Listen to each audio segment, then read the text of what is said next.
The Simple Truth by David Baldacci. Chapter 1. At this prison, the doors are inches thick, steel. Once factory smooth, they now carry multiple dents. Imprints of human faces, knees, elbows, teeth, residue of blood are harvested large on their gray surface. Prison hieroglyphics, pain, fear, death, all permanently recorded here, at least until a new slab of metal arrives. The doors have a square opening at eye level. The guards stare through it, use the small space to throw bright lights at the human cattle on their watch. Without warning, batons smack against the metal with the pop of gun reports. The oldies bear it well, looking down at the floor, studying nothing, meaning their lives, in a subtle act of defiance, not that anyone notices or cares. The rookies still tense when the pop or light comes. Some dribble pee down their cotton pants.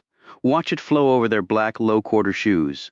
They soon get over it, smack the damn door back, fight down the push of schoolboy tears and belly bile, if they want to survive. At night, the prison cells hold the darkness of a cave, but for odd shapes here and there. On this night, a thunderstorm grips the area. When a lightning bolt dips from the sky, it splashes illumination into the cells through the small plexiglass windows. The honeycomb pattern of the chicken wire stretched tight across the glass is reproduced on the opposite wall with each burst. During the passage of such light, the man's face emerges from the dark, as though having suddenly parted the surface of water. Unlike those in the other cells, he sits alone, thinks alone, sees no one in here. The other prisoners fear him. The guards, too, even armed as they are, for he is a man of intimidating proportions. When he passes by the other cons, hardened, violent men in their own right, they quickly look away. His name is Rufus Harms, and his reputation at Fort Jackson Military Prison is that of a destroyer. He will crush you if you come at him. He never takes the first step, but he will the last. 25 years of incarceration have taken a considerable toll on the man, like the age rings of a tree. The ruts of scars on Harms's skin, the poorly healed fractures of bone on his skeleton are a chronicle of his time here. However, far worse damage lies within the soft tissue of his brain, within the centers of his humanity. Memory, thought, love, hate, fear, all tainted, all turned against him. But mostly memory, a humbling tumor of iron against the tip of his spine. There is substantial strength left in the massive frame, though. It is evident in the long, knotty arms, the density of Harms's shoulders. Even the wide girth of his middle carries the promise of exceptional power. But Harms is still a listing oak, topped out on growth, some limbs dead or dying, beyond the cure of pruning, the roots ripped out on one side. He is a living oxymoron, a gentleman, respectful of others, faithful to his God, irreversibly cast in the image of a heartless killer. Because of this, the guards and the other prisoners leave him be, and he is content with that. Until this day, what his brother has brought him, a package of gold, a surge of hope, a way out of this place.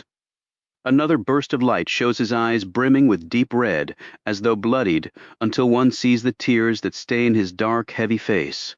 As the light recedes, he smooths out the piece of paper, taking care not to make any sound, an invitation to the guards to come sniffing. Lights have been extinguished for several hours now, and he is unable to reverse that. As it has been for a quarter century, his darkness will end only with the dawn. The absence of light matters little, though. Harms has already read the letter, absorbed every word. Each syllable cuts him like the quick bite of a shiv.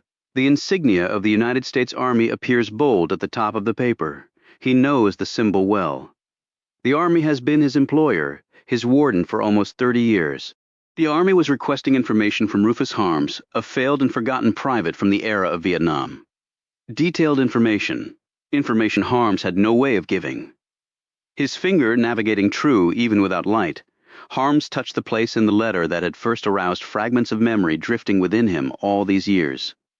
These particles had generated the incapacitation of endless nightmare, but the nucleus had seemed forever beyond him. Upon first reading the letter, Harms had dipped his head low to the paper, as though trying to reveal to himself the hidden meanings in the typewritten squiggles, to solve the greatest mystery of his mortal life.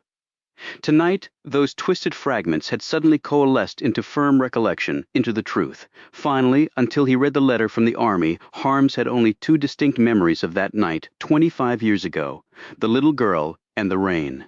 It had been a punishing storm, much like tonight. The girl's features were delicate, the nose only a bud of cartilage, the face as yet unlined by sun, age, or worry, her staring eyes blue and innocent, the ambitions of a long life ahead still forming within their simple depths. Her skin was the white of sugar and unblemished except for the red marks crushed upon a neck as fragile as a flower stem. The marks had been caused by the hands of Private Rufus Harms, the same hands that now clutched the letter as his mind careened dangerously close to that image once more. Whenever he thought of the dead girl he wept, had to, couldn't help it, but he did so silently, with good reason. The guards and cons were buzzards, sharks. They sniffed blood, weakness, an opening from a million miles away. They saw it in the twitch of your eyes, the widened pores of your skin, even in the stink of your sweat. Here, every sense was heightened. Here, strong, fast, tough, nimble equaled life. Or not. He was kneeling beside her when the MPs found them. Her thin dress clung to her diminutive frame, which had receded into the saturated earth, as though she had been dropped from a great height to form the shallowest of graves. Harms had looked up at the MPs once, but his mind had registered nothing more than a confusion of darkened silhouettes. He had never felt such fury in his life. Even as the nausea seized him, his eyes losing their focus, his pulse rate, respiration, blood pressure, all bottoming out. He had gripped his head as if to prevent his bursting brain from cleaving through the bone of his skull, through tissue and hair, and exploding into the soaked air. When he had looked down once more at the dead girl, and then at the pair of twitching hands that had ended her life, the anger had drained from him, as though someone had jerked free a plug embedded within. The functions of his body oddly abandoning him. Harms could only remain kneeling, wet and shivering, his knees sunk deeply into the mud. A black high chieftain in green fatigues presiding over a small pale-skinned sacrifice was how one stunned witness would later describe it. The next day he would come to learn the little girl's name, Ruth Ann Mosley, 10 years old, from Columbia, South Carolina. She and her family had been visiting her brother, who was stationed at the base. On that night, Harms had only known Ruth Ann Mosley as a corpse, small, tiny in fact, compared to the stunning breadth of his 6'5" 300-pound body. The blurred image of the rifle butt that one of the MPs smashed against his skull represented the last mental sliver Harms carried from that night. The blow had dropped him to the ground right next to her. The girl's lifeless face pointed upward, collecting droplets of rain in every still crevice. His face sunken into the mud, Rufus Harms saw nothing more, remembered nothing more. Until tonight, he swelled his lungs with rain-drenched air and stared out the half-open window. He was suddenly that still rare beast, an innocent man in prison. He had convinced himself over the years that such evil had been lurking cancer-like within him. He had even thought of suicide to make penance for stealing the life of another, more pitiably a child's. But he was deeply religious, and not a fleeting jailhouse convert to the Lord. He thus could not commit the sin of prematurely forcing his last breath. He also knew the girl's killing had condemned him to an afterlife 1,000 times worse than the one he was now enduring. He was unwilling to rush to its embrace. Better this place, this man-made prison, for now. Now he understood that his decision to live had been right. God had known, had kept him alive for this moment. With stunning clarity, he recalled the men who had come for him that night at the stockade. His mind once more clearly held every contorted face, the stripes on the uniform some of them wore, his comrades in arms. He recalled the way they circled him, wolves to prey, emboldened only by their numbers, the telling hatred of their words. What they had done that night had caused Ruth Ann Mosley to die. And in a very real sense, Harms had died as well. To these men, Harms was an able-bodied soldier who had never fought in defense of his country. Whatever he got, he deserved, they no doubt believed. Now he was a middle-aged man slowly dying in a cage as punishment for a crime of long-ago origin. He had no power to see that any semblance of justice was done on his behalf. And yet, with all that, Rufus Harms stared into the familiar darkness of his crypt. A single passion empowering him. After 25 years of terrible, wrenching guilt that had relentlessly taunted him until he was just barely in possession of a ruined life, he knew that it was now their turn to suffer. He gripped the worn Bible his mother had given him, and he promised this to the God who had chosen never to abandon him. Chapter 2.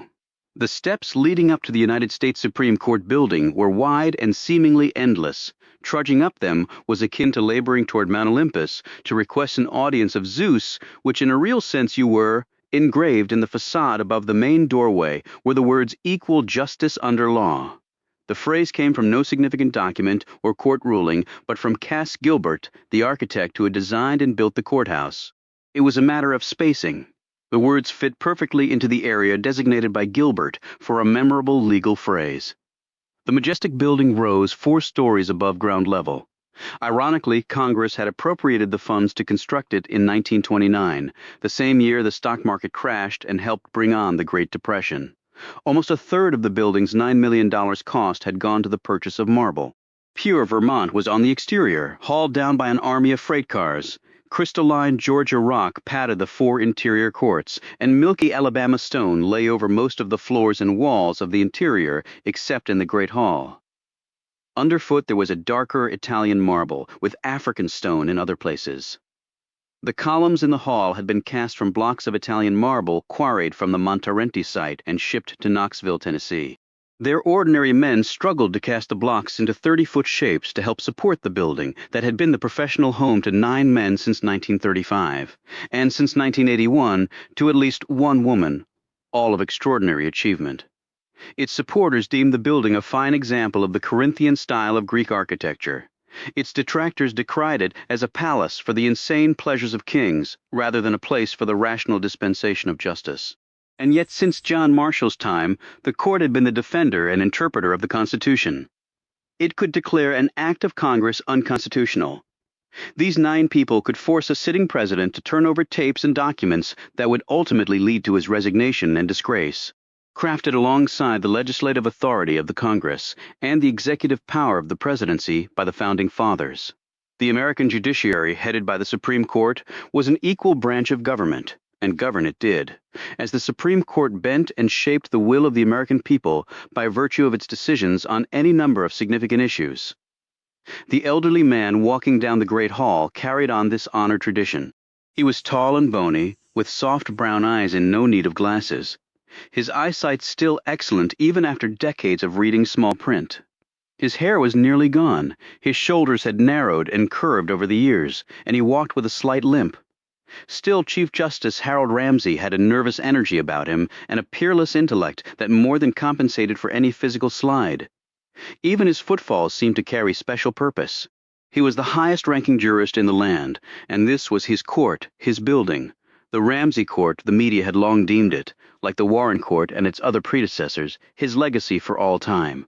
Ramsey ran his court tight and true, cobbling together a consistent majority that was now going on 10 years running. He loved the wheeling and dealing that went on behind the scenes at the court, a carefully placed word or paragraph here or there. Give a little on one point with the favor to be repaid later. Waiting patiently for just the right case to come along as a vehicle for change, sometimes in ways unexpected by his colleagues. Culling together the 5 votes necessary for a majority was an absolute obsession with Ramsey. He had come to the court as an associate justice and then been elevated to the top rank a decade ago. Merely first among equals in theory, but something more than that in reality.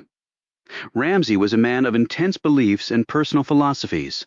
Fortunately for him, he had been nominated to the court when the selection process had nothing of the political sophistication of today.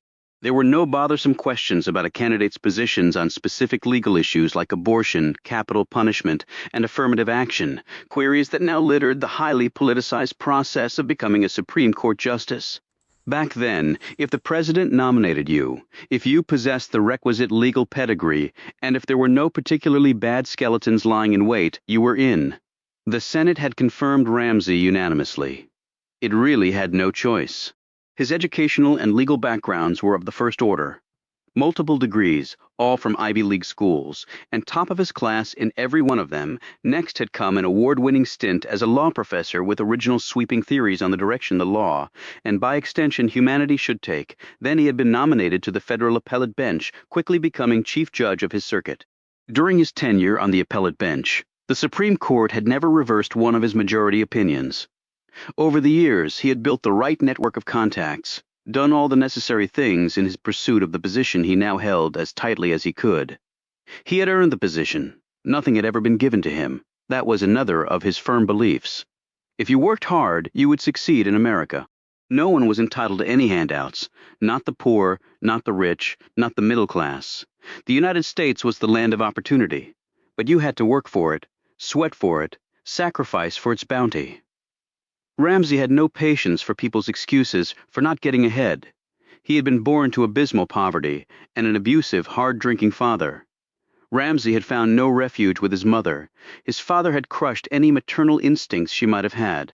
Not a promising start in life, and look where he now stood.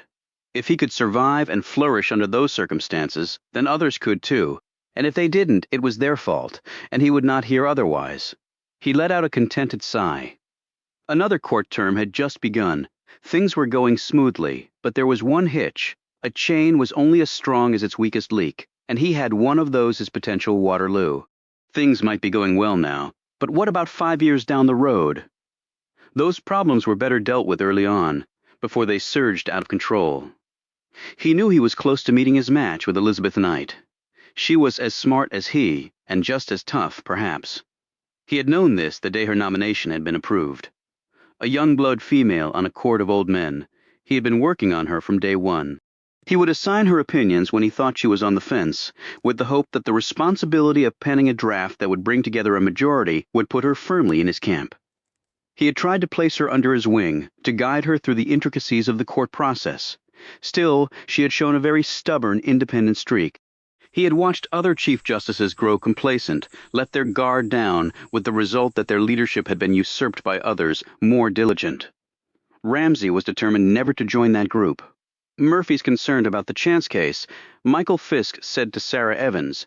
They were in her office on the second floor of the court building. Michael was 6'2" and handsome, with the graceful proportions of the athlete he once was. Most clerks did a 1-year stint at the Supreme Court before moving on to prestigious positions in private practice, public service, or academia. Michael was beginning an almost unprecedented 3rd year here as senior clerk to Justice Thomas Murphy, the court's legendary liberal. Michael was the possessor of a truly wondrous mind. His brain was like a money-sorting machine. Data poured into his head and was swiftly sorted and sent to its proper location. He could mentally juggle dozens of complex factual scenarios, testing each to see how it would impact on the others. At the court, he happily labored over cases of national importance, surrounded with mental sabers equal to his own. And Michael had found that, even in the context of rigorous intellectual discourse, there was time and opportunity for something deeper than what the stark words of a law proclaimed. He really didn't want to leave the Supreme Court. The outside world held no appeal for him. Sarah looked concerned. Last term, Murphy had voted to hear the Chance case. Oral argument was set, and the bench memo was being prepared. Sarah was in her mid-20s, about 5'5", slender, but her body possessed subtle curves. Her face was nicely shaped, the eyes wide and blue. Her hair was thick and light brown. It still turned blondish in the summer, and seemed always to carry a fresh, pleasing scent. She was the senior clerk for Justice Elizabeth Knight. "I don't understand. I thought he was behind us on this. It's right up his alley. Little person against a big bureaucracy. He's also a firm believer in upholding precedent, even if it's wrong. You're preaching to the choir, Sarah, but I thought I'd pass it along. Knight's not going to get 5 votes without him, you know that. Even with him she might fall short. Well, what does he want?" This was how it went most of the time. The famed clerk network, they hustled and debated and scrounged for votes on behalf of their justices like the most shameless political hucksters. It was beneath the justices to openly lobby for votes, for a particular phrasing in an opinion, or for a specific angle, addition, or deletion. But it wasn't below the clerks. In fact, most of them took great pride in the process. It was akin to an enormous, never-ending gossip column with national interests at stake, in the hands of 25-year-olds at their first real job, no less.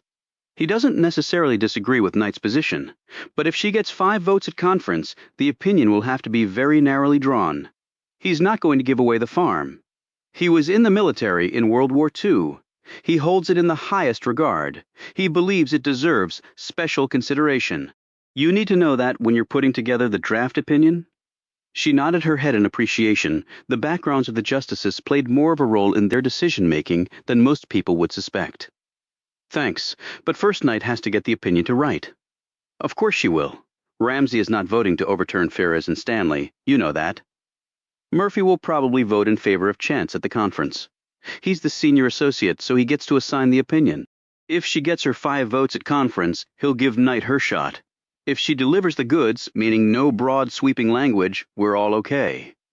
United States v. Chance was one of the most important cases on the docket for this term. Barbara Chance had been a private in the Army. She had been bullied, harassed, and frightened into repeatedly having sexual intercourse with several of her male superiors. The case had gone through the internal channels of the Army with the result that one of the men had been court-martialed and imprisoned. Barbara Chance, however, had not been content with that. After leaving the military, she had sued the Army for damages, claiming that it had allowed this hostile environment to exist for her and other female recruits. The case had slowly worked its way through the proper legal channels, Chance losing at each stop. The matter presented enough gray areas in the law that it had eventually been plopped like a big tuna on the doorstep of this place. The current law said that Chance had, ironically, no chance of winning. The military was virtually immune from suit by its personnel for any damages, regardless of the cause or the element of fault. But the justices could change what the law said. And Knight and Sarah Evans were working hard behind the scenes to do just that. The support of Thomas Murphy was critical to that plan. Murphy might not support overturning completely the military's immunity right, but the Chance case could at least punch a hole in the Army's wall of invincibility. It seemed premature to be discussing resolution of a case that had not yet been heard, but in many cases, and for many justices, oral argument was anticlimactic. By the time it rolled around, most had already made up their minds. The argument phase of the process was more an opportunity for the justices to showcase their positions and concerns to their colleagues. Often by use of extreme hypotheticals, they were akin to mental scare tactics, as if to say, "See what could happen, Brother Justice, if you vote that way?" Michael stood and looked down at her. It was at his urging that Sarah had signed up for another term at the court. Raised on a small farm in North Carolina and educated at Stanford, Sarah had, like all the clerks here, a wonderful professional future waiting once she left the court. Having a clerkship at the Supreme Court on one's resume was a gold key to entry at just about any place an attorney would care to put down his briefcase. That had affected some clerks in a negative way, giving them inflated egos that their actual accomplishments did not quite back up. Michael and Sarah, though, had remained the same people they had always been, which was one reason, aside from her intelligence, good looks, and refreshingly balanced personality, that Michael had asked her a very important question a week ago, a question he hoped to receive an answer to, soon perhaps now. He had never been a particularly patient man. Sarah looked up at him expectantly. "Have you given my question any thought?" She had known it was coming. She had avoided it long enough. That's all I've been thinking about. "They say when it takes that long, it's a bad sign," he said this jokingly. But the humor was obviously forced. "Michael, I like you a lot." Like, oh boy, another bad sign. His face suddenly grew warm. She shook her head. "I'm sorry," he shrugged. "Probably not half as sorry as I am. I've never asked anyone to marry me before." You're actually my first too, and I can't tell you how flattered I am. You've got it all. "Except for one thing." Michael looked down at his hands as they quivered a bit. His skin suddenly seemed too tight for his body. "I respect your decision.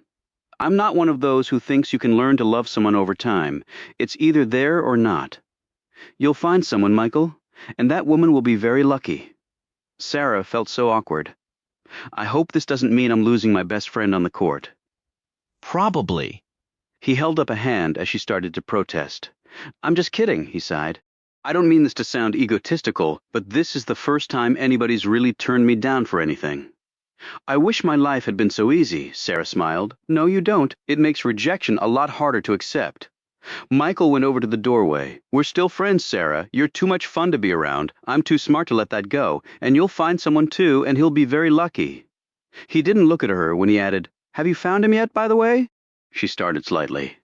"Why do you ask that? Call it a sixth sense. Losing is a little easier to accept if you know who you lost out to." "There's no one else," she said quickly. Michael didn't look convinced. "Talk to you later." Sarah stared after him, very troubled. "I remember my first years on the court." Ramsey was staring out the window, a smile working across his face. He was seated across from Elizabeth Knight, the court's most junior associate. Elizabeth Knight was in her mid-40s, average height, with a slender body and long black hair tied back in a harsh, unflattering bun. Her face possessed sharply edged features, and her skin was unlined, as though she never spent any time outdoors. Knight had quickly established a reputation as one of the most vocal questioners at oral argument and as one of the most hard-working of all the justices. I'm sure they're still vivid. Knight leaned back in her desk chair as she mentally checked off her work schedule for the rest of the day. It was quite a learning process. She stared at him. He was now looking directly at her, his large hands clasped behind his head. It took me 5 years just to figure out things, really, Ramsey continued. Knight managed not to smile. Harold, you're being much too modest. I'm sure you had it all figured out before you walked in the door. Seriously, it does take time, and I had many fine examples with whom to work. Felix Abernathy, old Tom Parks, respecting the experience of others is nothing to be ashamed of. It's an indoctrination process we all go through. Though you certainly have progressed faster than most, he quickly added. Still here, patience is a very cherished virtue indeed. You've been here only 3 years. I've called this place home for over 20. I hope you understand my point. Knight hid a smile. I understand you're a little perturbed that I led the way for USV. Chance to be put on the docket at the end of the last term. Ramsey sat up straight. Don't believe everything you hear around here. On the contrary, I found the clerk Grapevine to be extraordinarily accurate. Ramsey sat back once more. Well, I have to admit that I was a little surprised about it. The case presents no unsettled question of law that requires our intervention. Need I say more? He threw up his hands. In your opinion? A tinge of red eased across Ramsey's face. In the published opinions of this court over the last 50 years, all I ask is that you accord the court's precedents the respect they deserve. You'll find no one who holds this institution in higher regard than I do. Very happy to hear that. And I'll be delighted to entertain your thoughts further on the Chance case after we hear oral argument. Ramsey looked at her dully. It will be a very short discussion, considering that it doesn't take long to say yes or no. Bluntly speaking, at the end of the day, I'll have at least 5 votes, and you won't. Well, I convinced 3 other justices to vote to hear the case. Ramsey looked as though he might laugh. You'll quickly learn that the difference between votes to hear a case and votes to decide it is enormous. Rest assured I will have the majority. Knight smiled pleasantly. Your confidence is inspiring. That I can learn from. Ramsey rose to leave. Then consider this other lesson. Small mistakes tend to lead to large ones. Ours is a lifetime appointment, and all you have is your reputation. Once it's gone, it doesn't come back. Ramsey went to the door. I wish you a productive day, Beth, he said before leaving her. Chapter 3, Rufus? Samuel Ryder cautiously pressed the phone to his ear. How did you track me down? Ain't many lawyers up these parts, Samuel? Rufus Harms said. I'm not in the JAG anymore. Being on the outside pays good, I guess. Some days I miss the uniform, Ryder lied. He had been a terrified draftee, fortunately with a law degree in hand, and had chosen a safe role in the Judge Advocate General's office, or JAG, over toting a gun through the jungles of Vietnam as a pudgy, fear-soaked GI, a sure beacon for enemy fire. I need to see you, don't want to say why over the phone. Everything okay up at Fort Jackson? I heard you were transferred there. Sure, prison's just fine. I didn't mean that, Rufus. I was just wondering why you looked me up after all this time. You're still my lawyer, ain't you? Only time I ever needed one. My schedule's kind of tight, and I don't usually travel over that way. Ryder's hand tightened on the phone with Harms's next words. I really need to see you tomorrow, Samuel. You think you owe me that? I did all I could for you back then. You took the deal, quick and easy. No, Ryder countered. We did the pretrial agreement with the convening authority, and the trial counsel signed off on it, and that was the smart thing to do. You didn't really try to beat it none on the sentencing. Most try to do that. Who told you that? Learn a lot in prison. Well, you can't waive the sentencing phase. We put on our case to the members. You know that. But you didn't call no witnesses. Didn't really do much that I could see. Ryder now got very defensive. I did the best I could. Remember something, Rufus. They could have executed you, a little white girl and all. They would have gone for first degree, they told me that. At least you got to live. Tomorrow, Samuel, I put you on my visitors list, around about 9 a.m. Thank you. Thank you kindly. Oh, bring a little radio with you. Before Ryder could ask him why he should bring such a device, or why he should even come to see him, Harms had hung up the phone. Ryder eased back in his very comfortable chair and looked around his spacious, wood-paneled office. He practiced law in a small rural town some distance from Blacksburg, Virginia. He made a fine living, nice house, new Buick every 3 years, vacations twice annually. He had put the past behind him, particularly the most horrible case he had ever handled in his brief career as a military lawyer. The kind of case that had the same effect on your stomach as curdled milk.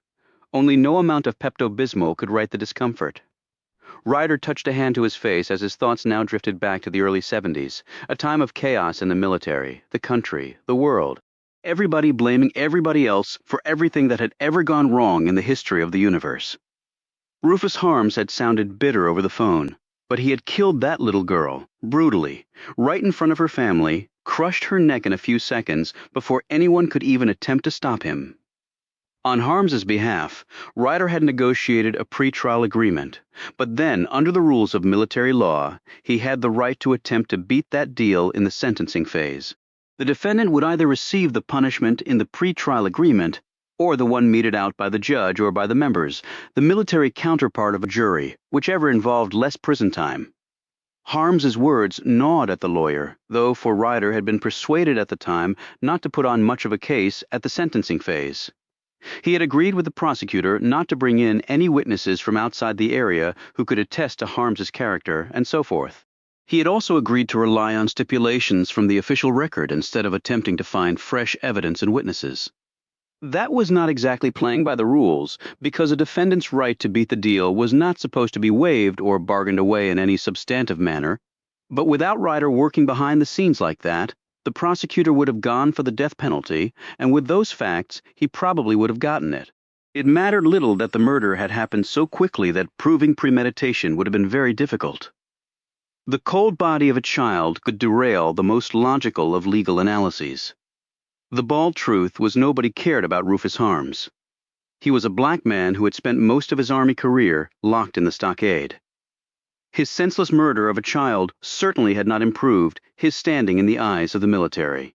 Such a man was not entitled to justice, many had felt, unless it was swift, painful, and lethal, and maybe Ryder was one of those who felt that way. So he hadn't exactly practiced the scorched earth policy in his defense of the man. But Ryder had gotten Rufus Harms' life. That was the best any lawyer could have done. So what could Rufus want to see him about, he wondered. Chapter 4. As John Fisk rose from the counsel's table, he glanced over at his opponent, Paul Williams. The young assistant Commonwealth attorney, or ACA, had just finished confidently stating the particulars of his motion. Fisk whispered, "Your ass is grass, Paulie. You messed up." When Fisk turned to face Judge Walters, his manner was one of subdued excitement. Fisk was broad-shouldered, though at 6 feet he was a couple of inches shorter than his younger brother, and unlike Michael Fisk, his features were far from classically handsome. He had chubby cheeks, a too-sharp chin, and a twice-broken nose, one time from high school wrestling, the other time a carryover from his cop days. However, Fisk's black hair was swept over his forehead in an unkempt manner that somehow managed to be attractive and intimate, and his brown eyes housed an intense core. "Your Honor, in the interest of not wasting the court's time, I would like to make an offer in open court to the Commonwealth Attorney's Office regarding its motion. If they agree to withdraw with prejudice and contribute $1,000 to the Public Defender's Fund, I will withdraw my response, not file for sanctions, and we can all go home." Paul Williams leaped to his feet so quickly his eyeglasses fell off and hit the table. "Your Honor, this is outrageous!" Judge Walters looked over his crowded courtroom, silently contemplated his equally bulging docket, and flicked a weary hand at both men. "Approach." At the sidebar, Fisk said, "Judge, I'm only trying to do the Commonwealth a favor." "The Commonwealth doesn't need favors from Mr. Fisk," Williams said with disgust. "Come on, Polly, $1,000, and you can get a beer before you go back and explain to your boss how you messed up." "I'll even buy you the beer." "Not in 10,000 years will you get a dime from us," Williams said disdainfully. "Well, Mr. Williams, this motion is a little unusual," Judge Walters said. In the Richmond criminal courts, motions were heard before or during trial, and there weren't lengthy briefs attached to them. The sad truth was, most issues of criminal law were well settled, Only in the unusual case in which the judge was unsure of a ruling, after he had heard the lawyer's oral arguments, would he ask for written briefs to review before making his decision. Thus, Judge Walters was a little bewildered by the unsolicited and lengthy brief filed by the Commonwealth. "I know, Your Honor," said Williams, however, "as I stated, this is an unusual situation." "Unusual?" Fisk said. "Try nuts, Polly," Judge Walters impatiently broke in. "Mr. Fisk, I have admonished you before regarding your unorthodox behavior in my courtroom, and I will not hesitate to find you in contempt if your future actions warrant it. Get on with your response." Williams returned to his seat, and Fisk stepped to the lectern.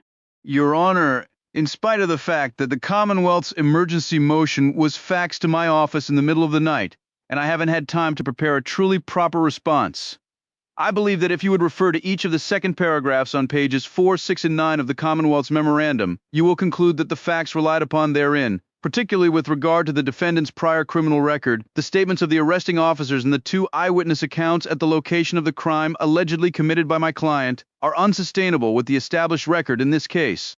Further, the principal precedent cited by the Commonwealth on page 10 was very recently overturned by a decision of the Virginia Supreme Court.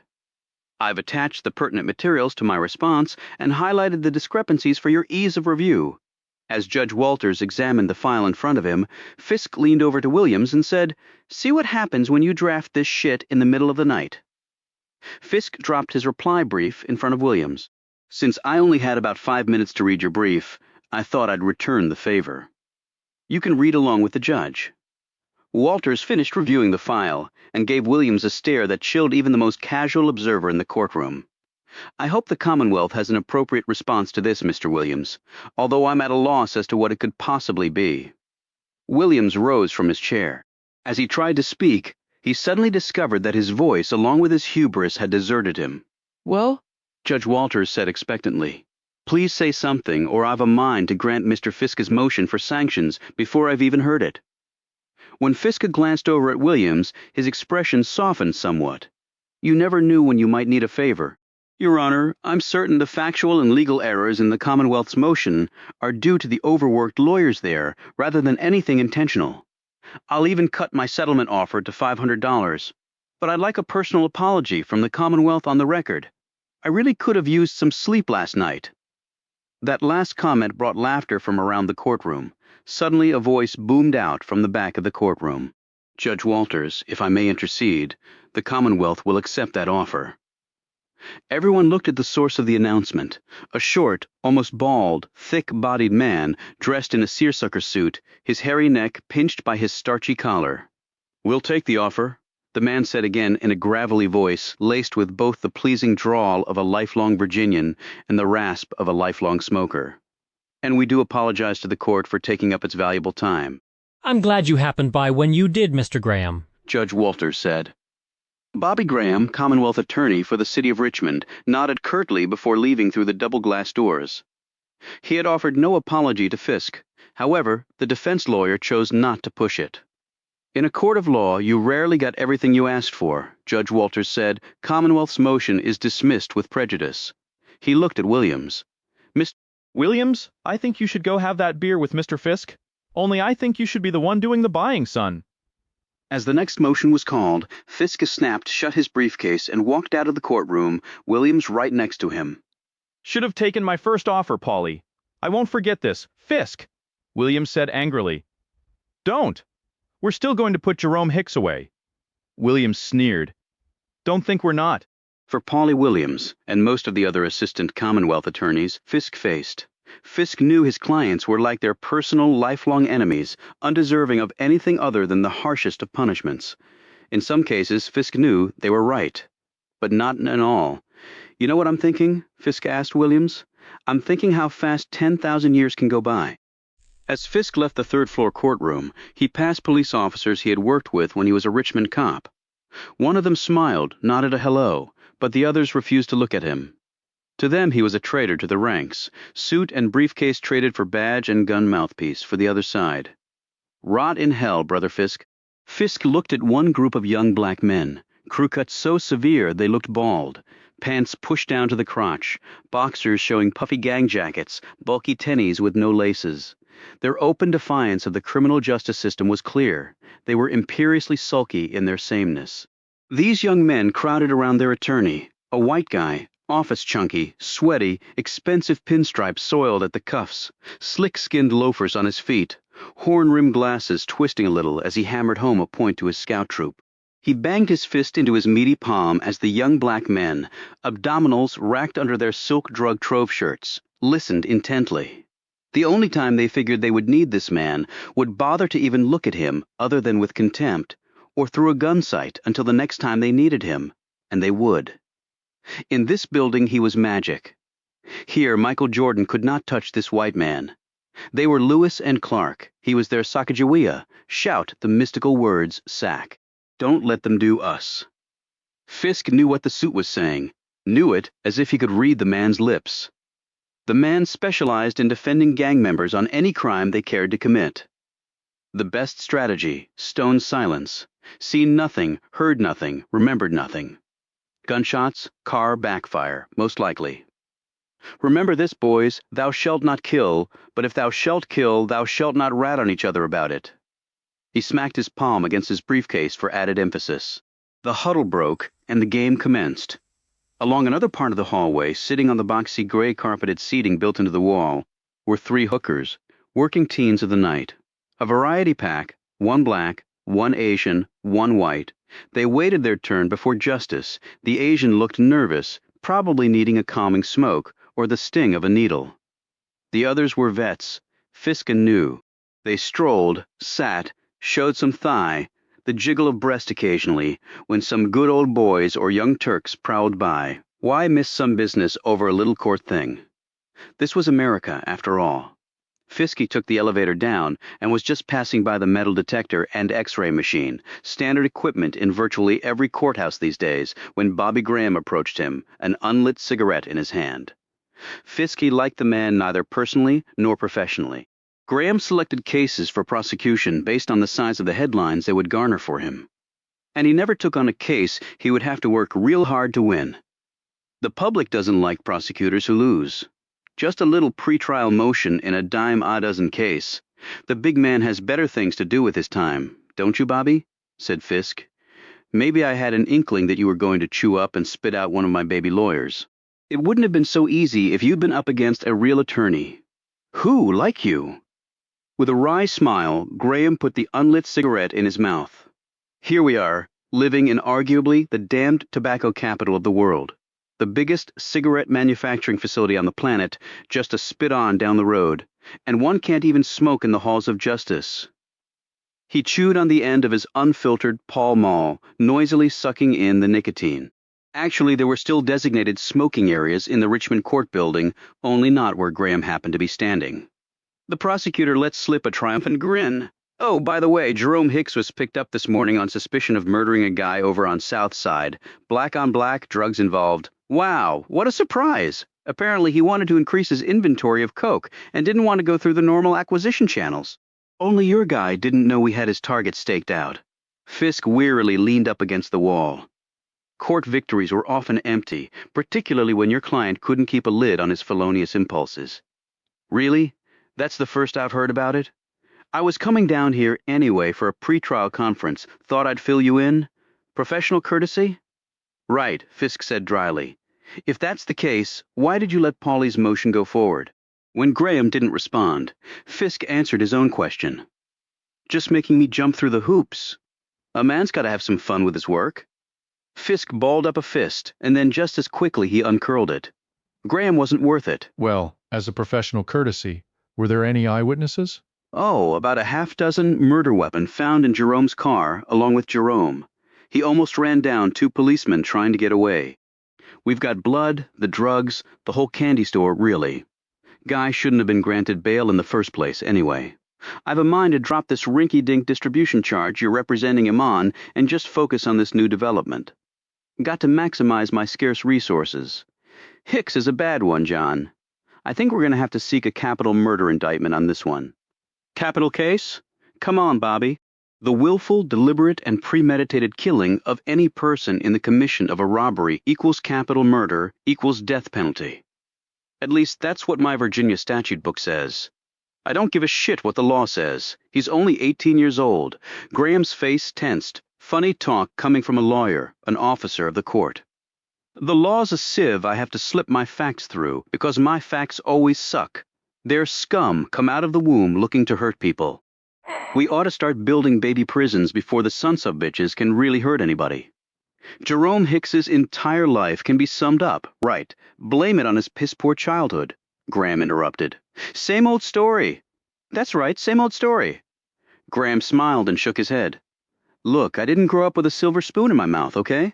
Want to know my secret? I worked my ass off.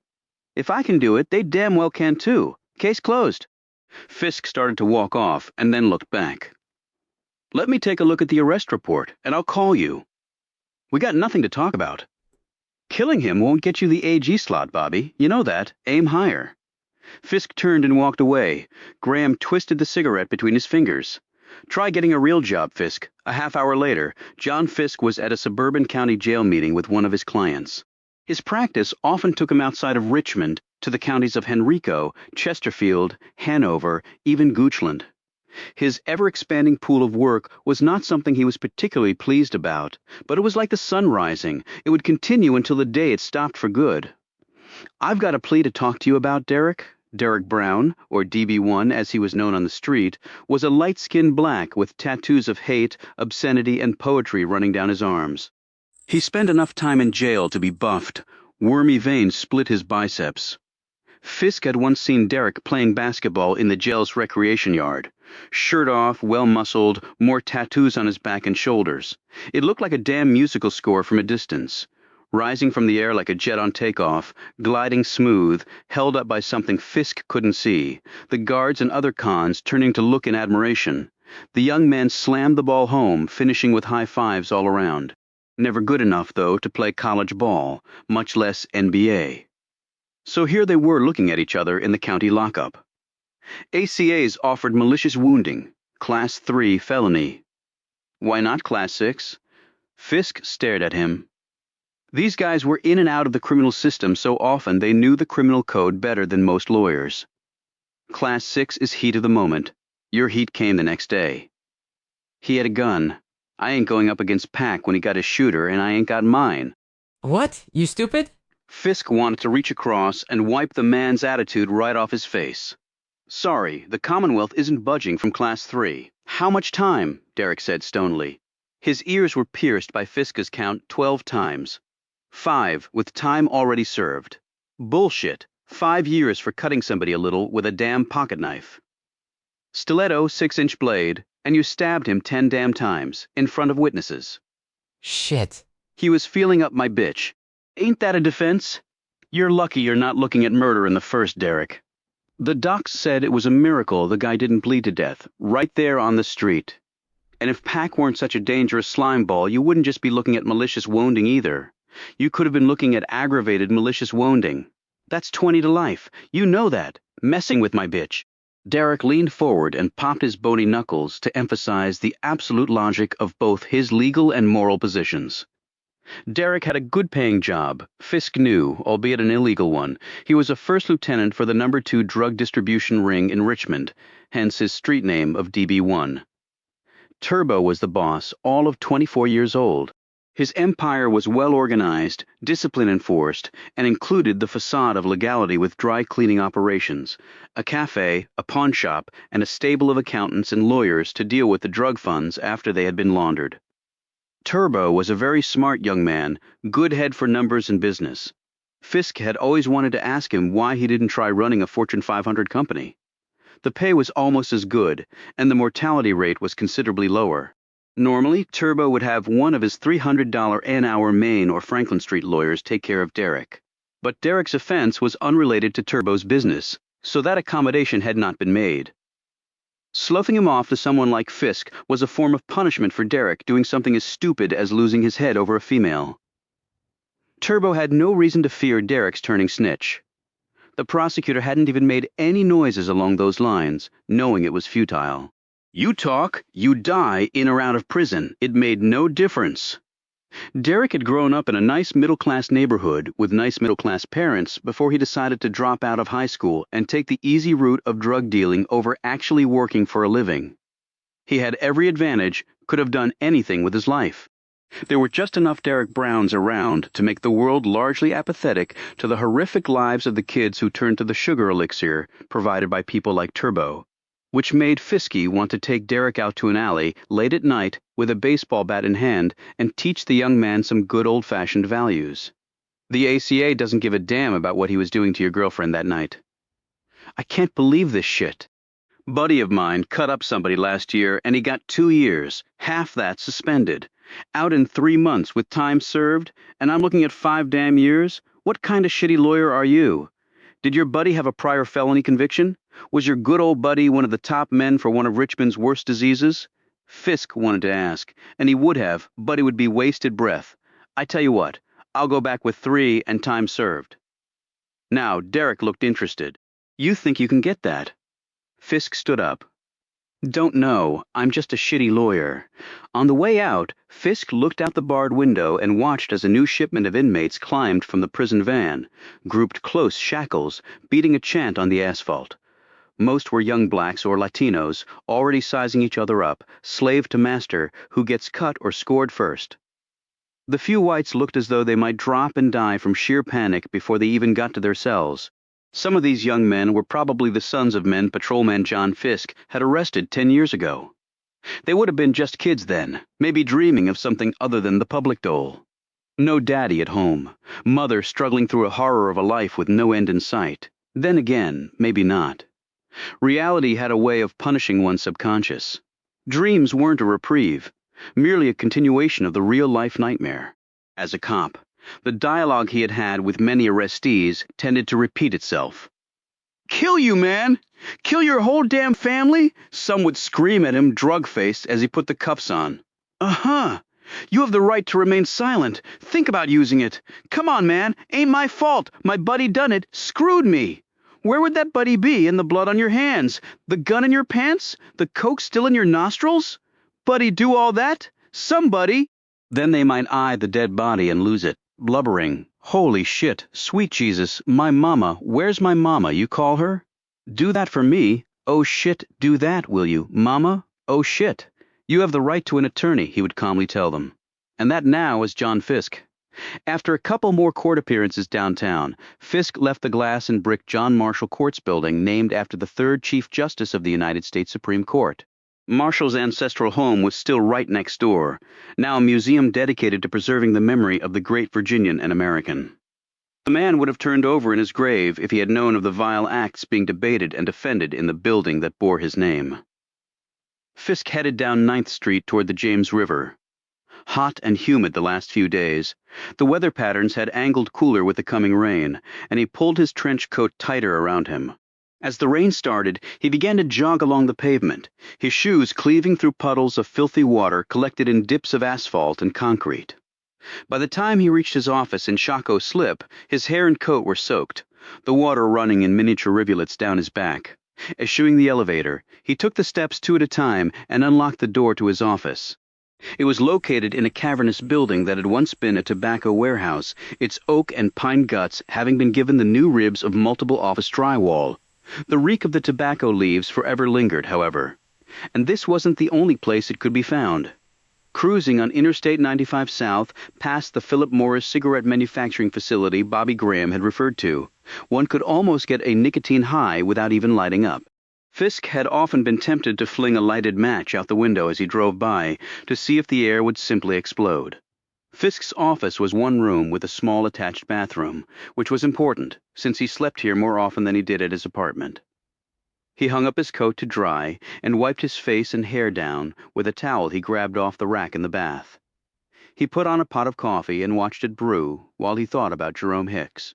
If Fisky did a superb job, Jerome Hicks would spend the rest of his life behind bars instead of receiving the prick of lethal injection at the Virginia Death House.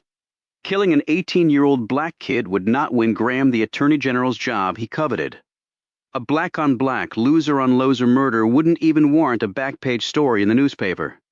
As a Richmond cop, Fisky had survived, barely, the violence of combat. It swept through neighborhood and town, swelling large like an aneurysm the size of a county, leaving behind the shattered ghettos and the soaring dollar-consumed spires of downtown, flowing over, around, and through the ill-conceived barricades of suburbia. And it wasn't just the Commonwealth. Glaciers of criminal activity flowed from all the states. When they eventually met, then where would we go? Fisk wondered. He abruptly sat down. The burn had started slowly at first. It usually did. He sensed its march from his belly up to his chest, then spreading. Finally, like lava in a trench, the sensation of impossible heat started down his arms and poured into his fingers. Fisk staggered up, locked his office door, and stripped off his shirt and tie. He had a t-shirt on underneath, always wore the damn t-shirt. Through the cotton, his fingers touched the starting point of the thickened scar, after all these years still rough-edged. It began just below his navel and followed the meandering path of the surgeon's saw in an unbroken line until it ended at the base of his neck. Fisk dropped to the floor and did 50 push-ups without ceasing, the heat in his chest and extremities surging and then diminishing with each repetition. A drop of sweat fell from his brow and hit the wooden floor. He thought he could see his reflection in it. At least it wasn't blood. He followed the push-ups with an equal number of stomach crunches. The scar rippled and flexed with each bend of his body like a serpent unwillingly grafted to his torso.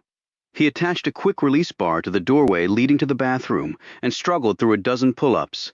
He used to be able to do twice that many, but his strength was slowly ebbing. What lurked beneath the fused skin would eventually overtake him, kill him, but for now the heat faded. The physical exertion seemed to frighten it off, letting the trespasser know that somebody was still home. He cleaned up in the bathroom and put his shirt back on. As he sipped his coffee, he looked out the window. From this vantage point, he could barely make out the line of the James River. The water would grow rough as the rain picked up. He and his brother had often boated down the river, or leisurely floated down it in truck-tire inner tubes on hot summer days. That had been years ago. This was as close as Fisk got to the water these days. Leisure time was over. He had no space left for it in his shortened frame of life. He enjoyed what he did, though, at least most of the time. It wasn't the life of a Supreme Court superlawyer like his brother, but he took a certain pride in his job and how he did it. He would have no money or grand reputation when he died, but he believed he would die reasonably satisfied, reasonably fulfilled. He turned back to his work. Chapter 5. Like a brooding hawk, Fort Jackson perched on the desolate topography of southwest Virginia, fairly equidistant from the Tennessee, Kentucky, and West Virginia borders, and in the middle of a remote scrap of coal country. There were few, if any, standalone military prisons in the United States. They were typically attached to a military facility, due both to tradition and to the constraints of defense dollars. Fort Jackson did have a military base component.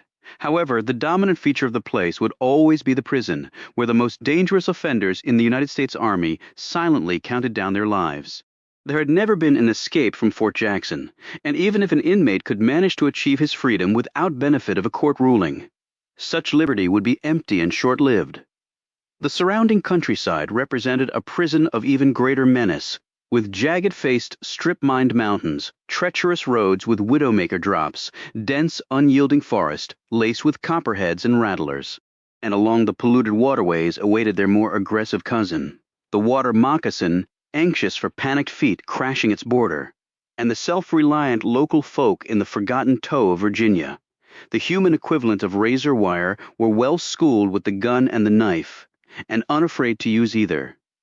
And yet in the slope of the land, the breadth of forest, shrub and flower, the scent of unhurried wildlife and the quiet of ocean depths, there was much beauty here. Attorney Samuel Ryder passed through the fort's main gate, received his visitor's badge, and parked his car in the visitor's lot. He nervously walked up to the flat, stone-walled entrance of the prison, his briefcase lightly tapping against his blue-clothed leg. It took him 20 minutes to go through the screening procedure, which included producing personal identification, verifying that he was on the visitors list, a pat-down of his person, walking through a metal detector, and ending with a search of his briefcase. The guards suspiciously eyed the small transistor radio, but allowed him to keep it after confirming that it contained no contraband. He was read the standard rules of visitation, and to each he gave an affirmative, audible reply that he understood. Ryder knew that were he to run afoul of any of these rules, the guard's polite facade would quickly disappear. He looked around, unable to shake the oppression of fear, of extreme nervousness, as though the prison's architect had managed to craft these elements into the bones of the place. Ryder's bowels clenched, and his palms were sweaty, like he was about to climb on a 20-seat turboprop in the face of a hurricane. As a member of the military during Vietnam, Ryder had never left the country, never come close to combat, to mortal danger. Damn ironic if he were to drop dead from a coronary while standing in a military prison on United States soil. He took a deep breath, mentally signaled his heart to calm down, and wondered again why he had come. Rufus Harms was in no position to make him or anyone else do anything, but here he was. Ryder took another deep breath, clipped on his visitor's badge, and gripped the comforting handle of his briefcase, his leather amulet, as a guard escorted him to the visitor's room. Alone for a few minutes, Ryder eyed the dull brown of the walls that seemed designed to depress further those who probably already lived in the throes of near-suicidal intent. He wondered how many men called this place home, entombed by their fellow man, and with excellent reason. And yet they all had mothers, even the vilest among them. Some, Ryder assumed, even had fathers beyond the stain of semen on egg, and still they ended up here. Born evil? Maybe so. Probably have a genetic test soon that'll tell you if your preschooler is the second coming of Ted Bundy, Ryder thought. But when they drop the bad news on you, then what the hell do you do? Ryder stopped his musings as Rufus Harms, towering over the two guards trailing him, entered the visitor's room. The quick image was that of the Lord to his serfs, reality the reverse of that. Harms was the largest man Ryder had ever personally encountered, a giant possessed of truly abnormal strength. Even now he seemed to fill up the room with his bulk. His chest was 2 slabs of rebarred concrete, hung side by side, arms thicker than some trees. Harms wore shackles on both his hands and feet that forced him to do the prison shuffle.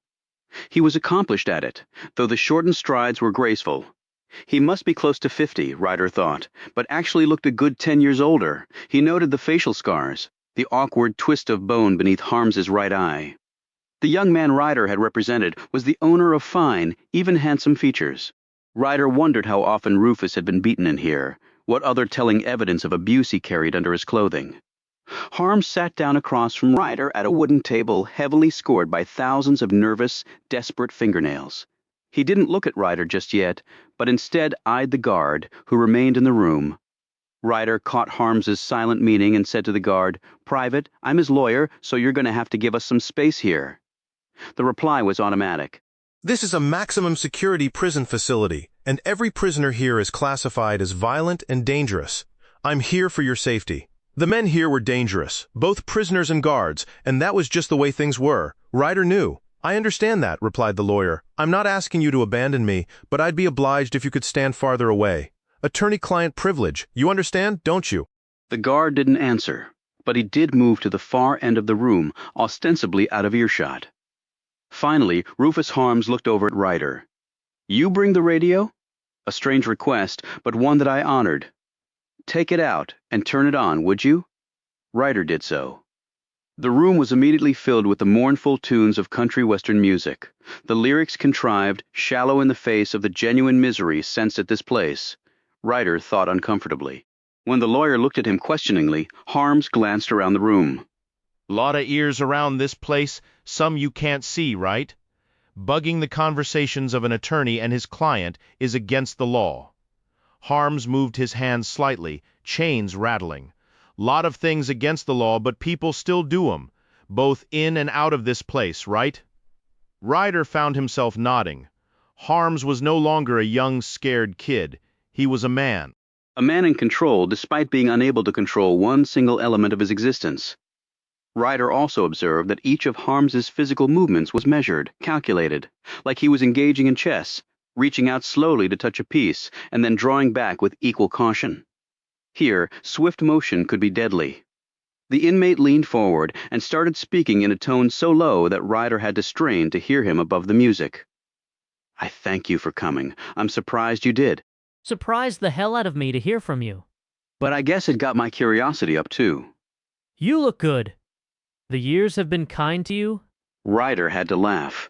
"I lost all my hair and put on 50 pounds, but thank you anyway. I won't waste your time. I got something I want you to file in court for me." Ryder's astonishment was clear. "What court? Harm spoke in even lower tones, despite the cover of the music. Biggest one there is, Supreme Court. Ryder's jaw went slack. You gotta be kidding. The look in Harms's eyes would not brook such a conclusion. Okay, what exactly do you want me to file? With smooth increments of motion, despite the restraints of the manacles, Harms slid an envelope out of his shirt and held it up. In an instant, the guard stepped across and snatched it from his hand. Ryder protested immediately. Private, that is a confidential attorney-client communication. Let him read it, Samuel. I got nothing to hide, Harms said evenly, eyes staring off. The guard opened the envelope and scanned the contents of the letter. Satisfied, he returned it to Harms and resumed his post across the room. Harms handed the envelope and letter across to Ryder, who looked down at the material. When he looked back up, Harms was leaning even closer to him, and he spoke for at least 10 minutes. Several times Ryder's eyes widened as Harms's words spilled over him. Finished. The prisoner sat back and looked at him. You going to help me, ain't you? Ryder could not answer, apparently still digesting all that he had heard. If the waist chain had not prevented such a movement, Harms would have reached out and put his hand over Ryder's, not in a threatening manner, but as a tangible plea for help from a man who had experienced none for almost 30 years. Ain't you, Samuel? Finally, Ryder nodded. I'll help you, Rufus. Harms rose and headed for the door. Ryder put the paper back in the envelope and tucked it and the radio away in his briefcase.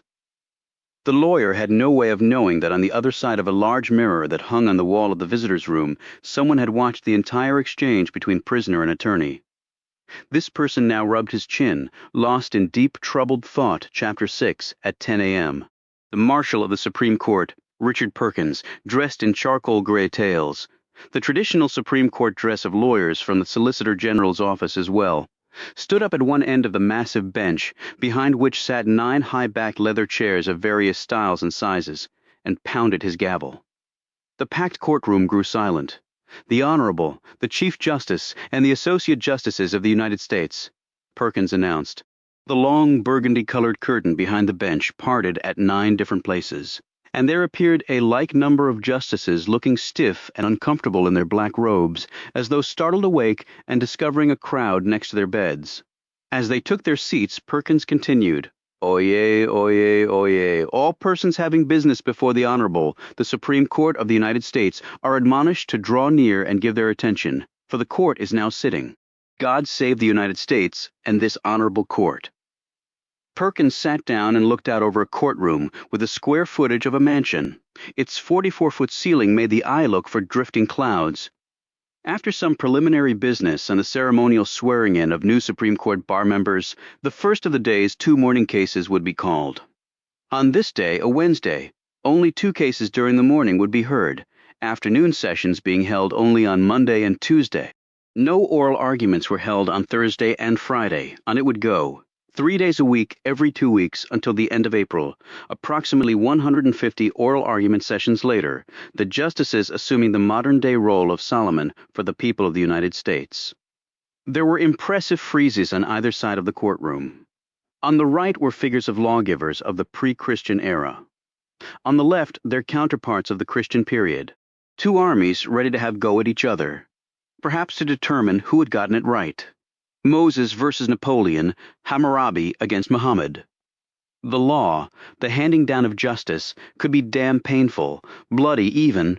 Right above the bench were 2 figures carved in marble, one depicting the majesty of the law, the other the power of government. Between the 2 panels was a tableau of the 10 Commandments.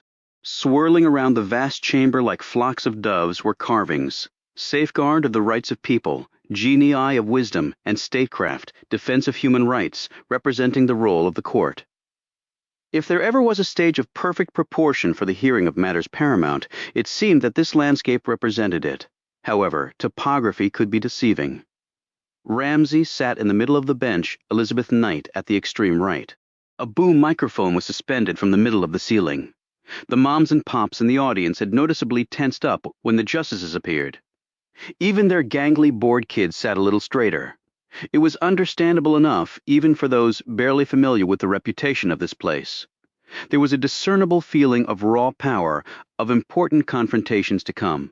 These 9 black-robed justices told women when they could legally abort their fetuses, dictated to school children where they would do their learning, proclaimed what speech was obscene or not, pronounced that police could not unreasonably search and seize, or beat confessions out of people. No one elected them to their positions. They held their positions for life against virtually all challenge, and the justices operated in such levels of secrecy, in such a black hole, that it made the public personae of other venerable federal institutions seem vainglorious by comparison. They routinely confronted issues that had activist groups all over the country banging heads, bombing abortion clinics, demonstrating outside prison death houses. They judged the complex issues that would bedevil human civilization until its extinction, and they looked so calm, the first case was called. It dealt with affirmative action in public universities, or rather, what was left of the concept. Frank Campbell, the counsel arguing on behalf of affirmative action, barely got through his first sentence before Ramsey pounced. The Chief Justice pointed out that the 14th Amendment unequivocally stated that no one shall be discriminated against.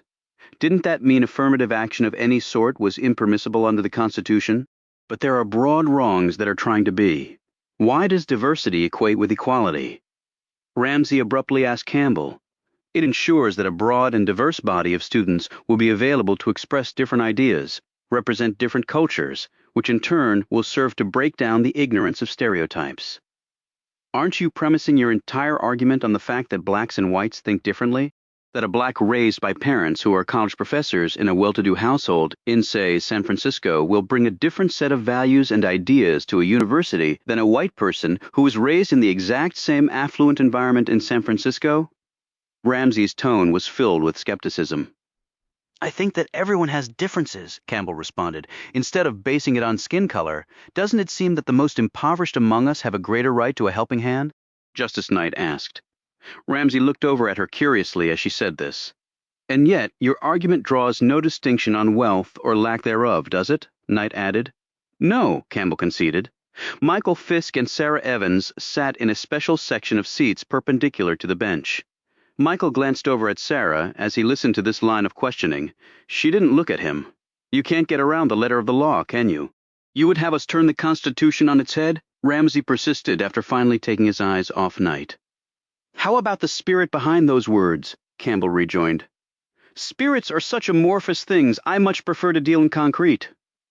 Ramsey's words brought scattered laughter from the audience.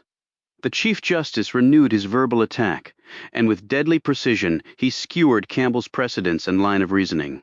Knight said nothing more, staring straight ahead, her thoughts obviously far from the courtroom. As the red light on the counsel lectern came on, indicating Campbell's time was up, he almost ran to his seat. As the counsel opposing affirmative action took his place at the lectern and began his argument, it didn't seem like the justices were even listening anymore. Boy, Ramsey is efficient, Sarah remarked. She and Michael were in the court's cafeteria, the justices having retired to their dining room for their traditional post-oral argument luncheon. He sliced up the university's lawyer in about 5 seconds. Michael swallowed a bite of sandwich. He's been on the lookout for a case for the last 3 years to really blow affirmative action out of the water. Well, he found it. They should have settled the case before it got here. You really think Ramsey will go that far? Are you kidding? Wait until you see the opinion. He'll probably write it himself, just so he can gloat. It's dead. I can partly see his logic, Sarah said. Of course you can. It's evident. A conservative group brought the case, handpicked the plaintiff, white, bright, blue-collar, hard-working, never given a handout, and even better, a woman. The Constitution does say no one shall discriminate. Sarah, you know that the 14th Amendment was passed right after the Civil War to ensure that blacks wouldn't be discriminated against. Now it's been forged into a bat to crush the people it was supposed to help. Well, the crushers just guaranteed their own Armageddon. What do you mean? I mean that poor with hope starts to push back. Poor without hope lashes back. Not pretty. Oh, she looked at Michael, his manner so intense, so mercurial, serious beyond his years. He climbed on the soapbox with regularity, sometimes to an embarrassing degree. It was one of the elements about him that she both admired and feared. My brother could tell you some stories about that, Michael added. I'm sure he could. I hope to meet him someday. Michael glanced at her and then looked away. Ramsey sees the world differently than it actually is. He made it in the world by himself. Why can't everybody else? I admire the guy, though. He sticks it equally to the poor and the rich, the state and the individual. He doesn't play favorites. I'll give him that. You overcame a lot, too. Yeah, I'm not blowing my own horn, but I've got an IQ over 160. Not everybody has that. I know, Sarah said wistfully. My legal brain says what happened today was correct. My heart says it's a tragedy. Hey, this is the Supreme Court. It's not supposed to be easy. And by the way, what was Knight trying to do in there today? Michael was perpetually in the loop on everything that happened at the court, all the inner secrets, the gossip, the strategies employed by the justices and their clerks to further philosophies and points of view on cases before them. He felt behind on whatever Knight had alluded to in court this morning, though, and it bothered him. Michael, it was only a couple sentences. So what? 2 sentences with a ton of potential rights for the poor. You saw the way Ramsey picked up on it. Is Knight posturing for something down the road? A case she was trying to set up in there? I can't believe you're asking me that. It's confidential. We're all on the same team here, Sarah. Right. How often do Knight and Murphy vote together? Not very, and this place has 9 very separate compartments, you know that. Right. 9 little kingdoms. But if Knight has something up her sleeve, I'd like to know about it. You don't have to know everything that goes on at this place. Christ, you already know more than all the clerks combined, and most of the justices. I mean, how many other clerks go down to the mail room at the crack of dawn to get a jump on the appeals coming in? I don't like to do anything halfway. She looked at him, was about to say something, but then stopped herself. Why complicate things? She had already given him her answer. In reality, although a driven person herself, she could not imagine being married to someone with standards as high as Michael Fiskey's. She could never reach them, sustain them. It would be unhealthy even to try. Well, I'm not betraying any confidences. You know as well as I do that this place is like a military campaign. Loose lips sink ships, and you have to watch your backside. I'm not disagreeing with you in the grand scheme of things, but I am in this case. You know, Murphy, he's a throwback, a lovable throwback, but he's a pure liberal. Anything to help the poor he'd go for. He and Knight would be aligned on this, no doubt about it. He's always on the lookout to throw a wrench in Ramsey's machine. Tom Murphy led the court before Ramsey got the upper hand. It's no fun always being on the dissenting end in your twilight years. Sarah shook her head. I really can't go into it. He sighed, and picked at his meal. We're just pulling away from each other at all points, aren't we? That's not true. You're just trying to make it seem that way. I know I hurt you when I said no, and I'm sorry. He suddenly grinned. Maybe it's for the best. We're both so headstrong we'd probably end up killing each other. Good old Virginia boy and a gal from Carolina, she drawled. You're probably right. He fiddled with his drink and eyed her. If you think I'm stubborn, you really should meet my brother. Sarah didn't meet his gaze. I'm sure he was terrific during that trial we watched. I'm very proud of him. Now she looked at him. So why did we have to sneak in and out of the courtroom so he wouldn't know we were there? You'd have to ask him that. I'm asking you, Michael shrugged. He's got a problem with me. He sort of banished me from his life. Why? I actually don't know all the reasons. Maybe he doesn't either. I do know it hasn't made him very happy. From the little I saw, he didn't strike me as that sort of person, depressed or anything. Really, how did he strike you? Funny Smart identifies well with people. I see he identified with you. He didn't even know I was there. You would have liked him to, though, wouldn't you? What's that supposed to mean? Only that I'm not blind. And I've walked in his shadow all my life. You're the boy genius with a limitless future. And he's a heroic ex-cop who now defends the very people he used to arrest. He also has a martyr quality about him that I never have been able to get around. He's a good guy who pushes himself unbelievably hard. Michael shook his head, all the time his brother had spent in the hospital.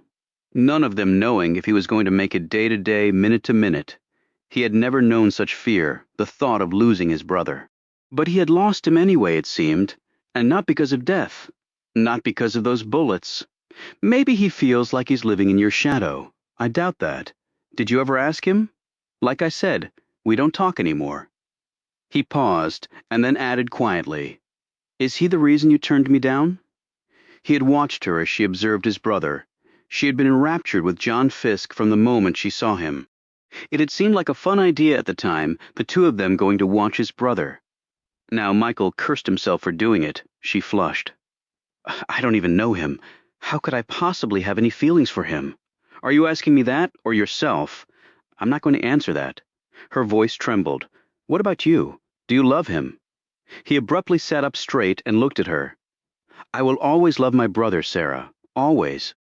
Chapter 7. Ryder wordlessly passed his secretary, fled to his office, opened his briefcase, and slipped out the envelope. He withdrew the letter from inside, but barely glanced at it before tossing it in the wastebasket. In the letter, Rufus Harms had written his last will and testament, but that was just a dodge, something innocuous for the guard to read. Ryder looked at the envelope closely while he punched his intercom. Sheila, can you bring in the hot plate and the tea kettle? Fill it with water, Mr. Ryder. I can make tea for you. I don't want tea, Sheila. Just bring the damned kettle and the hot plate. Sheila didn't question this odd request or her boss's temper. She brought in the kettle and hot plate, then quietly withdrew. Ryder plugged in the hot plate, and within a few minutes steam poured out of the kettle. Gingerly grasping the envelope by its edges, Ryder held it over the steam and watched as the envelope began to come apart, just as Rufus Harms had told him it would. Ryder fussed with the edges, and he soon had it completely laid out. Instead of an envelope, he now held two pieces of paper. One handwritten, the other a copy of the letter Harms had received from the army. As he turned off the hot plate, Ryder marveled at how Rufus had managed to construct this device, an envelope that was actually a letter, and how he had copied and then concealed the letter from the army in it as well. Then he recalled that Harms's father had worked at a printing press company. It would have been better for Rufus if he had followed his daddy into the printing business, instead of joining the army, Ryder muttered to himself. He let the pieces of paper dry out for a minute, and then sat behind his desk while he read what Rufus had written. It didn't take long. The remarks were fairly brief, though many words were oddly formed and misspelled. Ryder couldn't have known it, but Harms had scrawled it out in near darkness, stopping every time he heard the steps of the guards draw close. There wasn't a trace of saliva left in Ryder's throat when he had finished reading. Then he forced himself to read the official notice from the army. Another body blow. Good God! He sank back in his chair, rubbed a trembling hand over his bald spot, and then lurched to his feet, rushed over and locked his office door. The fear spread like a mutating virus. He could barely breathe. He staggered back to his desk and hit his intercom button again. Sheila, bring me in some water and some aspirin, please. A minute later, Sheila knocked on the door. Mr. Ryder, she said through the door. It's locked. He quickly unlocked the door, took the glass and aspirin from her, and was about to shut the door again when Sheila said, Are you okay? Fine, fine, he replied, hustling her out the door. He looked down at the paper Rufus wanted him to file with the United States Supreme Court. Ryder happened to be a member of the largely ceremonial Supreme Court bar, solely by virtue of the sponsorship of a former colleague in the military who had gone on to the Justice Department. If he did exactly as Rufus asked, he would be the attorney of record in Harms's appeal. Ryder could envision only personal catastrophe resulting from such an arrangement, and yet he had promised Rufus. Ryder lay down on the leather sofa in one corner of his office, closed his eyes, and commenced a silent deliberation. So many things hadn't added up the night Ruth. Ann Mosley had been killed. Rufus didn't have a history of violence, only a constant failure to follow orders that had enraged many a superior, and at first had bewildered Ryder as well. Harms's inability to process even the simplest of commands had been finally explained during Ryder's representation of him. But his escaping from the stockade never had. Confronted with no defense, factually, Ryder had made noises about an insanity plea, which had given him just enough leverage to save his client from possible execution. And that had been the end of it. Justice had been served. At least as much as one could expect in this world. Ryder looked once more at the notice from the army, the stark lie of the past, now firmly revealed. This information should have been in Harms's military file at the time of the murder. But it wasn't. It would have constituted a completely plausible defense. Harms's military file had been tampered with, and Ryder now understood why. Harms wanted his freedom and his name cleared, and he wanted it to come from the highest court in the land. And he refused to entrust the prospect of freedom to the army. That's what Harms had said to him while the country western music had covered his words. And could he blame him? All things good were in Rufus's corner. He should be heard, and he should be free. But despite that, Ryder remained immobile on his couch of worn leather and burnished nails.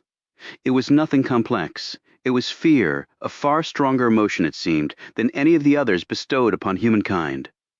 He planned to retire in a few years to the condo he and his wife had already picked out on the Gulf Coast. Their kids were grown.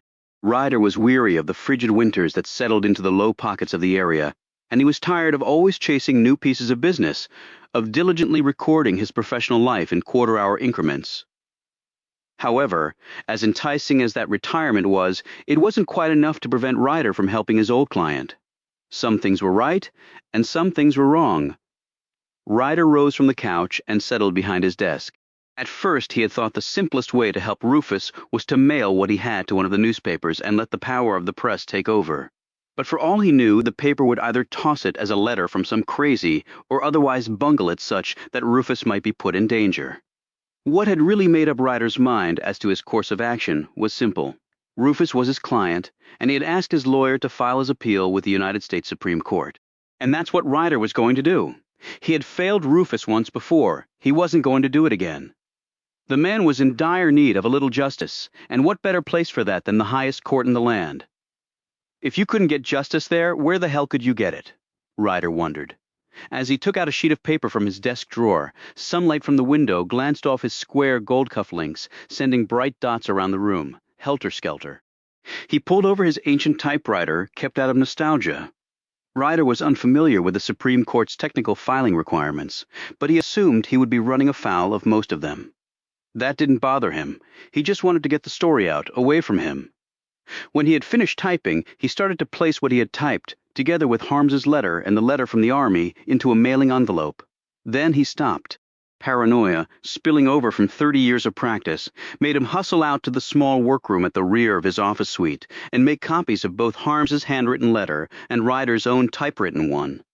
This same uneasiness made him decide to keep, for now, the letter from the Army. When the story broke, he could always produce it again, anonymously. He hid the copies in one of his desk drawers and locked it. He returned the originals to the envelope, looked up the address of the Supreme Court in his legal directory, and next typed up a label. He did not provide a return address on the envelope. That done, he put on his hat and coat and walked down to the post office at the corner. Before he had time to change his mind, he filled out the form to send the envelope by certified mail so he would get a return receipt, handed it to the postal clerk, completed the simple transaction, and returned to his office. It was only then that it struck him. The return receipt could be a way for the court to identify who had sent the package. He sighed. Rufus had been waiting half his life for this, and in a way Ryder had abandoned him back then. For the rest of the day, Ryder lay on the couch in his office, in the dark, silently praying that he had done the right thing, and knowing in his heart that he had. Chapter 8. Ramsey's clerks have been pestering me about the comment you made the other day, just as night, about the poor being entitled to certain preferences. Sarah looked over at the woman sitting so calmly behind her desk. A smile flickered across Knight's face as she scanned some documents. I'm sure they have. They both knew that Ramsey's clerks were like a well-trained commando unit. They had feelers out everywhere, looking for anything of interest to the Chief Justice and his agendas. Almost nothing escaped their notice. Every word, exclamation, meeting, or casual corridor conversation was duly noted, analyzed, and cataloged away for future use. So you intended for that reaction to happen? Sarah, as much as I may not like it, there is a certain process at this place that one must struggle through. Some call it a game. I don't choose to do so, but I can't ignore its presence. I'm not so much concerned with the chief. The positions I'm thinking about taking on a number of cases, Ramsey would never support. I know that, and he knows that. So you are floating a trial balloon to the other justices. In part, yes. Oral argument is also an open public forum. So, to the public, Sarah thought quickly. And the media? Knight put down the papers and clasped her hands together as she stared at the younger woman. This court is swayed more by public opinion than many would dare to confess.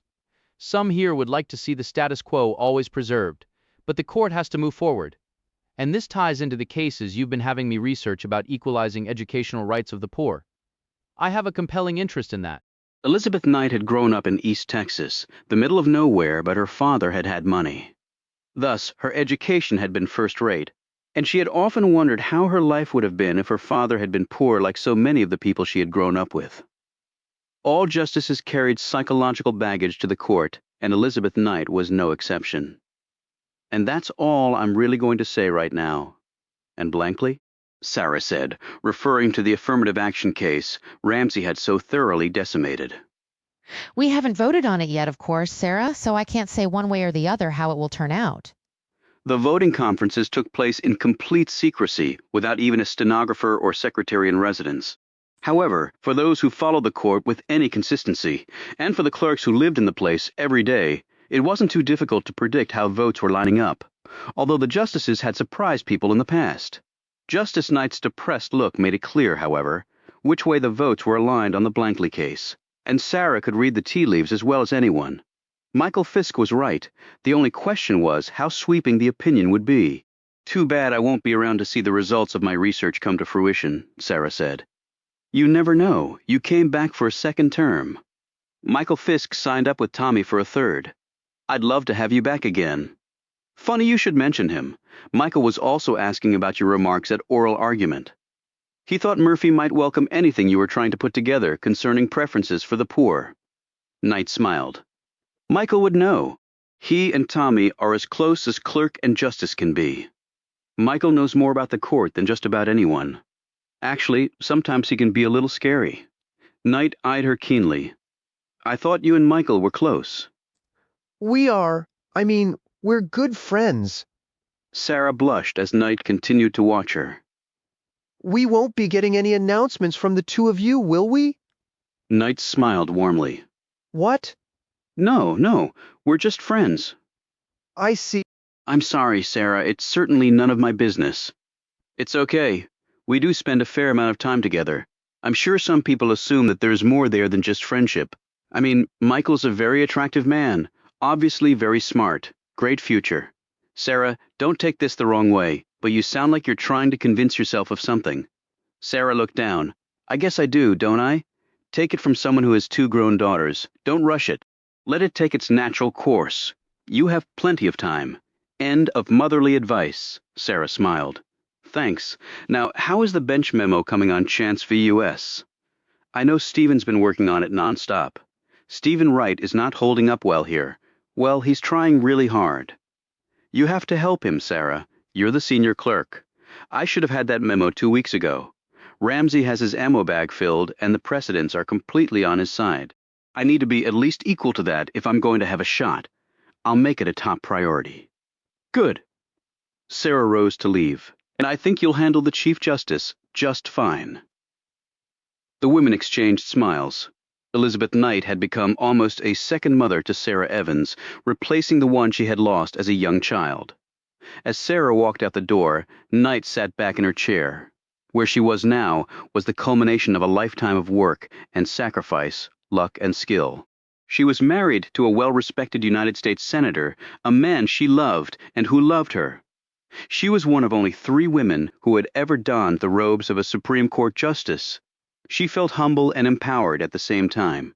The president who had nominated her was still in office.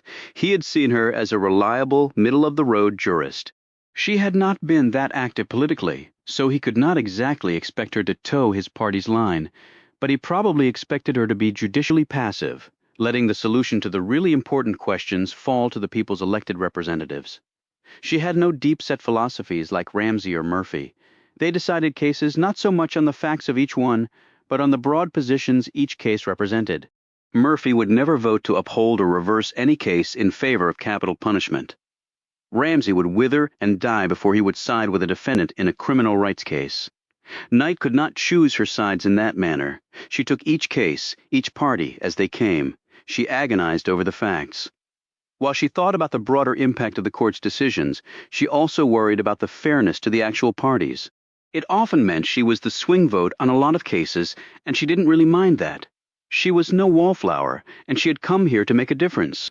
Only now was she seeing what a very great impact she could have, and the responsibility that came with such power was what humbled her and frightened her, made her stare at the ceiling wide awake as her husband slept soundly beside her. Still, she thought with a smile, there was no other place she would rather be, no other way she would rather be spending her life.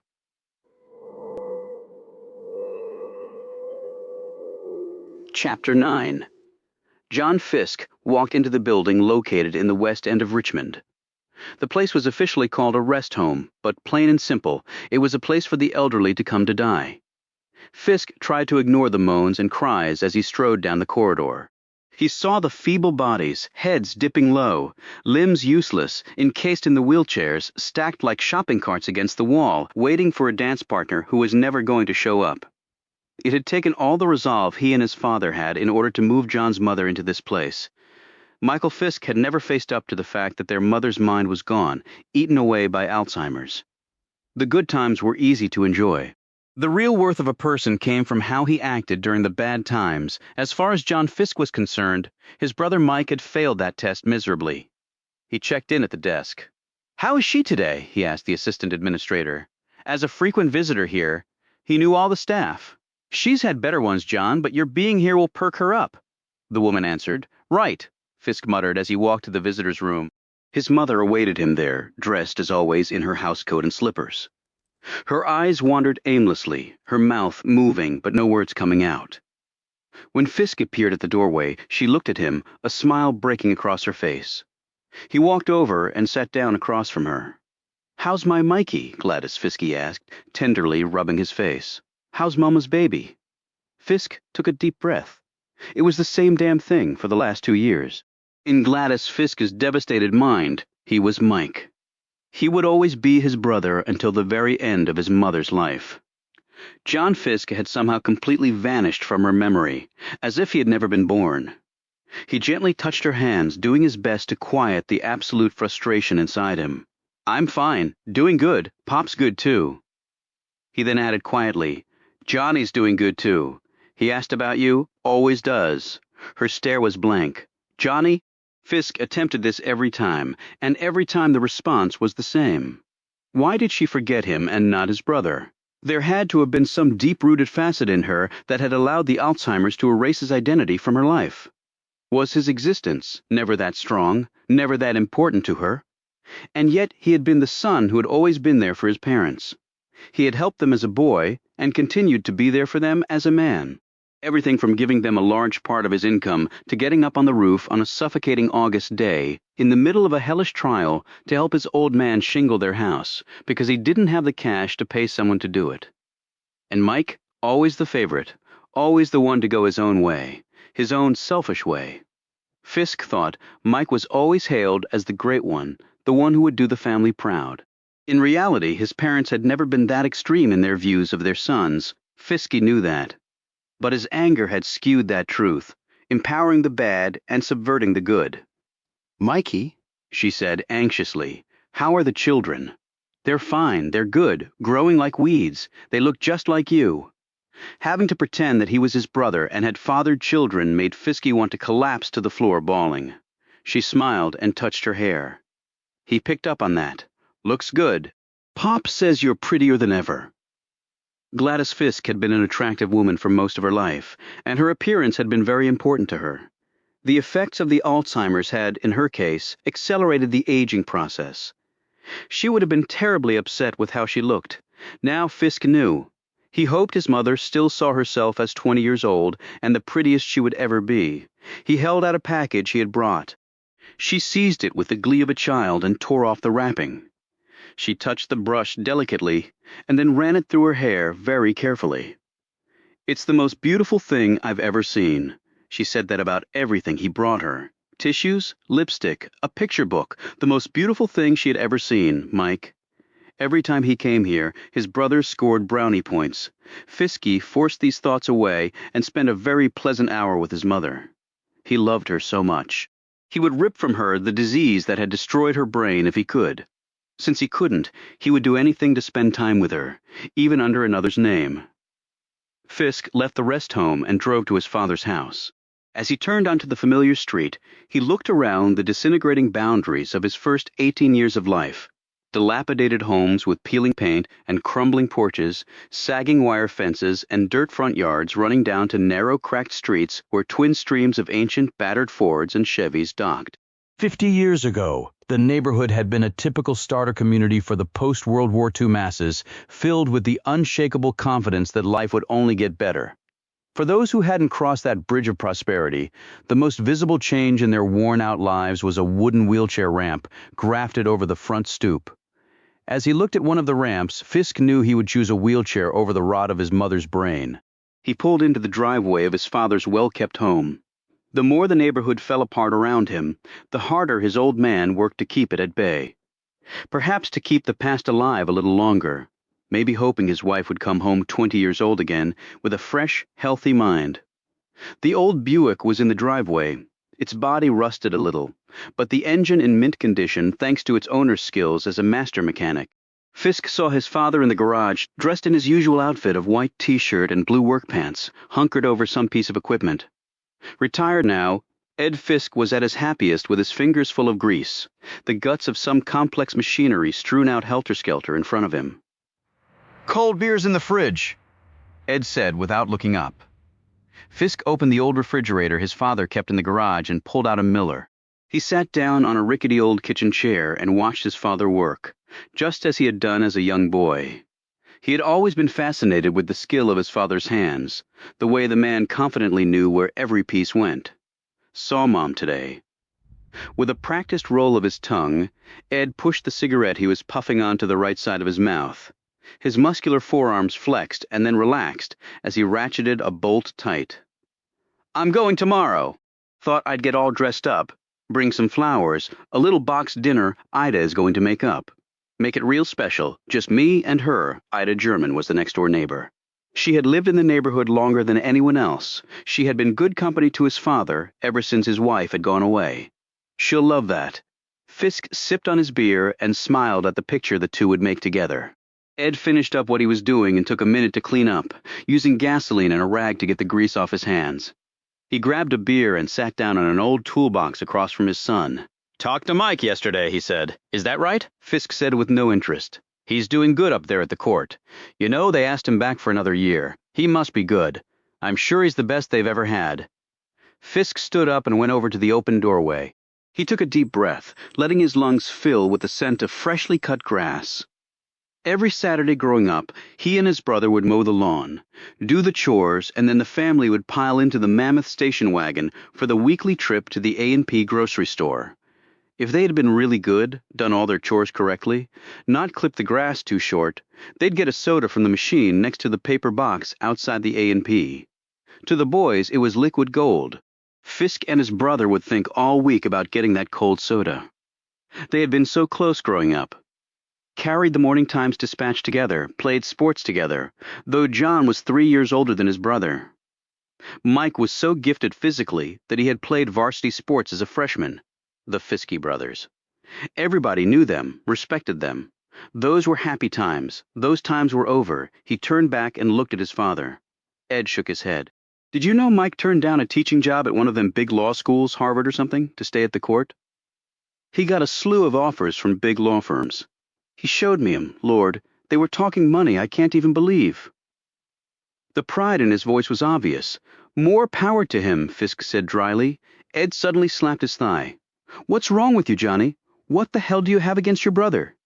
"I've got nothing against him." "Then why the hell don't you two get along like you used to? I've talked to Mike. It's not on account of him." "Look, Pop, he's got his life and I've got mine. I don't remember you being all touchy-feely with Uncle Ben. My brother was a bum and a drunk. Your brother ain't either of those.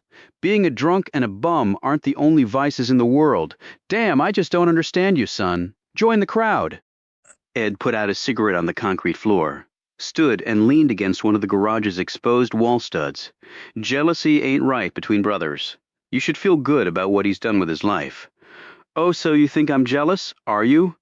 Fisk took another sip of beer and looked over at the belly-button-high wire fence surrounding his father's small backyard. It was currently painted dark green. Over the years, it had seen many different colors.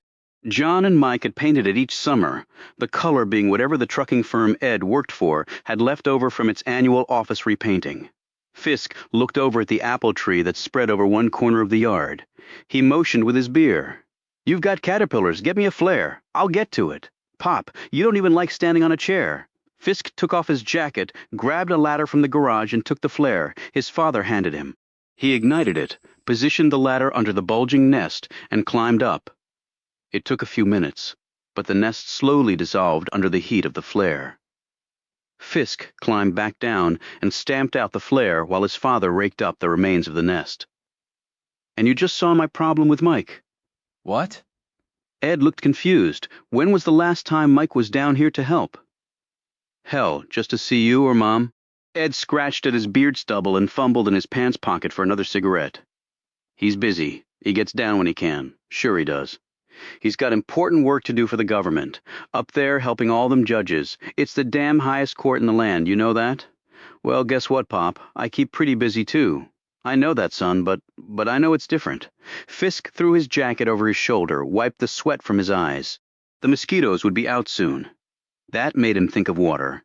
His father kept a trailer at a campground down by the Mattapony River. You been down to the trailer lately? Ed shook his head, relieved at the change in subject. Naw, planning to go soon, though. Take the boat out before it gets too cold. Fisk rubbed another bead of sweat off his forehead. Let me know, I might run down with you. Ed scrutinized his eldest son. How you doing, professionally? Lost 2, won 2 this week. I take that as an acceptable batting average these days. You be careful, son. I know you believe in what you're doing and all, but that's a damn rough bunch you're lawyering for. Some of them might remember you from your cop days. I lie awake at night thinking about that. Fisk smiled. He loved his father as much as he did his mother, and in some subtle ways of men even more. The thought of his father still losing sleep over him was very reassuring. He slapped his father on the back. Don't worry, Pop. I never let my guard down. How about the other thing? Fisk unconsciously touched his chest. Doing just fine. Hell, probably live to be 100. I hope you do, son. His father said with great conviction as he watched his boy leave. Ed shook his head as he thought of how far his sons had drifted apart, and his being unable to do anything about it. Damn, was all he could think of to say before sitting down on the toolbox to finish his beer. Chapter 10. It was early in the morning as Michael Fisk quietly hummed his way through the broad, high-ceilinged hallway toward the clerk's mailroom. As he entered the room, a clerk looked up. You picked a good time, Michael. We just got in a shipment. Any con mail? Michael asked, referring to the ever-growing number of petitions from prisoners. Most of them were filed in forma pauperis, meaning literally in the form of a pauper. There was a separate docket kept for these petitions, and it was so large that one clerk was specially designated to manage the filings. The IFPs, as they were termed by court personnel, were usually a place to discover either humor over some ridiculous claim, or occasionally a case worthy of the court's attention. Michael knew that some of the most important court decisions ever had resulted from IFP cases, thus his early morning ritual of panning for appellate gold in the paper piles.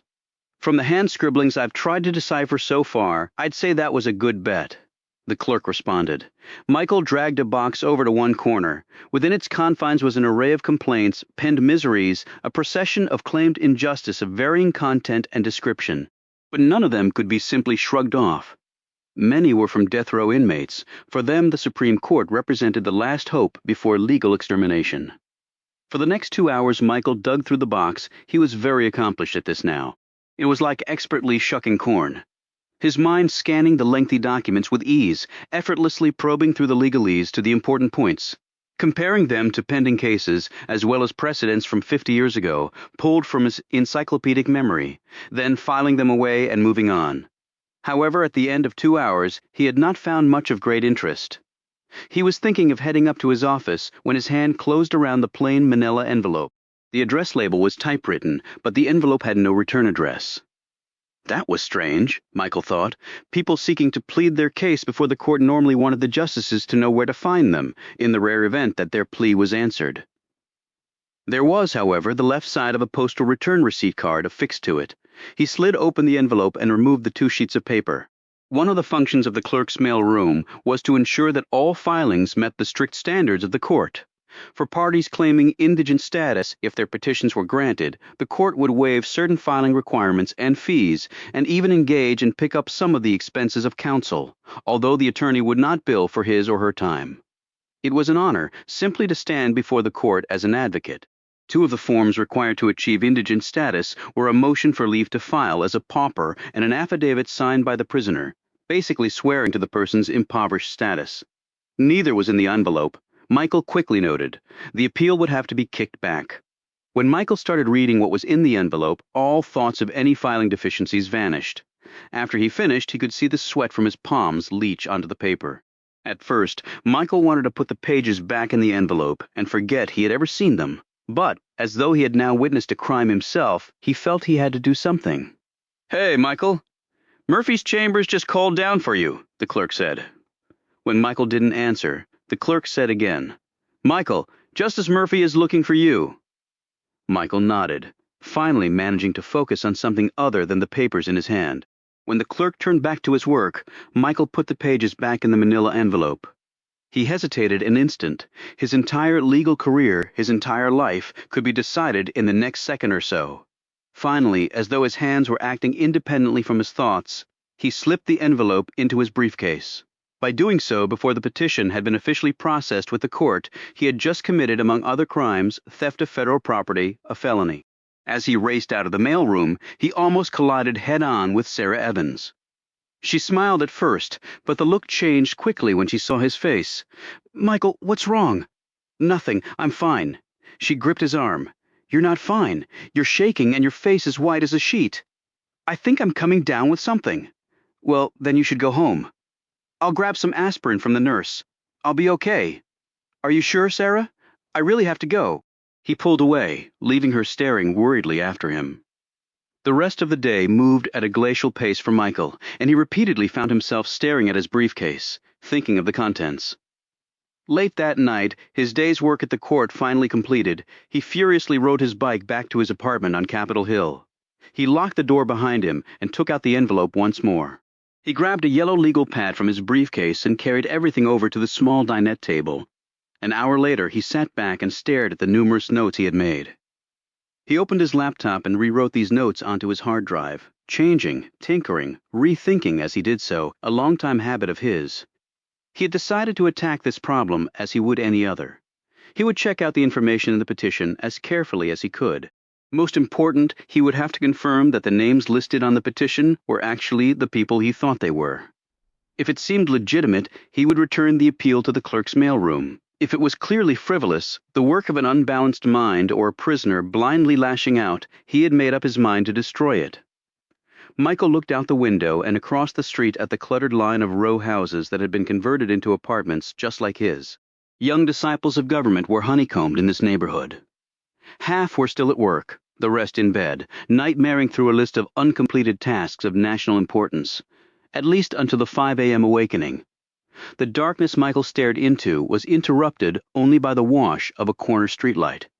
The wind had gained strength and the temperature had dropped, in readiness for an advancing storm. The boiler in the old building was not yet engaged, and a sudden chill hit Michael through the window. He pulled a sweatshirt from his closet, threw it on, and returned to stare out to the street. He had never heard of Rufus Harms. According to the dates in the letter, the man had been incarcerated when Michael was only 5 years old. The spelling in the letter was abysmal. The formation of the letters and words clumsy, resembling a child's humorous first attempts at penmanship. The typewritten letter explained some of the background of the case and was obviously composed by a far better educated person. A lawyer, perhaps, Michael thought. The language had a legal air to it, although it was as though the person typing it had intended his professional, together with his personal identity, to remain unknown. The notice from the Army, according to the typewritten letter, had requested certain information from Rufus Harms. However, Rufus Harms denied ever being in the program the Army's records apparently indicated he was in. It had been a cover, Harms was alleging, for a crime that had resulted in a horrific miscarriage of justice, a legal fiasco that had caused a quarter-century of his life to disappear. Suddenly warm, Michael pressed his face into the coolness of the window and took a deep breath, the air frosting the glass. What he was doing amounted to blatant interference with a party's right to seek his day in court. All of his life, Michael had believed in a person's inalienable franchise to have access to the law, no matter how rich or poor. It was not script that could be revoked or declared worthless. He comforted himself somewhat with the knowledge that the appeal would have been defeated via a host of technical deficiencies. But this case was different.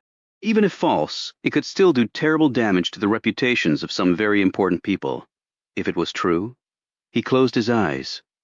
Please, God, do not let it be, he prayed. He turned his head and eyed the phone. He suddenly wondered if he should call and seek his brother's advice. John was savvy in ways his younger brother was not. He might know how to handle the situation better. Michael hesitated for a moment longer, reluctant to admit that he needed any help, especially from that troubling, estranged source. But it also might be a way back into his brother's life. The fault was not entirely on one side. Michael had matured enough to comprehend the elusiveness of blame. He picked up the phone and dialed. He got the answering machine, a result that pleased a certain part of him. He left a message asking for his brother's help, but revealing nothing. He hung up and returned to the window once more. It was probably better that John had not been there to take the call. His brother tended to see things only in rigid lines of black and white, a telling facet of the way he lived his life. Toward the early hours of the morning, Michael drifted off to sleep, growing ever more confident that he could handle this potential nightmare. However it turned out. Chapter 11. 3 days after Michael Fisk had taken the file from the clerk's mailroom, Rufus Harms placed another call to Sam Ryder's office, but was told the attorney was out of town on business. As he was escorted back to his cell, Rufus passed a man in the corridor. "Lot of phone calls lately, Harms?" "What? You have a mail order business going or something?" The guards laughed loudly at the man's words. Vic Tremaine was a little under 6 feet, had white blonde, close-cropped hair, weathered features, and was molded like a gun turret. He was the second in command of Fort Jackson, and he had made it his personal mission to compress as much misery into Harms's life as he could. Harms said nothing, but stood there patiently as Tremaine looked him up and down. "What your lawyer want? He coming up with another defense for you slaughtering that little girl? Is that it?" Tremaine drew closer to the prisoner. "You still see her in your sleep?" "I hope you do. I listened to you crying in your cell, you know." Tremaine's tone was openly taunting, the muscles in his arms and shoulders tensing with each word, neck veins pulling taut, as though he were hoping Harms would crack, try something, and that would be the end of the prisoner's life, tenure here, crying like a damn baby. "I bet that little girl's mama and daddy cried too. I bet they wanted to wrap their fingers around your throat, like you did to their baby. You ever think about that?" Harms did not flinch. His lips remained in a straight line, his eyes looking past Tremaine. Harms had been through isolation, solitary, taunts, physical and mental abuse. Everything one man could do to another out of cruelty, fear, and hatred he had endured. Tremaine's words, no matter their content or how they were delivered, could not break through the wall that encased him, kept him alive. Sensing this, Tremaine took a step back. "Get him out of my sight." As the group headed off, Tremaine called after them, "Go back to reading your Bible, Harms. That's as close as you're ever getting to heaven." John Fisk hustled after the woman walking down the hallway of the court building. "Hey, Janet, got a minute?" Janet Ryan was a very experienced prosecutor, currently doing her best to send one of Fiskey's clients away for a long time. She was also attractive and divorced. She smiled when she turned to him. "For you, 2 minutes. About Rodney? Wait, refresh my memory. I've got lots of Rodneys.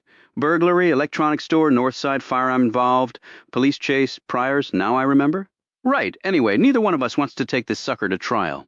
Translation, John. Your case stinks, and mine is overwhelming. Fisk shook his head. You might have a chain of custody problem with some of the evidence. Might is such a funny word, don't you think? And that confession has holes. They always do. But the fact is, your guy is a career crim, and I'll get a jury who'll put him away for a long time. So why waste the taxpayers' money then? What's your deal? Plead to the burglary, possession of stolen property. Drop the nasty little firearm count. We end up with 5 years with credit for time served. Janet started walking. "See you in court. Okay, 8. But I need to talk with my guy." She turned around and ticked off the points on her fingers. "He pleads to all of it, including the nasty little firearm count. He gets 10 years, forget the time served, and he punches the whole ticket, probation for another 5 after that. If he pees funny, he goes back for another 10, no questions asked. If he goes to trial, you're looking at a slam dunk of 20, and I want an answer right now. Damn, Janet, where's the compassion? Saving it for somebody who deserves it. As you can probably guess, my list is very short. Besides, it's a sweetheart deal, yes or no." Fisk tapped his fingers against his briefcase. "Going once, going twice," Ryan said. Okay, deal. Good doing business with you, John. By the way, why don't you call me sometime, off hours? Don't you think there might be a conflict lurking there somewhere? Not at all. I'm always hardest on my friends. She walked off humming while Fisk leaned up against the wall and shook his head. An hour later, he returned to his office and tossed down his briefcase. He picked up the phone and checked his messages at home. Listening to the recorded voices at the same time, he wrote down notes for an upcoming hearing. When he heard his brother's voice, he didn't even stop writing. One finger flicked out and erased the message. It was rare, but not unheard of for Mike to call. Fisk had never called him back. Now he thought his brother was doing it just to antagonize him. As soon as he completed this thought, he knew it was not true. He rose and went over to a bookcase jammed with trial notebooks and legal tomes. He slid out the framed photograph. It was an old picture. He was in his policeman's uniform. Mike stood next to him. Proud little brother, just entering manhood, and stern-faced big brother, who had already seen a lot of evil in life and expected to see a lot more before he was done. In reality, he had experienced firsthand the ugly side of humanity and was still, but now he did so without the uniform. Just a briefcase, a cheap suit, and a fast mouth. Bullets exchanged for words, till the end of his days. He put the photo back and sat down. However, he looked over at the photo, suddenly unable to concentrate. A few days later, Sarah Evans knocked and then opened the door to Michael Fisk's office. It was empty. Michael had borrowed a book and she needed it back. She looked around the room, but didn't see it lying anywhere. Then she spotted his briefcase underneath the knee-hole of his desk. She picked it up. From the weight, she knew there was something inside. The briefcase was locked, but she knew the combination from having borrowed his briefcase a couple of times before. She opened it and immediately saw 2 books and the papers inside. Neither book was the one she was looking for, though. She was going to close it back up, but then stopped. She pulled the papers out and then looked at the envelope they had come in, addressed to the clerks of Fice. She had just glanced at the handwritten page and then the typewritten letter when she heard footsteps. She put the papers back, closed the briefcase, and slid it back under the desk. A moment later, Michael walked in. "Sarah, what are you doing here?" Sarah did her best to look normal. "I just came looking for that book I had lent you last week. I've got it at home. Well, maybe I can come over for dinner and get it. I'm kind of busy. We're all busy, Michael, but you've really been keeping to yourself lately. Are you sure you're okay? Not cracking under the strain?" She smiled to show she was kidding, but Michael did look like he was cracking. "I'm fine, really. I'll bring the book tomorrow. It's not that big a deal." "I'll bring it tomorrow," he said a little angrily, his face flushing, but he calmed down quickly. "I've really got a lot of work to do." He looked at the door. Sarah went over and put her hand on the knob, then looked back. "Michael, if you need to talk about anything, I'm here for you." "Yeah, okay, thanks." He ushered her out and closed and locked the door. He went over to his desk and pulled out the briefcase. He looked at the contents and then over at the door. Later that night, Sarah pulled her car down the gravel drive and stopped in front of the small cottage located off the George Washington Parkway, a truly beautiful stretch of road. The cottage was the first thing she had ever owned, and she had put a lot of work into fixing up the place. A stairway led down to the Potomac, where her small sailboat was docked. She and Michael had spent their rare free time sailing across the river to the Maryland side, and then north under Memorial Bridge, and then on to Georgetown. It was a haven of calm for them both, surrounded as they were by a sea of crisis at work. Michael had turned down her last offer to go sailing. In fact, he had turned down all of her get-together ideas the past week. At first, she thought it was due to her rejecting his marriage offer. But after the encounter at his office, she knew that was not it. She struggled to remember precisely what she had seen in the briefcase. It was a filing, she was sure of that, and she had seen a name on the typewritten letter. It was Harms. She hadn't remembered the first name, from the little she had been able to read before Michael walked in. Apparently Harms was filing some sort of appeal with the court. She didn't know what about. There had been no signature at the bottom of the typewritten letter. She had gone directly to the clerk's office to see if any case with the name Harms had been logged in. It hadn't. She couldn't believe she was thinking this, but had Michael taken an appeal before it had been processed and put into the system? If he had, that was a very serious crime. He could be fired from the court, sent to jail even. She went inside, changed into jeans and a t-shirt, and walked back outside. It was already dark. Supreme Court clerks rarely made it home while it was still light, unless it was daybreak and they were coming home to shower and change clothes before going back to work. She walked down the stairs to the dock and sat on her boat. If only Michael would confide in her, she could help. Despite his words to the contrary, Michael had pulled back from her. He had not taken rejection well. Who would? She told herself. She abruptly jumped up and raced to the house, picked up the phone, and started to dial his number, but then stopped. Michael Fisk was a stubborn man. If she confronted him on what she had seen, that could very well make matters worse. She put the phone back down. She would have to let him come to her. She went back outside and looked at the water. A jet flew by, and she automatically waved to it, a ritual of hers. Indeed, the planes were so low at this point that, had it been light, a passenger on the plane could have seen her waving. When her hand dropped back down, she felt more depressed than she had since her father had passed away, leaving her all alone. After that loss, she had started life anew, gone to the West Coast for law school, where she had excelled, clerked at the Ninth Circuit Court of Appeals, and then taken a job with the Supreme Court. That's when she had sold the farm in North Carolina and bought this place. She wasn't running from her old life, or from the sadness that gripped her whenever she dwelled on her parents not being around either to see her accomplishments, or to simply hold her. At least she didn't think she was. When the day came for her to leave the court, she had no idea what she wanted to do. In the legal arena, she could go anywhere.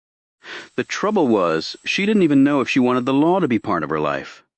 3 years of law school, a year at the Court of Appeals, starting on her second year up here. She was creeping close to burnout. She thought of her father, a farmer, and also the town's justice of the peace. He had no fancy courtroom. He often dispensed sound and fair justice while perched on his tractor in the field or while washing up for dinner.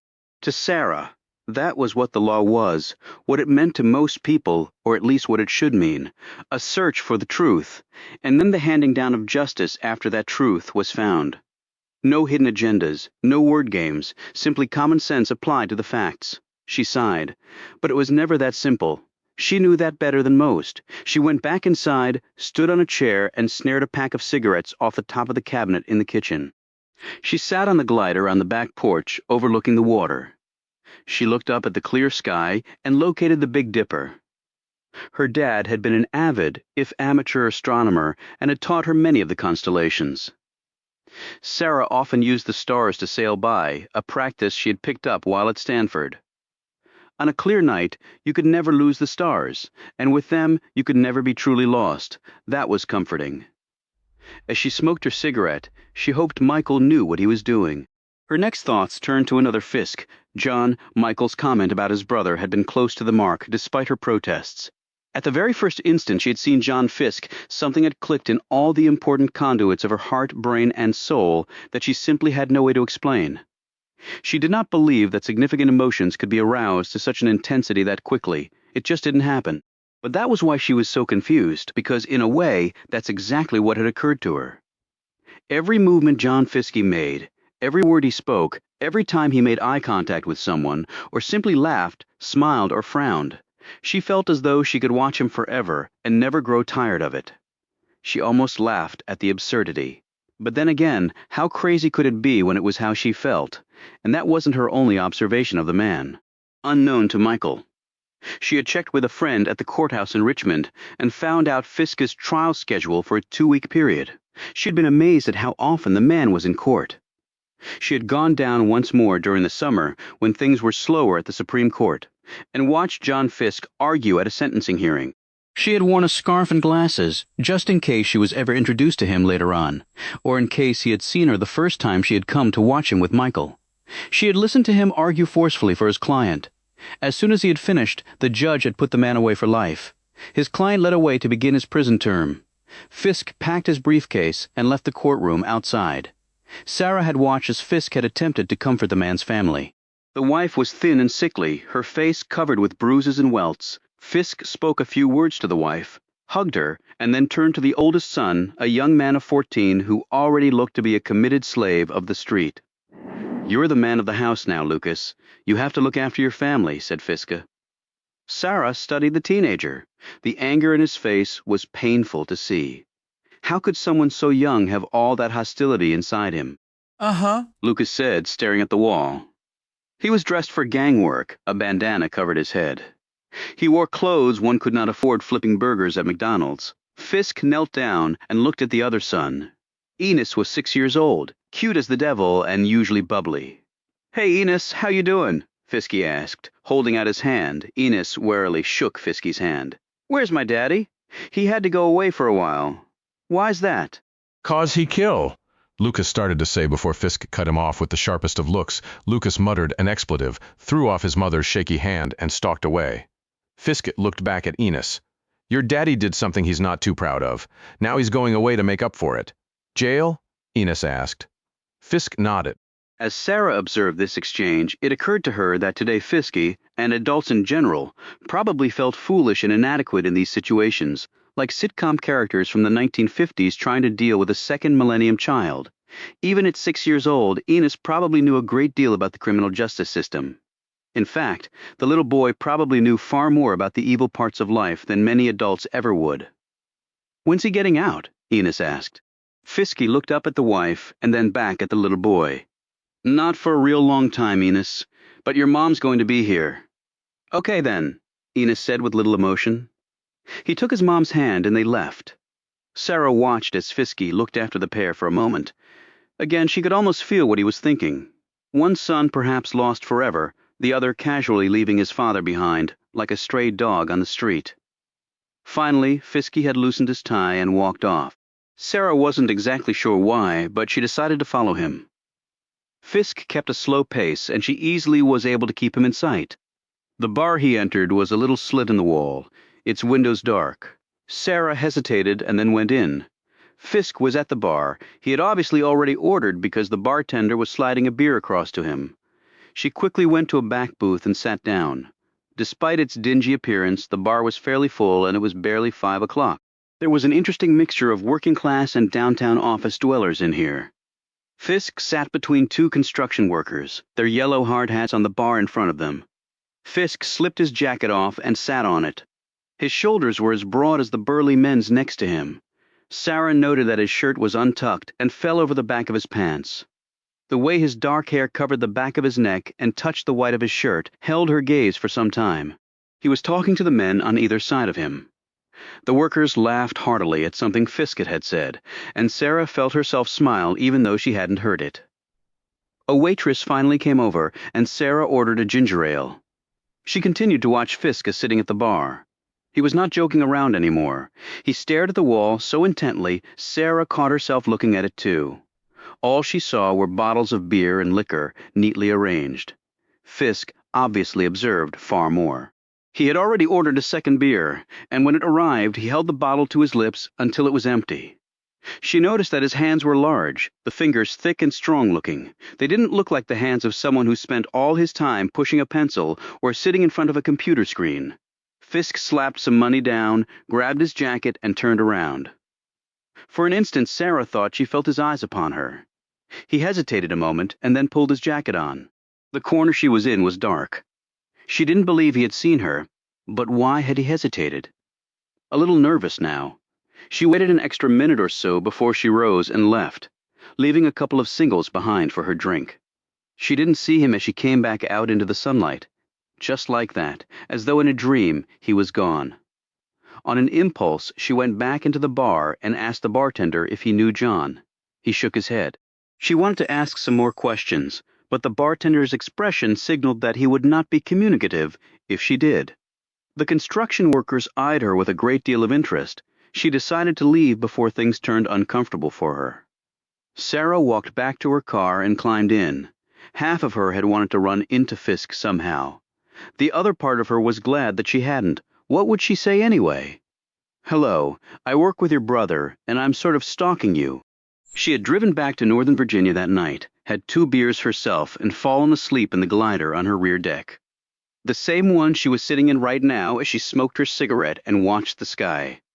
That had been the last time she had seen John Fisk, almost 4 months ago. She couldn't be in love with him, since she didn't even know the man. Infatuation was far more likely. Maybe if she ever did meet Fisk, it would destroy her impression of him. She wasn't a believer in destiny, though. If anything was going to happen between them, it would probably be up to her to make the first move.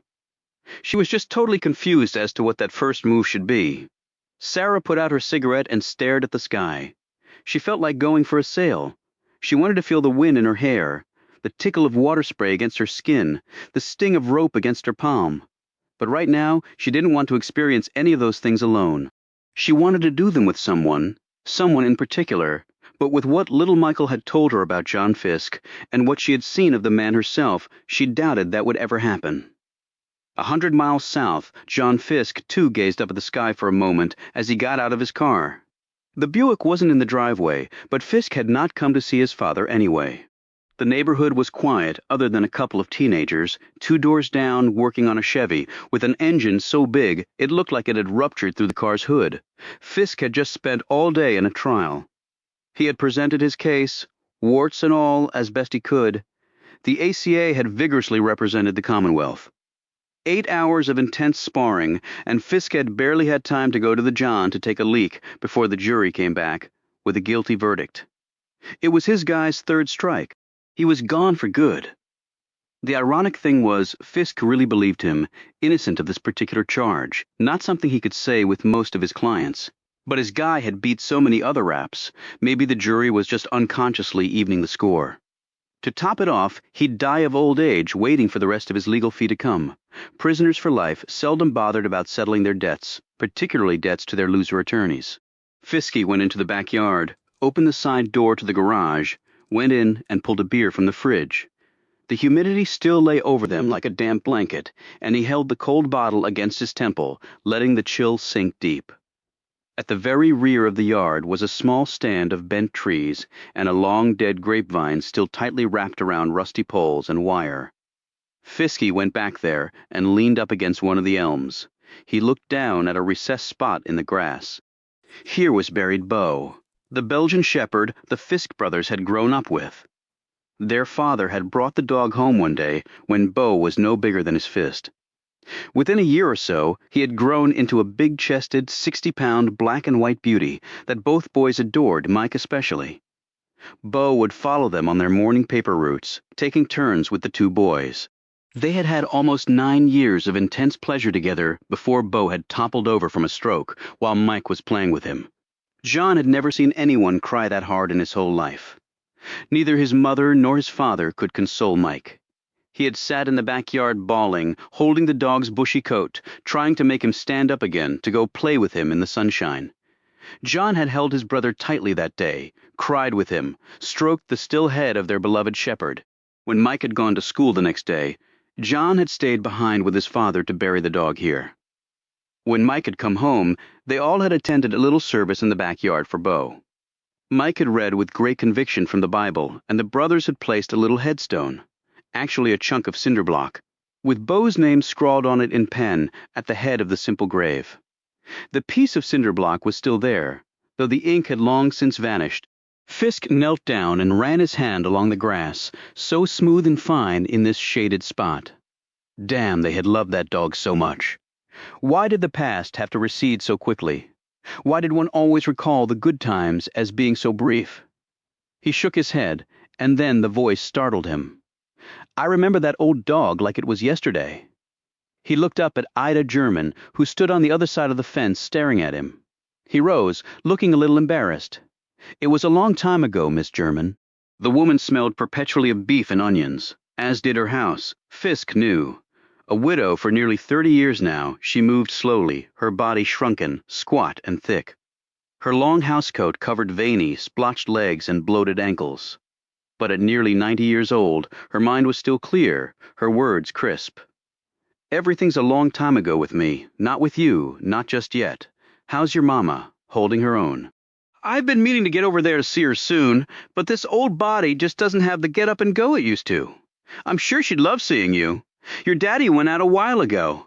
American Legion, or VFW, I think. Good, I'm glad to see he's getting out, and I appreciate you keeping him company. Isn't any fun being alone? I've outlived 3 of my own children. Hardest thing in the world for a parent to do is bury their babies. Ain't natural. How's Mike? Don't see him much. He keeps pretty busy. Who would have thought that chubby-cheeked little towhead would have gone on to do what he's done? Mind-boggling, if you ask me. He's earned it. Fisk stopped for a moment. That had just slipped out.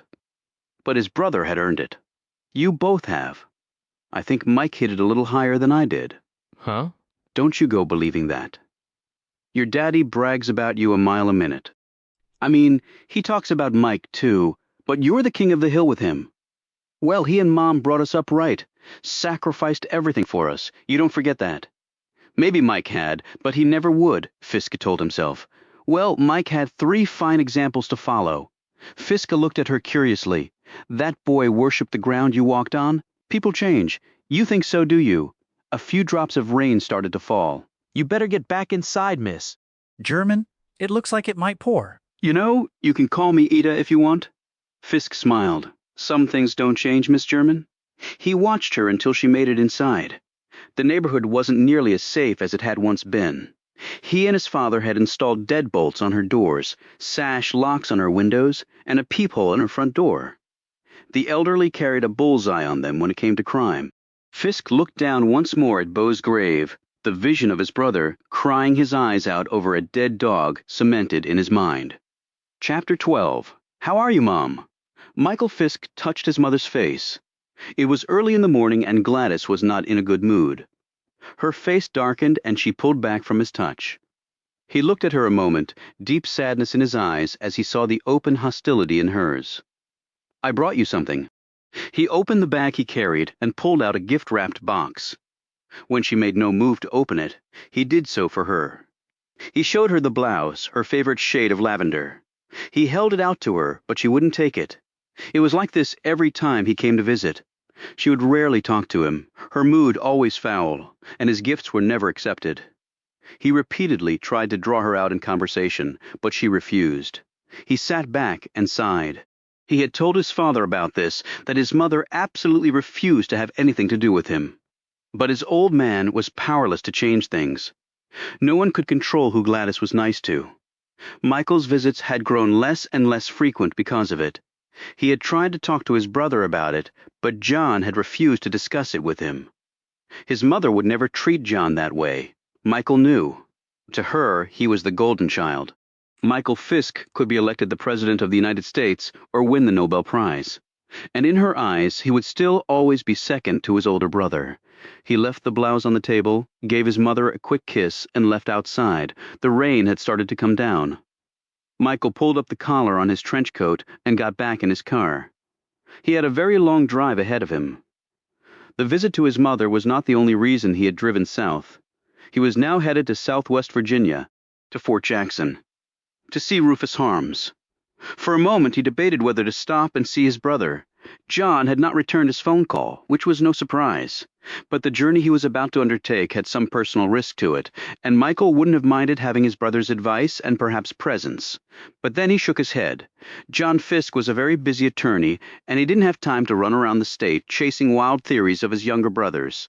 He would just have to deal with it alone, as she often did. Elizabeth Knight rose early, did some stretching exercises on the floor, and then ran on the treadmill in the spare bedroom of her and her husband, Senator Jordan Knight's Watergate apartment.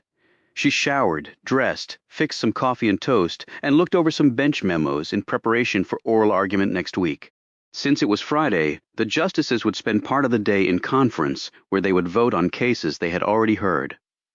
Ramsey ran the conferences on a tight schedule. To her disappointment, there was little debate at these meetings. Ramsey would summarize the salient points of each case, cast his vote orally, and wait while the other justices did the same. If Ramsey was in the majority, which he usually was, he assigned the opinion. If he wasn't, the most senior associate justice in the majority, usually Murphy, ideological opposites, he and Ramsey rarely if ever voted the same way, would assign the opinion. As Knight finished her coffee, she thought back over her first 3 years on the court. It had been a whirlwind, really, because of her gender. She was automatically seen as not only a champion of women's rights, but also of causes that many women traditionally supported. People never considered this stereotyping, although it was a blatant form of it. Knight knew. She was a judge, not a politician. She had to look at each case separately, just as she had done as a trial court judge, and yet even she had to own up to the fact that the Supreme Court was different. The impact of its decisions was so far-reaching that the justices were forced to go beyond the 4 corners of each case and look at the effect of the decision on everyone else. That had been one of the hardest things for her to do. She looked around the luxurious apartment. She and her husband had a good life together. They were routinely touted as the capital's #1 power couple, and in a way, they were. She carried that mantle as well as she could, even as she combated the isolation that each justice had to endure. When you went on the court, friends stopped calling. People treated you differently, were careful, guarded in what they said around you. Knight had always been gregarious, outgoing. Now she felt much less so. She clung to her husband's professional life as a way to lessen the impact of this abrupt change. Sometimes she felt like a nun with 8 monks as her lifelong companions, as if in answer to her thoughts, Jordan Knight, still dressed in his pajamas, came up behind her and gave her a hug. You know, there's no rule that says you have to start every day at the crack of dawn. Snuggling in bed is good for the soul, he said. She kissed his hand and turned to give him a hug back. I don't recall you being a late sleeper either, Senator. We should both make a concerted effort to do it, I think. Who knows what it could lead to? I've heard sex is the best defense against aging.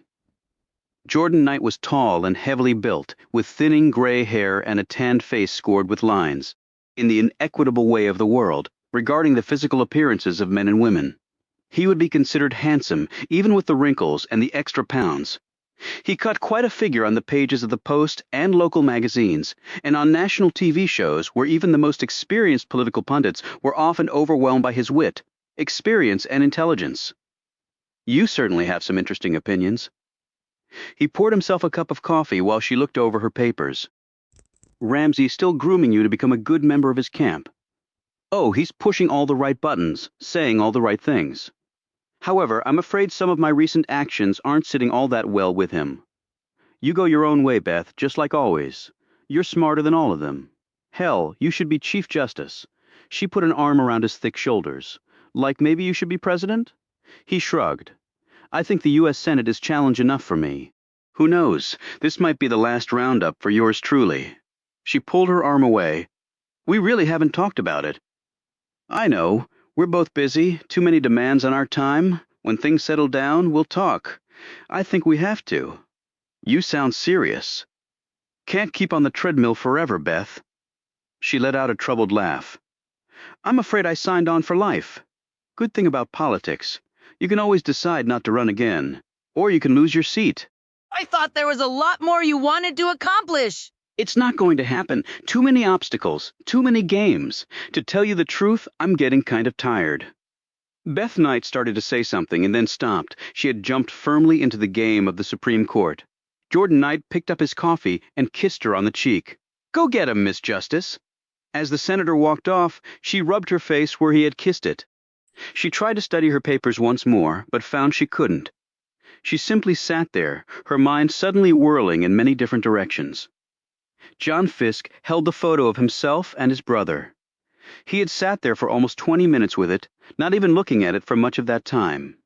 Finally, he stood it up on his bookcase, went over to the phone, and dialed his brother's number. There was no answer, and Fisk didn't bother leaving a message. He then called the Supreme Court, but was told Michael was not yet in. He called 30 minutes later, and was told by another person that Michael would not be in at all that day. Figures, he thought. He couldn't get hold of his brother when he had at last gotten up the nerve to call him. Was that what it was? Nerve. He sat down at his desk and tried to work, but his eyes kept stealing over to that photo.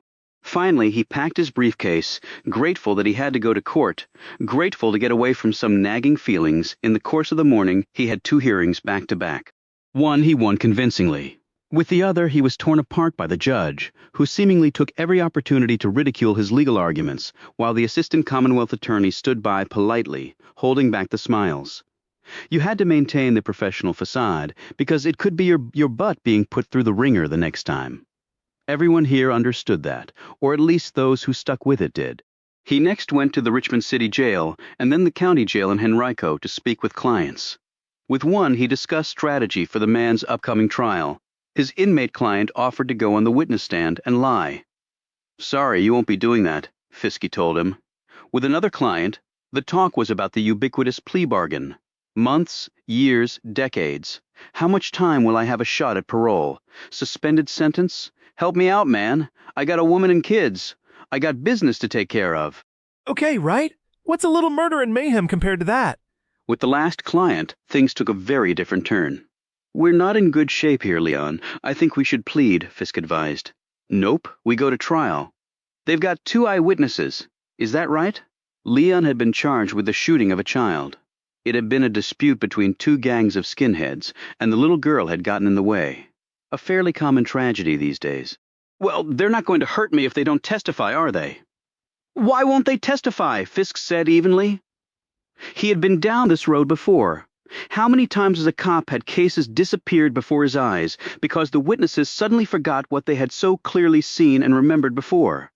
Leon shrugged. You know, things come up. People don't keep their appointments. The police took their statements. Leon gave him a sharp glance. Right? But I get to face people testifying against me, right? So's you can trip them up on the witness stand, right? You certainly know your Constitution, Fisk said dryly. He took a deep breath. He was so tired of the game of witness intimidation. Come on, Leon. Tell me, I'm your attorney. It's all privileged. Why won't they testify against you? Leon cracked a smile. You don't need to know. Yes, I do. I don't need any surprises. You never know what a prosecutor is going to try. Believe me, I've seen it happen before. If something goes down and I'm not prepared for it, your ass could go up the river. Now Leon looked a little worried. He obviously hadn't thought of that. He rubbed at the swastika on his forearm. Privileged, right? That's what you said. That's right. Fisk leaned forward. Between you, me, and God, Leon laughed. God, shit. That's a good one. He hunched forward and spoke in a low voice. Got me a couple of friends. They gonna pay a little visit to these witnesses. Make sure they forget their way to the courthouse. It's all set up. Fisk slumped back. Oh hell, now you've done it. Done what? Told me the one damn thing I have to go to the judge with. What the hell you talking about? Legally and ethically, I can't divulge any information given to me by a client. So what's the problem? I'm your client and I just gave you the damn information. Right. But you see, there's an important exception to that rule. You just told me about a crime you've planned for the future. That's the one thing I have to tell the court. I can't let you commit the crime. I have to advise you not to do it. Consider yourself so advised. If you'd already done it, we'd be okay. What the hell were you thinking about? Telling me that? Fisk looked disgusted. I didn't know that was the law. Shit. I ain't no damn lawyer. Come on, Leon. You know the law better than most lawyers. Now you've gone and screwed up your own case. Now we have to plead. What the hell do you mean? If we go to trial and the witnesses don't show, I have to tell the court what you told me. If the witnesses show, your ass is cooked. Well, then don't you go telling nobody nothing. That's not an option, Leon. If I don't, and it comes out somehow, I lose my license to practice.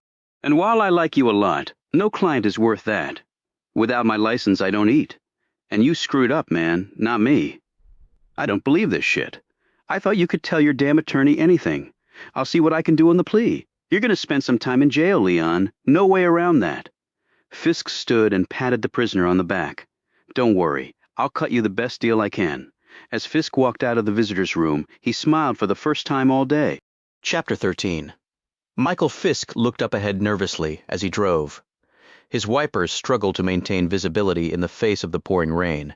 Headed west, he had passed places with names like Pulaski, Bland, and even something called Hungry Mother's State Park, which had conjured up in his mind a discomforting vision of huddled masses of women and children begging for food along the park's trails.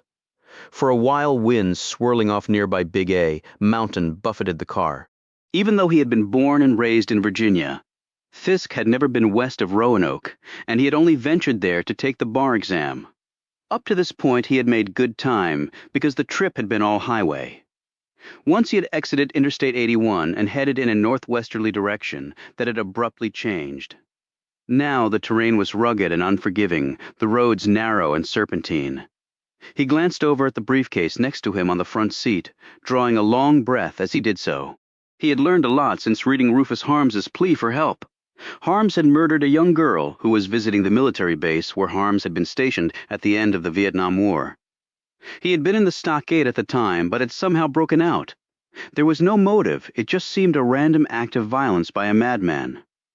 Those facts were uncontroverted. As a Supreme Court clerk, Michael had many information resources to turn to, and he had used all of them in compiling the background facts. However, the military wouldn't acknowledge that such a program as described in Harms's petition even existed. Michael slapped the steering wheel. If only Harms or his attorney had included the letter from the Army in his filing. Michael had finally decided that he needed to hear the account from its source, Rufus Harms. He had tried to do it through channels other than direct confrontation. He had tracked down Samuel Ryder through the postal trail, but had received no reply to his calls. Was he the author of the typewritten paper? Michael believed it was a strong possibility. He had called the prison to try to talk with Harms on the phone, but his request had been denied. That had only increased his suspicions. If an innocent man was in prison, it was Michael's job, his duty, he corrected himself, to see that that man became free. And there was a final reason for this trip. Some of the names listed in the petition, the people allegedly involved in the little girl's death, were names well known to Michael. If it turned out Rufus Harms was telling the truth, he shuddered as one nightmarish scenario after another rolled through his thoughts. On the seat next to him was a road atlas and a sheet of written directions he had made up for himself, showing precisely the way to the prison. Over the next hour or so, he traveled through miles of back roads and over corroded wooden bridges, blackened by weather and car exhaust, through towns that weren't big enough to justify the title, and past battered house trailers tucked into narrow crevices of rock along the foothills of the Appalachians. He was passed by muddy pickup trucks, with miniature Confederate flags flapping from radio antennae, and shotguns and deer rifles slung across racks in the rear window. As he drew closer to the prison, the tight, weathered faces of the few people he saw grew more and more taciturn, their eyes filled with a constant, irreversible suspicion. As Michael rounded a curve, the prison facility loomed before him. The stone walls were thick, towering and vast, like a medieval castle transported to this miserably poor stretch of rocky soil. He wondered for a moment if the stone had been quarried by the prisoners into the assemblage of their own tombs. He received his visitor's card, passed through the main gate, and was then directed to the prison's visitors' parking. He explained his purpose to the guard at the entrance. "You're not on the visitors' list," the young guard said. He eyed Michael's dark blue suit and intelligent features with contempt. A rich, smart-ass, pretty boy from the city. Michael could read in the man's eyes. "I called several times, but I never got through to anyone who could tell me the procedure for being put on the list. Up to the prisoner. Generally speaking, if he wants you to visit, you do. If you don't, you don't. Only control these boys got." The guard cracked a grin. "If you tell him that an attorney is here to see him, I'm sure he'll put me on his visitors list." "You're his lawyer?" "I'm involved with an appeal of his right now," Michael said evasively. The guard looked down at his ledger. "Rufus Harms," he said, evidently confused. "He's been here since before I was even born. Exactly what sort of appeal could somebody like him have going after all this time?" "I'm not at liberty to discuss that," Michael said. My work is covered by attorney-client privilege and is absolutely confidential. I know that. What, you think I'm stupid? Not at all. If I let you in and it turns out I wasn't supposed to, then my keister's in a lot of trouble. Well, I was just thinking that you might want to check with your superior. That way, it's not your call, and you can't get in trouble." The guard picked up his phone. "I was already going to do that," he said in a very unfriendly tone. He spoke into the phone for a couple minutes, and then hung up. "Somebody's coming on down." Michael nodded. "Where are you from?" the guard asked. "Washington, D.C. How much does somebody like you get paid?" It was clear that whatever sum Michael stated would be too much. He took a deep breath as he observed the approach of the uniformed officer. Actually, not nearly enough. The young guard quickly stood and saluted his superior officer. The officer turned to Michael. "Please come with me, Mr. Fisk." The man was in his 50s with a lean build, calm but serious manner, and closely cut gray hair that helped mark him as career military. Michael followed the man's precise strides down the hallway to a small office. For 5 minutes, Michael patiently explained what he was doing there without really revealing any information of substance. He could do the lawyer speak with the best of them. "If you tell Mr. Harms that I'm here, he'll see me." The man twirled a pen between his fingers, his eyes dead center on the young lawyer. "This is rather puzzling. Rufus Harms just received a visit from his lawyer not too long ago. And that person wasn't you? Is that right? Was his name Samuel Ryder?" The man didn't answer, but the momentary surprise on his features made Michael inwardly smile. His hunch had proven correct. Harms's former military counsel had enclosed the typewritten sheet of paper. A person can have more than one lawyer, sir. Not someone like Rufus Harms. He hasn't had anyone for the last 25 years. Oh, his brother visits pretty regularly, but all this interest in the man has us puzzled. I'm sure you can appreciate that. Michael smiled pleasantly, but his next words were spoken in a firm manner. I hope you can appreciate the fact that a prisoner is entitled to speak with an attorney. The officer stared at him for a few moments and then picked up the phone and spoke into it. He hung up and looked back at Michael without speaking. 5 minutes passed before the phone rang again. When the man put it back down, he nodded at Michael and said curtly, "He'll see you." Chapter 31. On the drive to the trailer, Fisk stopped at an all-night convenience store. Sarah waited in the car. A rusty Esso sign clanked back and forth from the force of a semi sailing past and made her jump. When Fisk got back in the car, Sarah stared at the 2 6-packs of Budweiser. "You intend to drink your sorrows away?" He ignored the question. "Once we get down there, there's really no way for you to get back by yourself. It's really in the middle of nowhere sometimes. I get lost. I'm prepared to sleep in the car." About 30 minutes later, Fisk slowed the car, turned into a narrow gravel drive, and drove up to a small, darkened cottage. "You're supposed to check in here and pay the guest fee before going into the grounds," he explained. "I'll do it before we leave tomorrow." He pulled the car past the cottage and into the middle of the campground. Sarah looked at the trailers, which were laid out in a street grid style. Most of them were brilliantly outlined with Christmas lights and had flagpoles either attached to the trailer or porch or sunk into concrete. With the strings of lights and the moonlight, the area was surprisingly well illuminated. They passed late-blooming flower beds of impatiens and red and pink mums. Clumpy vines of clematis gripped the sides of some homes. Everywhere Sarah looked were outdoor sculptures of metal, marble, and resin. There were a number of cinder block grills and a large smoke pit. The commingled smells of cooked meat and charcoal lingered tantalizingly in the hot, humid air. "This place is like a little gingerbread town built by gnomes," Sarah said. She eyed the numerous flagpoles and added, "patriotic gnomes. A lot of the people are from the American Legion and VFW crowd. My dad has one of the tallest flagpoles. He was in the Navy in World War II. The all-year Christmas lights became sort of a tradition a long while back. Did you and Michael spend much time here?" "My dad only got a week's vacation, but Mom would bring us down for a couple weeks at a time during the summer. Some of the old guys taught us to sail, swim, and fish. Things Pop never had time to do. He's made up for it since he retired." He stopped the car in front of one trailer. It had bright Christmas lights and was painted a soothing muted blue. His father's Buick, with a "Support Your Local Police" bumper sticker, was parked next to the trailer. Fronting the trailer was a bed of bulky plantation hostas. Next to the Buick was a golf cart. The flagpole in front of the trailer went a good 30 feet into the air. Fisk eyed the Buick. At least he's here. "Well, this is it, John. No more reprieves," he thought. "Is there a golf course nearby?" Fisk glanced at her. "No, why? So what's with the golf cart?" "The owners of the trailer park buy them secondhand from golf courses. The roads are pretty narrow here, and while you can drive your car to your trailer, you can't drive it around the grounds. And the people down here are elderly for the most part. They use the golf carts to get around." Fisk got out of the car with the 2 6-packs. Sarah didn't move to join him. He looked at her questioningly. "I thought you might want to talk to your dad alone. After everything we've been through tonight, I think you've earned the right to see it through. I'll understand if you don't want to." He looked over at the trailer and felt his nerves slowly disintegrate.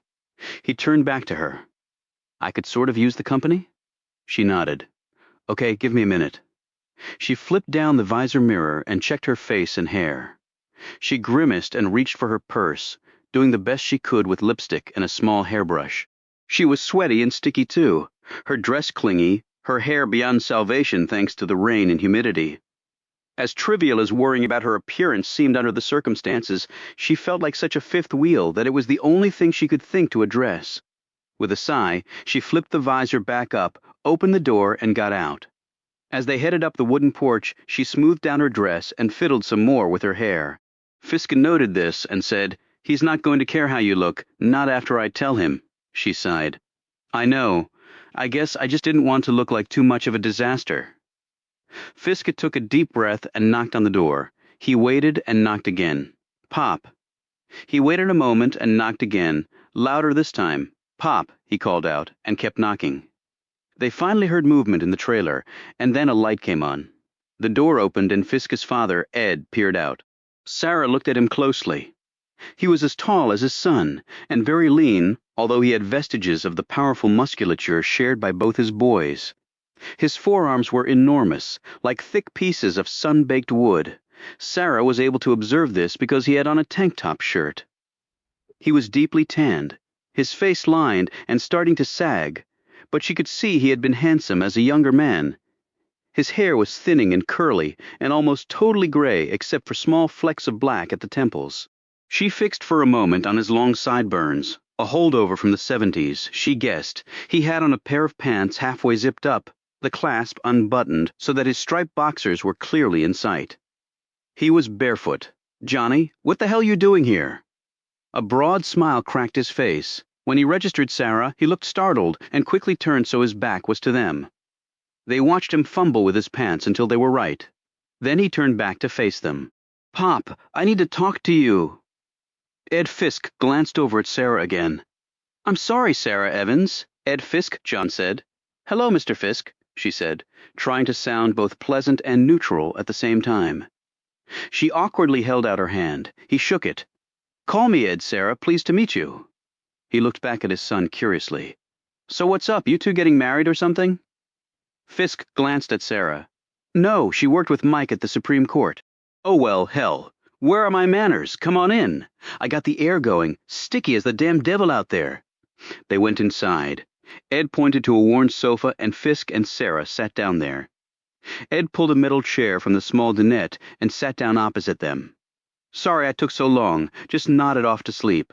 Sarah looked around the small space. It was paneled with thin plywood stained dark. Several stuffed fish were mounted on plaques and hung on the wall. Slung across a rack on another wall was a shotgun. In the corner, she saw a long round container with one end of a rod and reel poking out. A folded newspaper was lying on the dinette table. Next to that was a small kitchen area with a sink and a little refrigerator. There was a worn-out recliner in one corner, a small TV across from it. There was one window mounted on the ceiling, was an air conditioner that was making the room deliciously cool. She actually shivered as she adjusted to the temperature. The floor was cheap, uneven linoleum with a thin rug covering a portion of it. Sarah sniffed and then coughed. She could almost see the cigarette smoke lingering in the air. As if in response to her thoughts, Ed pulled a pack of Marlboros from a nicked-up side table and deftly popped a cigarette in his mouth, taking a moment to light up, then blew the smoke to the nicotine-coated ceiling. He grabbed a small ashtray off the same table and tapped his cigarette in it. He put his hands on his knees and leaned forward. She noted that his fingers were abnormally thick, the nails cracked and blackened in spots from what looked like grease. He had been a mechanic, she recalled. "So what brings you two down here so late?" Fisk handed his father a six-pack. "Not good news." The elder Fisk tensed, and he squinted at them through the smoke. "It's not your mom." "I just saw her. She's okay." As soon as he said this, he shot a glance at Sarah. The look on his face was clear. She worked with Mike. He looked back at John. "Why don't you tell me whatever the hell it is you need to tell me, son?" "Mike's dead, Pop." As he finished saying it, it was as though he were hearing the news for the first time. He could feel his face grow hot, as though he had leaned too close to a fire. Perhaps he had waited to see his father, to join his grief with his... He could believe that, couldn't he? Fisk could sense Sarah looking at him, but he kept his gaze on his father. As he watched the devastation wash over the man, Fisk suddenly found he could barely breathe. Ed took the cigarette out of his mouth and dropped the ashtray, his fingers shaking. How? Robbery? At least they think so. Fisk paused and then added the obvious, since he knew his father was going to ask anyway. Somebody shot him. Ed tore off one of the buds from the plastic holder and popped the tab. He drank it down almost in one swallow, his Adam's apple moving up and down. Ed crushed the beer can against his leg and threw it against the wall. He stood up and went over to the small window and looked out. The cigarette dangling from his mouth, his big hands closing and opening, the veins in his forearms swelling and then diminishing. "Have you seen him?" he asked without turning around. "I went up to identify the body this afternoon." His father whirled around, furious. "This afternoon? Why the hell did you wait so long to come tell me, boy?" Fisk stood up. I've been trying to track you down all day. I left messages on your answering machine. I only knew you were here because I asked Mrs. German. That should have been the first damn place you started, his father countered. Ida always knows where I am, you know that. He took a step toward them, one fist balled up. Sarah, who had risen along with Fisk, shrank back. She glanced over at the shotgun and suddenly wondered if it was loaded. Fisk moved closer to his father. Pop, as soon as I found out, I called you. Then I went by your house. After that, I had to go up to the morgue. It wasn't any fun identifying Mike's body, but I did it. And the rest of the day has been pretty much downhill from there. He swallowed hard, suddenly feeling guilty that his father's angry reaction was more painful to him than his brother's death. Let's not argue about the timing, okay? That's not going to bring Mike back. All the anger seemed to go out of Ed as he listened to those words. Calm, rational words that did nothing to explain or reduce the anguish he was feeling. They hadn't invented the words that could do that, or the person to deliver them. Ed sat back down, his head swinging loosely from side to side. When he looked back up, there were tears in his eyes. I always said you never had to chase bad news. It always got to you faster than anything good. A hell of a lot faster. There was a catch in his throat when he spoke. He absently crushed his cigarette out on the carpet. I know, Pop. I know. Did they got whoever did this? Not yet. They're working on it. The detective in charge is first rate. I'm sort of helping him. Do you see? Yes. I never liked Mike being up there. He glared at Sarah, who completely froze in the face of that accusing look. He pointed a thick finger at her. People kill you for nothing up there. Crazy bastards. Pop, they'll do that anywhere these days. Sarah managed to find her voice. I liked and deeply respected your son. Everyone at the court thought he was wonderful. I'm so very sorry about this. He was wonderful, Ed said. He damn sure was. Never figured out how he turned out such a one as Mike. Fisk looked down at the floor. Sarah picked up on the pained expression on his face. Ed looked around the trailer's interior, memories of good times, with his family nudging him from all corners. Got his mother's brains. His lower lip trembled for an instant. Least the one she used to have? A low sob escaped from his mouth and he slumped to the floor. Fisk knelt down next to his father and wrapped his arms around him, their shoulders shaking together. Sarah looked on, unsure of what to do. She was embarrassed at witnessing such a private moment, and wondered if she should just get up and flee to her car. Finally, she simply looked down and closed her eyes, silently releasing her own tears onto the cheap carpet. 30 minutes later, Sarah sat on the porch and sipped on a warm can of beer. She was barefoot, her shoes next to her. She absently rubbed her toes and stared out into a darkness that was occasionally broken by the wink of a lightning bug. She swatted at a mosquito and then swiped off a trickle of sweat that meandered down her leg. Holding the beer can to her forehead, she contemplated getting into her car, cranking up the AC and trying to fall asleep. The door opened and Fisk appeared. He had changed into faded jeans and an untucked short-sleeved shirt. He was barefoot as well. He held a plastic package strip with 2 beers dangling from it. He sat down beside her. How is he? Fisk shrugged. Sleeping, or at least trying to. Does he want to come back with us? Fisk shook his head. He's going to come over to my place tomorrow night. He glanced at his watch and realized that dawn was not very far away. I mean tonight. I need to stop by my apartment on the way back so I can pick up some clean clothes. Sarah looked down at her dress. Tell me about it. Where'd you get those? I left them down here from the last fishing trip. She wiped her forehead. God, it's so humid. Fisk looked toward the woods. Well, there's a cooler breeze down by the water. He led her over to the golf cart. As they drove along the quiet dirt roads, Fisk handed her a beer. This one is cold. She popped it open. It felt good going down and managed to lift her spirits a little. She held the can next to her cheek. The narrow road took them through a mass of scrub pine, holly, oak, and river birch with its bark unraveling like pencil shavings. Then the land opened up, and Sarah could see a wooden dock with several boats tied to it. She watched as the wooden structure moved up and down with the lap of the water. It's a floating dock, rests on 50-gallon drums, Fisky explained, I gathered. Is that a boat ramp, she asked, pointing to a place where the road angled sharply into the water. Fisky nodded. The people bring their cars up another road to get here. Pop has a little motorboat, that one over there. He pointed to a white boat with red stripes that bobbed in the water. They usually pull them out at night. He must have forgotten. He got it cheap.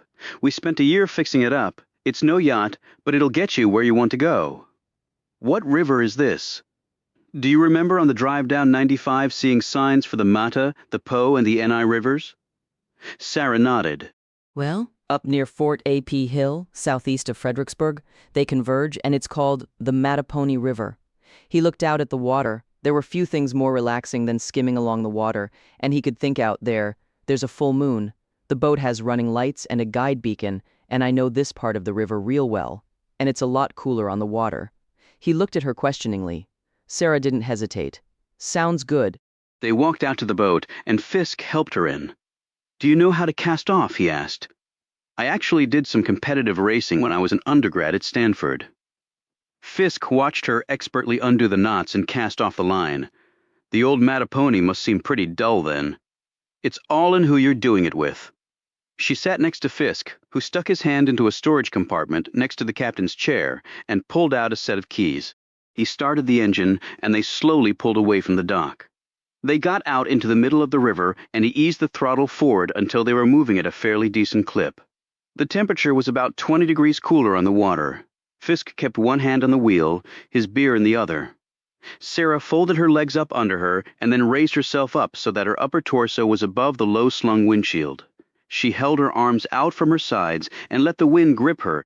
God, this feels wonderful. Fisk looked out over the water. Mike and I would race each other across the river. It gets pretty wide at some points. Couple of times I thought one or the other of us was surely going to drown, but one thing kept us going. What was that? We couldn't bear the thought of the other winning. Sarah sat back down and swung her chair around until she was facing him, smoothing out her hair as she did so. Do you mind a really personal question? Fisk stiffened slightly. Probably. You won't take this the wrong way? I will now. Why weren't you and Michael closer? There's no law that says siblings have to be close. But you and Michael seem to have so much in common. He spoke so highly of you, and you obviously were proud of him. I sense you had some differences. I'm just confused as to what went wrong. Fisk shut the engine down and allowed the boat to drift. He cut off the beacon, and the moon became their only source of light. The river was very calm, and they were at one of the widest points. Fisk pulled his pants legs up, went to the side of the boat, sat on the edge, and swung his feet into the water. Sarah sat down next to him, hiked her skirt up a little, and lowered her feet in. Fisk gazed out over the river, sipping his beer. John, I'm really not trying to pry. I'm not really in the mood to talk about it, okay? But Fisk sliced the air with his hand. Sarah, it's not the place to do it, and it's damn sure not the time, okay? Okay, I'm sorry, I just care about all of you. They sat there as the boat drifted along, the noise of the cicadas barely reaching them from shore. Fisk finally stirred. You know, Virginia's such a beautiful place. You've got water, mountains, forest, beaches, history, culture, high-tech centers, and old battlefields. People move a little slower, enjoy life a little more here. I can't imagine living anywhere else. Hell, I've never been anywhere else. And they have really nice trailer parks, Sarah said. Fisk smiled. That too. So does your segue into the travelogue mean the topic of you and your brother is officially closed? Sarah bit her tongue when she finished. Stupid mouth, she berated herself. Guess so. Fisk abruptly stood up. The boat rocked, and Sarah almost ended up in the river. Fisk's hand shot out and gripped her arm. He squeezed tightly and looked down at her. She looked up at him, her eyes as big as the moon over them, her legs splayed out and gently drifting in the water, her dress wet where the river had touched it. How about a swim, she said, to cool off? I don't have any swimsuits, he said. My clothes are wet enough. He pulled her up into the boat and then went over and started the engine, destroying the peace. Okay, why not swim here? Current's a little too strong. He swung the boat around and headed toward the dock. 3/4 of the way there he cut across and headed to the shoreline. Here the bank sloped gradually down to the water, and as they drew closer, Sarah could make out 50-gallon drums floating about 20 feet apart. As they kept heading in, she could see that they were tied together by mesh rope, forming a huge rectangular-shaped pool. Fisk cut the engine near one of the drums and let the boat's momentum propel them along until he could reach out and touch the big container. Then he tied a line to a hook mounted on the drum and dropped a small anchor, actually a gallon paint bucket filled with concrete, over the side for added security. It's about 8 feet at its deepest point inside the ropes. There's a fence of wire mesh that circles the whole area and goes all the way to the bottom. That way, if the current catches you, you won't end up in the Atlantic. When Sarah started to slip out of her dress, Fisk quickly turned around. She smiled. "John, don't be a prude. My bikini shows more than this." In her panties and bra, she dove over the side, coming up a moment later, treading water. She called out, "I'll turn my back if you're too embarrassed. I think I'll sit this one out. Oh, come on, I won't bite. I'm a little old for skinny dipping, Sarah." Water's really great. It looks it. He still made no move to join her. A disappointed look on her face, she finally turned and swam away from him, her arms cutting powerful strokes through the smooth surface. As Fisk watched her, he absently ran his finger the length of the wound, touching the 2 circular humps of burned flesh where the bullets had entered him. He abruptly removed his hand and sat down. The name Harms kept reverberating in his head.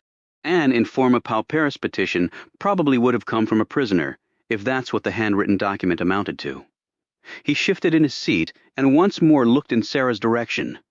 Under the moonlight, he could barely make her out, in the shallow end, drifting.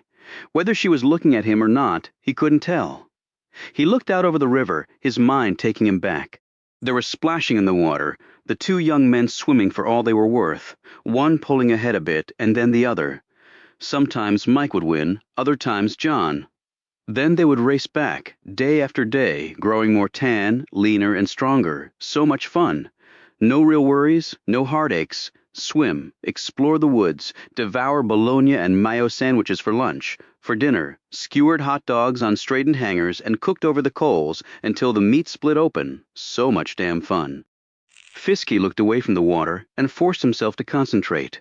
If Harms was a prisoner, finding him would be easy. As a former police officer, Fisky knew that there were no categories of humanity better monitored than America's inmate population of nearly 2 million. The country might not know where all its children or homeless were, but it religiously kept track of the cons, and most of the information was on computer database now. He looked back over and saw Sarah swimming toward the boat. He didn't notice the glow of a burning cigarette as someone sat on the shore and watched them. A couple minutes later, Fisk was helping Sarah into the boat. She sat on the deck, breathing deeply. "I haven't swum that much in a long time." Fisk held out a towel he had pulled from the small cabin, averting his eyes as he did so. She quickly toweled down and then slipped her dress on. When she handed him back the towel, their arms brushed. That made him look at her. She was still breathing deeply from her swim, the rise and fall of her eyelids hypnotic. He studied her face in silence for a moment, then looked past her at something in the sky. She turned her head to look too. Pink swirls were lapping against the dark edges of the sky as dawn began to break. Everywhere they looked, the soft glow of the coming light was apparent. The trees, the leaves, the water were cast as a shimmering facade as the boat gently rocked them. "It's beautiful," she said in a hushed tone. "Yes, it is," he said. As she turned back to him, she reached up her hand slowly, at first her eyes searching his for some reaction to what she was doing. Her fingers touched his chin, cupping it, his beard stubble rough against her skin. Her hand moved higher, tracing his cheeks, his eyes, and then pressing against his hair, each touch gentle, unhurried. As she gripped the back of his neck and pulled his head toward her, she felt him flinch. Her lips trembled when she saw his glistening eyes. Sarah removed her hand and stepped back. Fisk suddenly looked out over the water, as though still seeing 2 young boys swimming their hearts out. He turned back to her. "My brother's dead, Sarah," he said, simply, his voice shaking slightly. "I'm just really messed up right now." He tried to say something else, but the words would not come. Sarah slowly walked over and sat in one of the seats. She wiped at her eyes and then self-consciously gripped the hemline of her skirt, trying to smooth it, to wring out some of the wetness. The breeze had picked up, and the river bounced them. She glanced up at Fisk. "I really did like your brother." "And I'm so damn sorry that he's gone." She looked down, as though searching at her feet for the right words. "And I'm sorry for what I just did." He looked away. "I could have said something to you before now." He glanced up at her, bewilderment on his features. I'm not sure why I didn't. She stood up, wrapped her arms around her shoulders. I'm a little cold. We should go back now, shouldn't we? Fisk hauled up the anchor while Sarah cast off, and then he fired up the motor, and they headed back to the dock, each unable to look at the other for fear of what might happen, of what their bodies might do, despite the words they had just spoken. On the shore, the owner of the glowing cigarette had departed just as Sarah had drawn close to Fisk, Chapter 32. Fisk and Sarah docked the boat, walked in silence to the golf cart, and climbed in. The footsteps made Fisk look around. Pop, what are you doing here? His father didn't answer but kept coming toward them. Fisk walked to him, his arms outstretched. Pop, you okay? A puzzled Sarah watched from the golf cart. The men were about a foot apart when the elder Fisk lunged forward and punched his son in the jaw. You bastard! Ed shouted. Fisk fell back from the blow as Ed pounced on his son and hammered away with both fists. Fisk pushed himself away from his father and staggered backward, blood coming from his mouth and nose. What the hell is wrong with you? He screamed. Sarah was halfway out of the cart, but she froze when Ed pointed at her. Get that slut and your ass out of here? Get the hell out of here, you hear me? Pop, what are you talking about? Enraged, Ed rushed his son again. This time Fisky sidestepped the charge, wrapping his arms around his father and holding tight as the older man spun wildly, trying with all his might to hit him again. I saw you, damn you both! Half-naked kissing while your brother lies dead on some slab. Your brother! He screamed the words. So loudly his voice broke. Fisky's voice cracked as he realized what his father had seen, or thought he had seen. Pop, nothing happened! You bastard! He tried to pull his son's hair, clothing, anything to get at him again. You heartless son of a bitch! He kept screaming, his face brick red, his breathing becoming more and more labored, his movements sluggish. Stop it, Pop! Stop it! You're gonna have a coronary! The two men struggled fiercely as they slipped, pitched and swung around in the loose dirt and gravel. My own son doing that. I don't have a son. Both my sons are dead. Both my sons are dead. Ed spat out these words in a crescendo of fury. Fisk let his father go, and the old man spun around and dropped to the ground in exhaustion. He tried to rise, but then slumped back down, his t-shirt stained with the sweat of his efforts, the merged smells of alcohol and tobacco enveloping him. Fisk stood over him, chest heaving, his blood mixed with salty tears. A horrified Sarah stepped out of the cart, knelt down next to Ed, and put a hand gently on his shoulder. She didn't know what to say. Ed swung his arms around blindly and struck Sarah on the thigh. She gasped in pain. Get the hell out of here, both of you now! Ed screamed. Fisk gripped Sarah's arm and pulled her up. Let's go, Sarah! He looked at his father. Dad, take the cart back. As they entered the forest, Fisk and Sarah could still hear the screams of the old man, her leg aching, her tears half blinding her. Sarah said, "Oh my God, John, this is all my fault." Fisk didn't answer. His insides were on fire. The pain had never been this bad, and he was scared. The dispassionate warnings of scores of doctors engulfed him. He kept walking faster and faster, until Sarah had to half-trot to keep up. John, please say something." She reached over to wipe some blood from his chin, but he quickly pushed her hand away. Then, without warning, he started to run. Sarah started to run too, but she had never seen anyone accelerate as Fisky had. "John!" she screamed. "Please, come back! Stop! Please!" In the next moment, he had rounded a bend in the forest path and disappeared completely from her sight. She slowed down, her own chest burning now. Then she stepped on a loose clod of dirt and fell heavily to the ground amid the scattered pine needles. She sat there sobbing, her thigh already bruised and aching from where Ed had hit her. A minute later, she started as a hand touched her shoulder. Terrified, she looked up, certain that Ed had come to beat her too, for blackening the memory of his dead son. Fisk was breathing hard, his t-shirt soaked in sweat, the blood already hardened on his face. "Are you okay?" She nodded and stood up, gritting her teeth as the pain in her leg increased. If Ed's blind swipe at her leg had caused so much hurt, she could hardly imagine what John was feeling after taking a direct blow to the face. She balanced against him while he bent down, edged her skirt up, and examined her thigh. Fisk shook his head. "It's bruised pretty good. He didn't know what he was doing. I'm sorry. I deserved it." With Fisk's help, she was able to walk pretty normally. "I'm sorry, John," she said. "This This is a nightmare. As they neared the trailer, she heard him say something. At first she thought he was talking to her, but he wasn't. He said it again, in a low voice, his eyes straight ahead, his head slowly turning in disbelief. I'm sorry.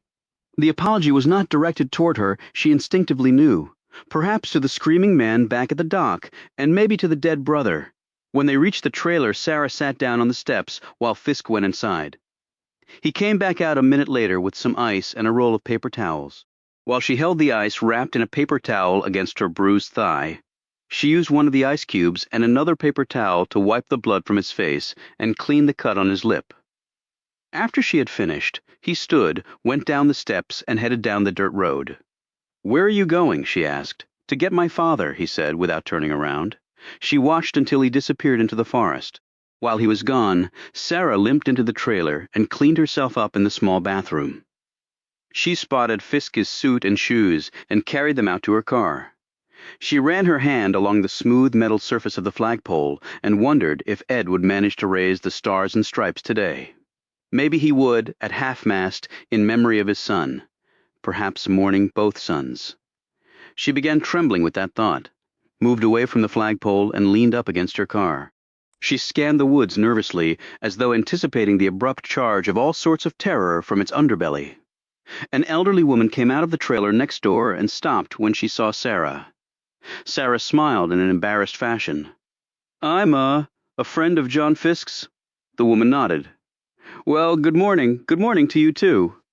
The woman disappeared down the road toward the cottage.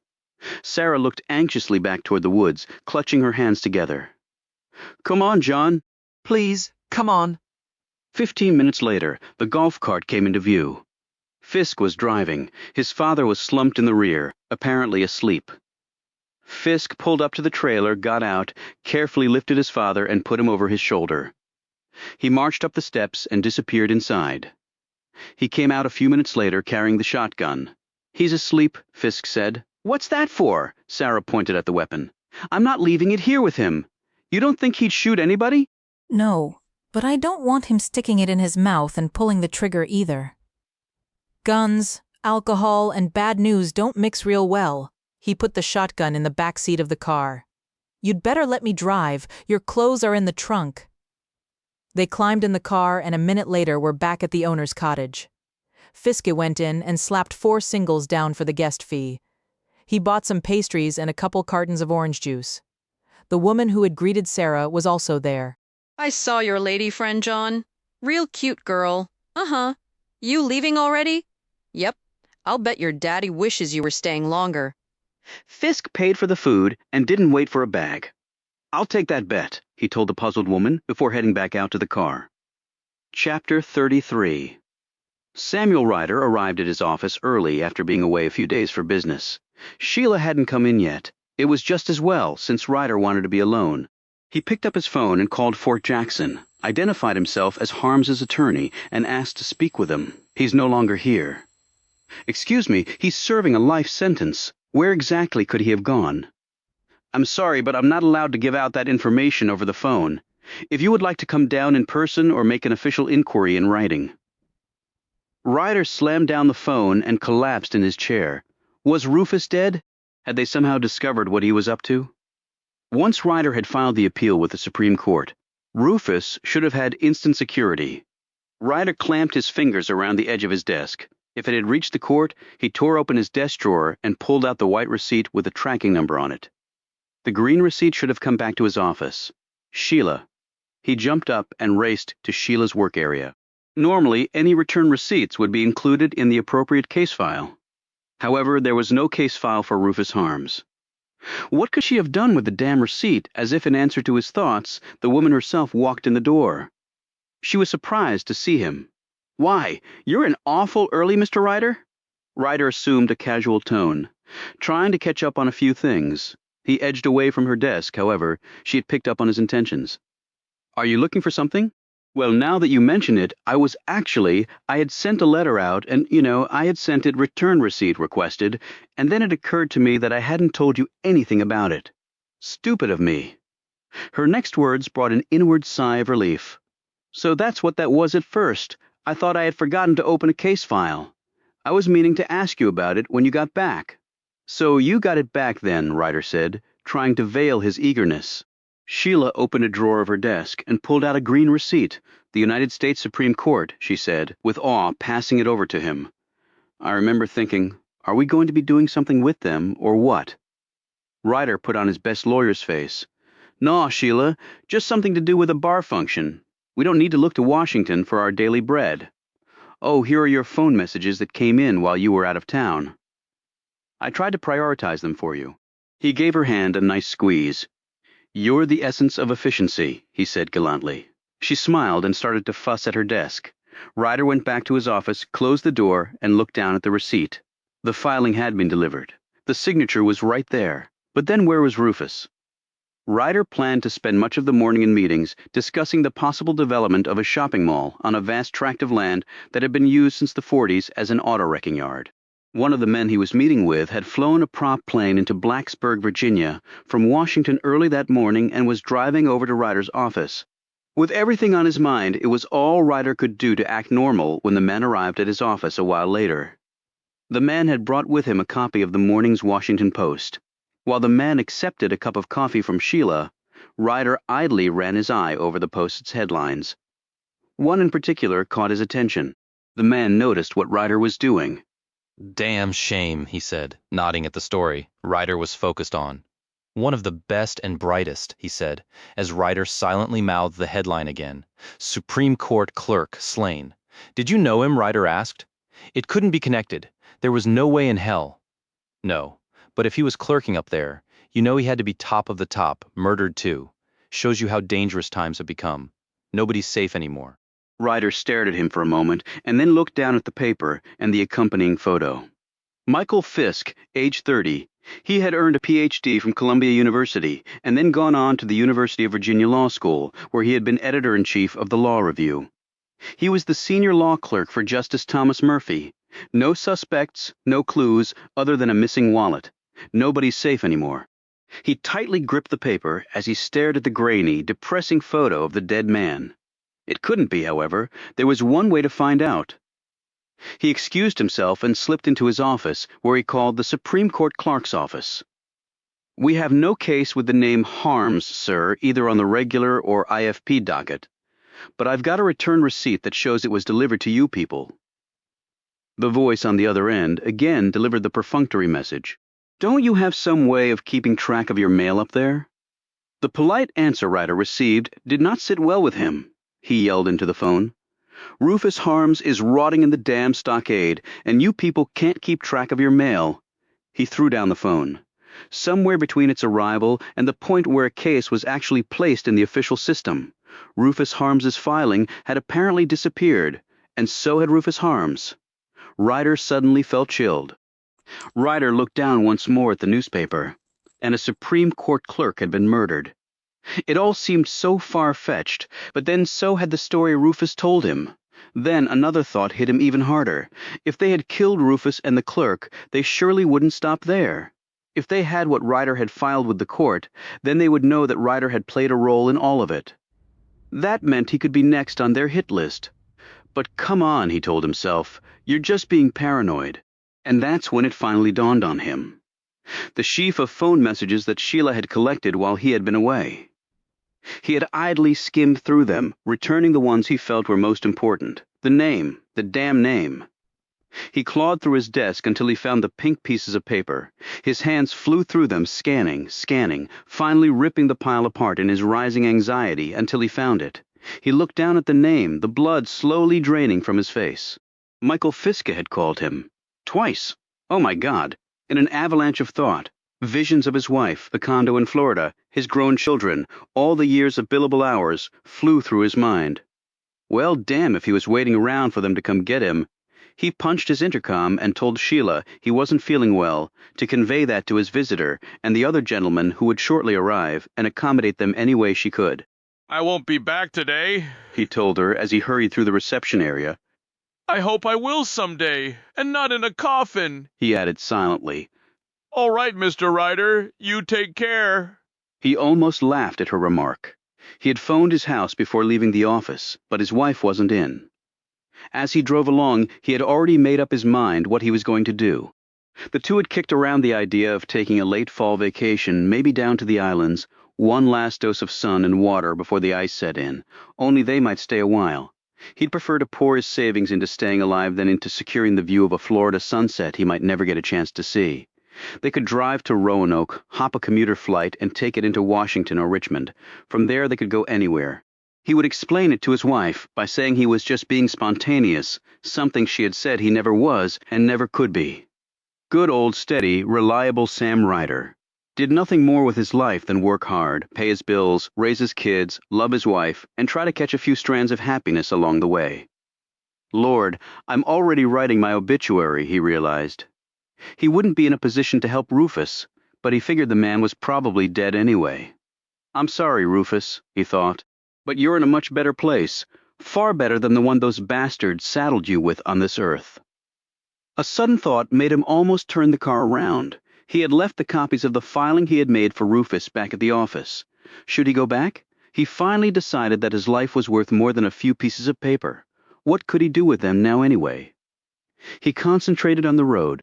There wasn't much between his office and his home except windy roads, birds, and the occasional deer or black bear. The isolation had never bothered Ryder until now.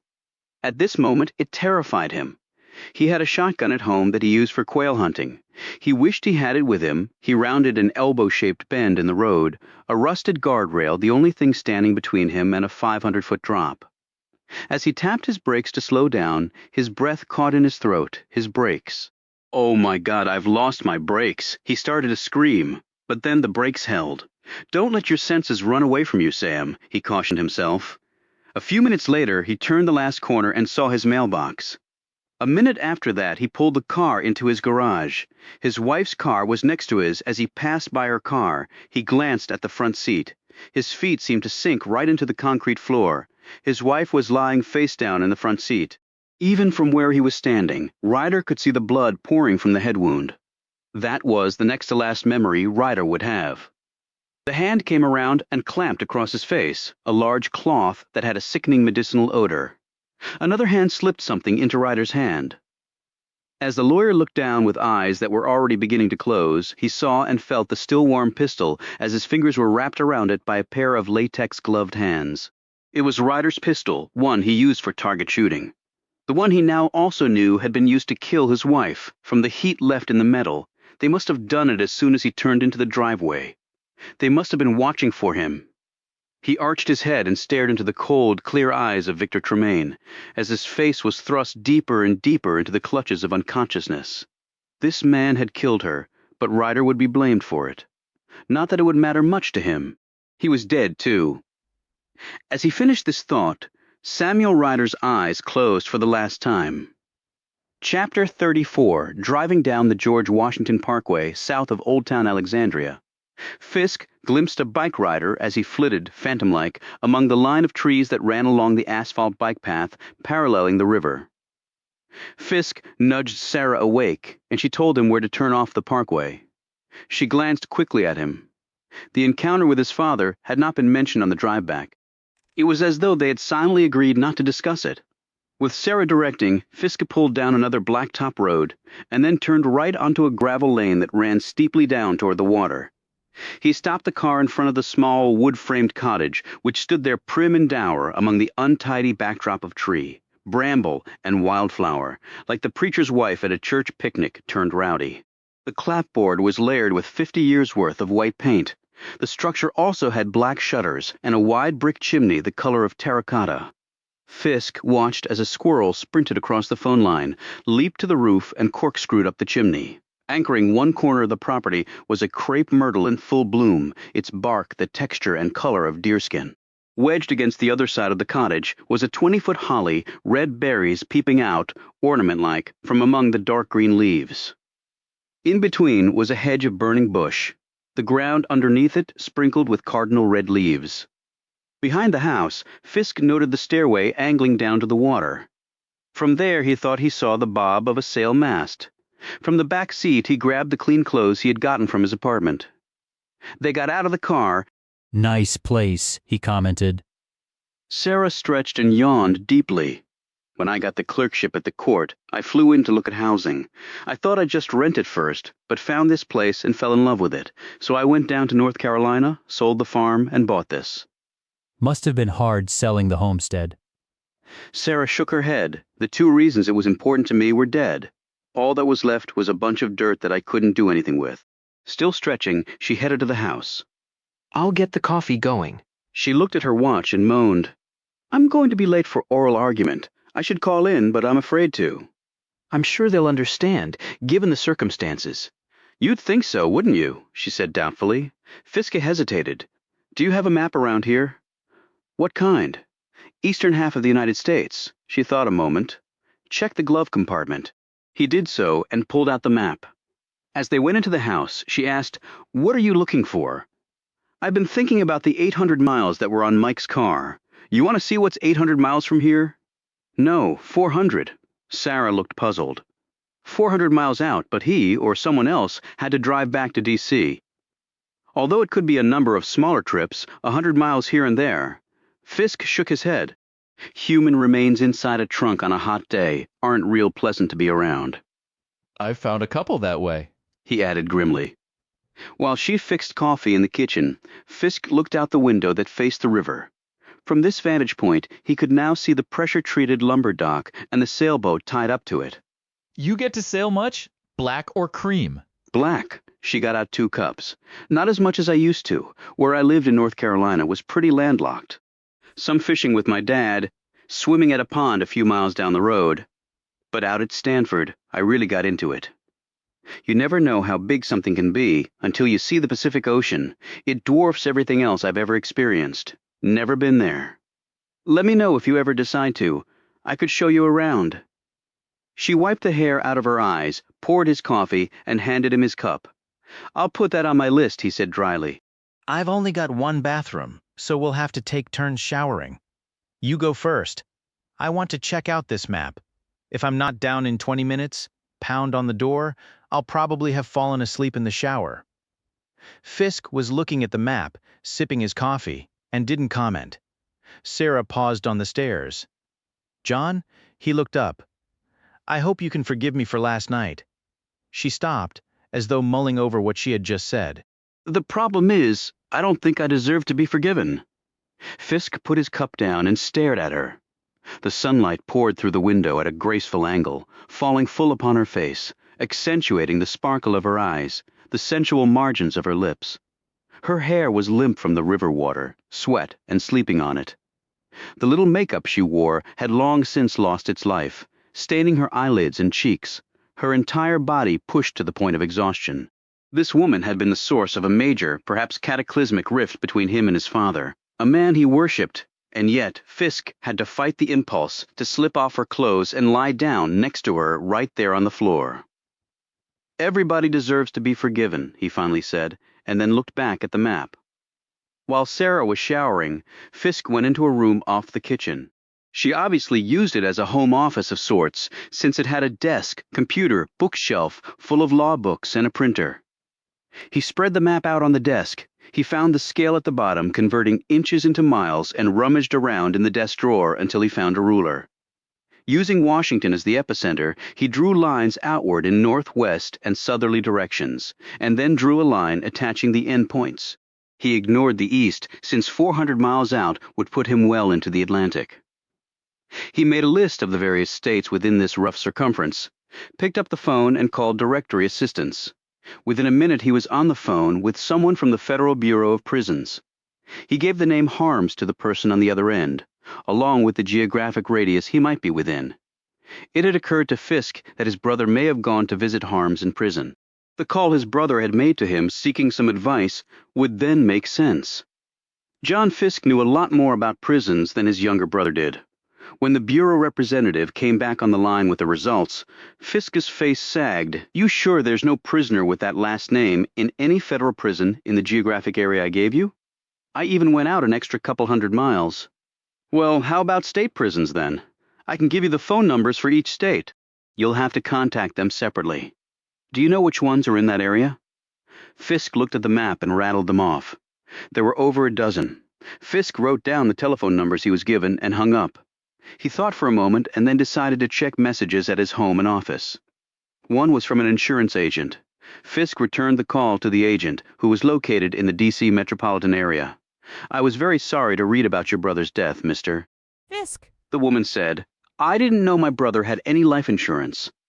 Sometimes the beneficiaries aren't aware. In fact, it's not the insurance company's obligation to notify the beneficiaries, even if we're aware of the insured's death. Bluntly speaking, insurers don't go out of their way to pay out claims. "So why did you call me?" "Because I was horrified by Michael's death." "When did he take the policy out?" "About 6 months ago. He had no wife or kids." "Why did he need insurance?" "Well, it's why I called you. He said he wanted you to have the money in case anything happened to him." Fisk felt a catch in his throat, and he held the phone away for a moment. "Our parents could use the money a lot more than me." He finally managed to say, "He told me you'd probably give the money to them, but he wanted you to use some of it for yourself, and he thought you'd know better than your parents how to deal with it." "I see." "Well, how much money are we talking about? $500,000. She read his address to him to confirm that it was still accurate. "For what it's worth, I write a lot of policies for people for a lot of different reasons, not all of them good, but in case you didn't realize it, your brother loved you very much. I wished I was as close to my brother." As Fisk hung up the phone, he realized that he was not on the verge of tears. He was on the verge of putting his fist through a wall. He got up, put the list in his pocket, and went outside, down the stairway, past the vertical rise of Cattail on one side, the sprawl of fern on the other, his feet taking him to the small dock. The sky was deep blue, with dabs of cloud, the breeze encouraging, the humidity vanished for now. He looked to the north, to the 4-story reach of the million-dollar town houses on the outer ring of the Old Town Alexandria area, and then at the long serpentine shape of the Woodrow Wilson Bridge. Across the water he made out the Maryland shore, a tree-lined mirror image of the Virginia side. A jet powered by its landing gear down as it headed into National Airport a few miles distant. The fuselage was so close to the earth that Fisk almost could have hit it with a rock. As the plane passed by and the silence returned, he stepped onto the bow of the sailboat. The craft gently swayed under him. The sunlight stroked his face. He sat down and put his head against the mast, sniffed the canvas of the unfurled sail, and closed his eyes. He was so damn tired. "You look awfully comfortable." Startled awake, Fisk looked around before turning and seeing Sarah standing there. She wore a black 2-piece business suit, a white silk blouse peeked out at the neckline. Her neck was encircled with a small strand of pearls, her hair tied in a simple bun, a touch of makeup and pale red lipstick tinting her face. She smiled. "I'm sorry I had to wake you. You were sleeping so peacefully." "Have you been watching me long?" Fiske asked, and then wondered why he had. "Long enough. You can take your shower now." He stood up and stepped back on the dock. "Nice boat. I'm lucky the riverbank drops off steeply here. I don't have to keep it at one of the marinas. I'll take you out if you want. We have time left before it has to be winterized. Maybe." He walked past her toward the cottage. "John?" He turned back. She put one hand on the stair rail and looked over at her sailboat, as though hoping to carve a wedge of calm from its tranquil frame. "If it's the last thing I ever do, I will make it right with your father," she said. "It's my problem. You don't have to do that." "Yes, John, I do," she said firmly. 30 minutes later, Fisk drove the car out onto the private road leading to the parkway. The 2 black sedans flashing in front of their car made Fisk slam on the brakes. Sarah screamed. Fisk jumped out of the car. He stopped as soon as he saw the guns pointed at him. Hands in the air, one of the men barked. Fisk immediately put his hands up. Sarah climbed out of the car in time to see Perkins emerge from one vehicle and Agent McKenna from the other. Perkins spotted Sarah. "Holster your weapons," he said to the 2 men in suits. McKenna's voice boomed out. "Those men are under my command, not yours. They will holster their weapons upon my order only." McKenna stopped directly in front of Fisk. "Are you all right, Sarah?" Perkins asked. "Of course I'm all right. What the hell is going on? I left an urgent message with you. I didn't check my messages. What's wrong?" McKenna's eye caught the shotgun lying in the back seat. Now he pulled his own weapon and pointed it directly at Fisk. He studied Fisk's injured face. "Is this man holding you against your will, McKenna?" asked Sarah. "Will you stop with the dramatic crap?" said Fisk. He lowered his hands and caught a sucker punch in the gut from McKenna. Fisk dropped to his knees, gasping. Sarah raced to him, helping him lean back against the car tire. Keep your hands up until the lady answers the question. McKenna reached down and jerked Fiskey's hands up in the air. Keep your damn hands up. Sarah screamed, No, for God's sake, he's not holding me. Stop it. Leave him alone. She pushed McKenna's hand away. Perkins stepped forward. Agent McKenna, he began, but McKenna cut him off with a cold stare.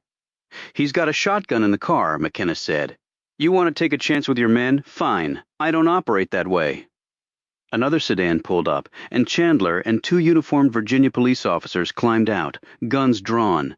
Everybody freeze, Chandler boomed out. McKenna looked around. Tell your men to put away their weapons, Chandler. I've got the situation under control. Chandler walked right up to McKenna. Tell your men to holster their weapons right now, McKenna. Right now, or I'll have these officers arrest you on the spot for assault and battery. McKenna didn't move. Chandler leaned directly in his face. Right now, Special Agent Warren McKenna, or you'll be calling the Bureau's legal counsel from a Virginia lockup? You really want that in your record? Finally, the man flinched. Holster your weapons, McKenna ordered his men. Now move the hell away from him, Chandler ordered. McKenna very slowly edged away from the fallen Fiskey, his eyes burning into Chandler's with every backward step. Chandler knelt down and gripped Fisk's shoulder. John, you okay? Fiske nodded painfully, his eyes on McKenna. Will someone please tell us what is going on? Sarah cried out. Stephen Wright was found murdered, Chandler said. Chapter 35, the shack rested in the center of a heavy forest in a remote part of southwestern Pennsylvania, where it notched into West Virginia. A muddy, tire-gouged strip of dirt was the only way in or out. Josh came in the front door, his 9mm poking out of his waistband, red clay and pine needles sticking to his boots. The truck was parked under a leafy shield of a soaring walnut tree, but Josh had taken the added precaution of covering the vehicle with camouflage netting. His biggest worry was being spotted from overhead. Luckily, the nights were still warm. He couldn't risk building a fire. You couldn't control where smoke went. Rufus sat on the floor, his broad back resting against the wall, his Bible in his lap. He was drinking a soda, the remains of his lunch beside him. He had changed into some clothes that his brother had brought him. Everything okay? Just us and the squirrels. How you feeling? Happy as hell and scared as the devil. Rufus shook his head and smiled. Feels good to be free. Sitting here drinking a Coke, not having to worry about somebody trying to get the jump on me every second of my life. The guards or the other cons? What do you think? I think both. I was on the inside for a while too, you know? We could probably write us a book. How long we gonna stay here? A couple of days, let things die down a little, then we'll head on. Make our way down to Mexico, live good on 1/10 of what it takes up here. Went a few times after the war. Got some old army buddies who live there. They'll help us get in and then set us up. Find us a boat, do some fishing, live on the beach. That sound good to you? Living in the sewer would sound good to me. Rufus stood up. Got a question for you.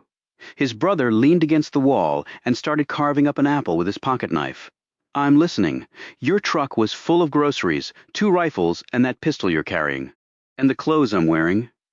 So you just happen to be carrying all that stuff when you come visit me? Josh swallowed a slice of apple. I gotta eat. That means I got to go to the store. Now, don't it? Yeah, but you didn't buy nothing that'd go bad. No milk or eggs, stuff like that. All cans and boxes. I ate out of a can in the army. I guess I just fell in love with meals ready to eat. And you always carry all them guns with you? Maybe I'm still screwed up from Nam. Got some syndrome or other. Rufus tugged at his shirt, which was the size of a blanket. My size don't exactly come off the rack. You came ready to bust me out, didn't you, Josh? Josh finished working on his apple and then threw the core out the open window. He wiped the apple juice from his hands onto his jeans before facing his brother. Look, Rufus, I never knew why you killed that little girl, but I knew you weren't right in the head when you done it. When I got that letter from the army, it crossed my mind there was something there. Now, I didn't know it was some cover for what they done to you. But the fact is, nowadays, people go crazy and do bad shit. They stick 'em in the nut house, and when they're better, they just let 'em go. You've been in prison for 25 years for something I know for a fact you didn't even mean to do. Let's just say I took it on myself to say that was long enough. You served your time, you know, paid your debt to society crap. It was time for you to get out. and I was going to bring the key. If you hadn't wanted to come, I was going to make you change your way of thinking. Call me right or wrong, I don't give a damn. It's what I made up my mind to do." The two brothers looked at each other for at least a minute without speaking. "You a good brother, Josh. You damn right I am." Rufus sat on the floor again and picked up the Bible, his hands gently turning the pages until he found the part he wanted. Josh eyed him. "You still reading that stuff after all this time?" Rufus looked up at him. "Gonna read it all my life." Josh snorted. "You do what you want with your time, but wasting it ain't such a good idea if you ask me." Rufus eyed him stonily. "The word of the Lord kept me alive all these years. That ain't no waste of time." Josh shook his head, looked out the window and then back at Rufus. He touched the grip of his pistol. "This is God, or a knife, or a stick of dynamite, or a don't piss on me attitude. Not some holy book full of people killing each other, men taking other men's women, just about every sin you can think of. Sins of man, not God. God ain't the one busted you out. I did. God sent you to me, Josh. His will is everywhere." "So you're saying God made me come get you?" "Why did you come? I told you. Get you out. 'Cause you love me?" Josh appeared a little startled. "Yes," he said. "That's the will of God, Josh. You love me. You help me. That's God's way of working." Josh shook his head and looked away. Rufus went back to his reading. A squawking sound came from Josh's portable police scanner, which he had set on the floor along with his radio. Josh had managed to tune in a radio station from Southwest Virginia for any local news on Rufus's escape. "Heard your name on the police band anymore?" Josh asked. Rufus Harms had been mentioned in the news the day before. All the military authorities would say was that Harms was a convicted murderer who had a history of violence inside prison. He had escaped with the help of his brother, a dangerous man in his own right. The standard lingo was used, namely that both men were believed to be armed and dangerous.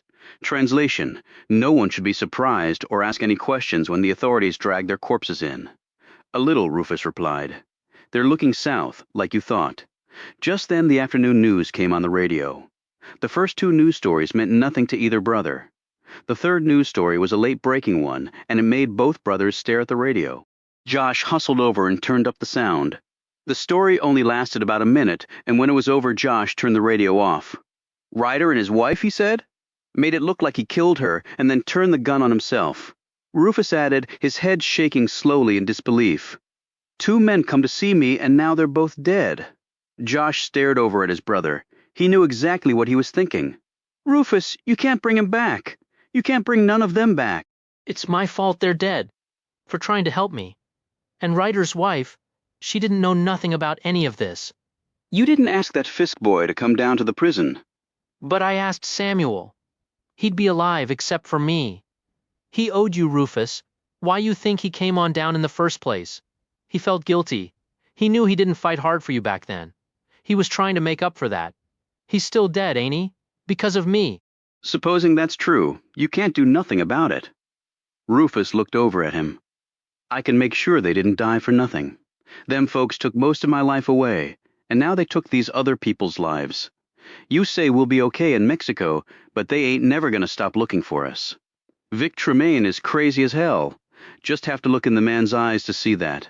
Old Vic been trying to get me all these years. Probably think he's got his chance now. Fill us both up with lead. The Army catches up with us before the police do. They'll damn sure keep firing till their mags are empty," Josh agreed. He pulled out his Pall Malls and lit up, blowing smoke across the room. "Well, I can shoot straight, too. They'll know they've been in a damn fight if they don't know nothing else." Rufus shook his head stubbornly. "Nobody should be able to get away with what they done." Josh flicked cigarette ash to the floor and stared at him. "Well, exactly. What are you going to do? March into the police and say, 'Listen up, boys, I got some story to tell. Now y'all come on, help a brother put these big important white folk away?'" Josh took the cigarette out of his mouth and spit on the dirt floor. "Shit, Rufus, I need to get me that letter from the Army. Where'd you leave it?" "I hid it back in my cell." "Well, we ain't going back to the prison. You try to do that, I'll shoot you myself. I ain't going back to Fort Jackson." "What then?" Samuel was a lawyer. Lawyers make copies of things. Josh arched his eyebrows. "You want to go to Ryder's office?" "We got to, Josh." Josh smoked his Pall Mall down to the filter before answering. "I ain't got to do nothing, Rufus. The whole damn United States Army is out looking for your ass, and mine too. You can't exactly melt into the crowd. Hell, you'd make George Foreman look like a damn sissy.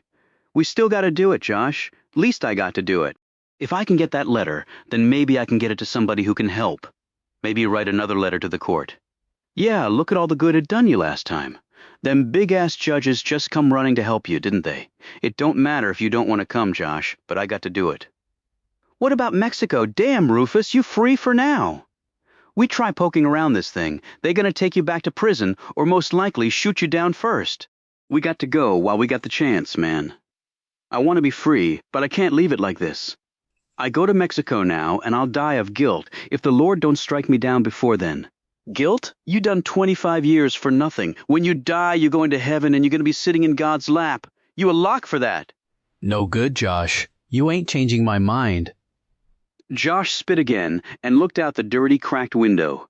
You son of a bitchin' crazy. Prison screwed you for good. Damn. Maybe I'm crazy. Josh glared at him. Where the hell is Ryder's office? About 30 minutes outside Blacksburg. That's all I know. Shouldn't be hard to find out where it is exactly. Probably crawling with cops. Maybe not if they think Samuel done it all. Shit. Josh violently kicked the wall and then turned to his brother. Okay, we'll wait until nightfall and then head on out. Thanks, Josh. Don't thank me for helping us both get killed. That kind of thanks I surely don't want. Chapter 36.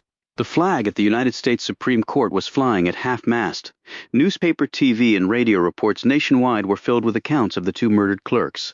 The phones in the court's public information office refused to stop ringing. The adjoining press room was standing room only. Major TV and radio networks were broadcasting live from booths on the ground floor of the court. Supreme Court police, reinforced by 50 DC. Police officers, National Guardsmen, and FBI agents ringed the court's perimeter. The private hallways outside the justices' chambers were filled with clusters of people nervously talking. Most of the justices were secluded inside their chambers, having barely made it through the oral argument sessions, their minds far from the advocates and issues before them. The young faces of the law clerks, too, bore the terror inspired by the killings. The small first-floor room normally used for the justices' conferences was filled. The walls were dark-paneled and lined with bookshelves containing the bound volumes of 200 years of the court's decisions.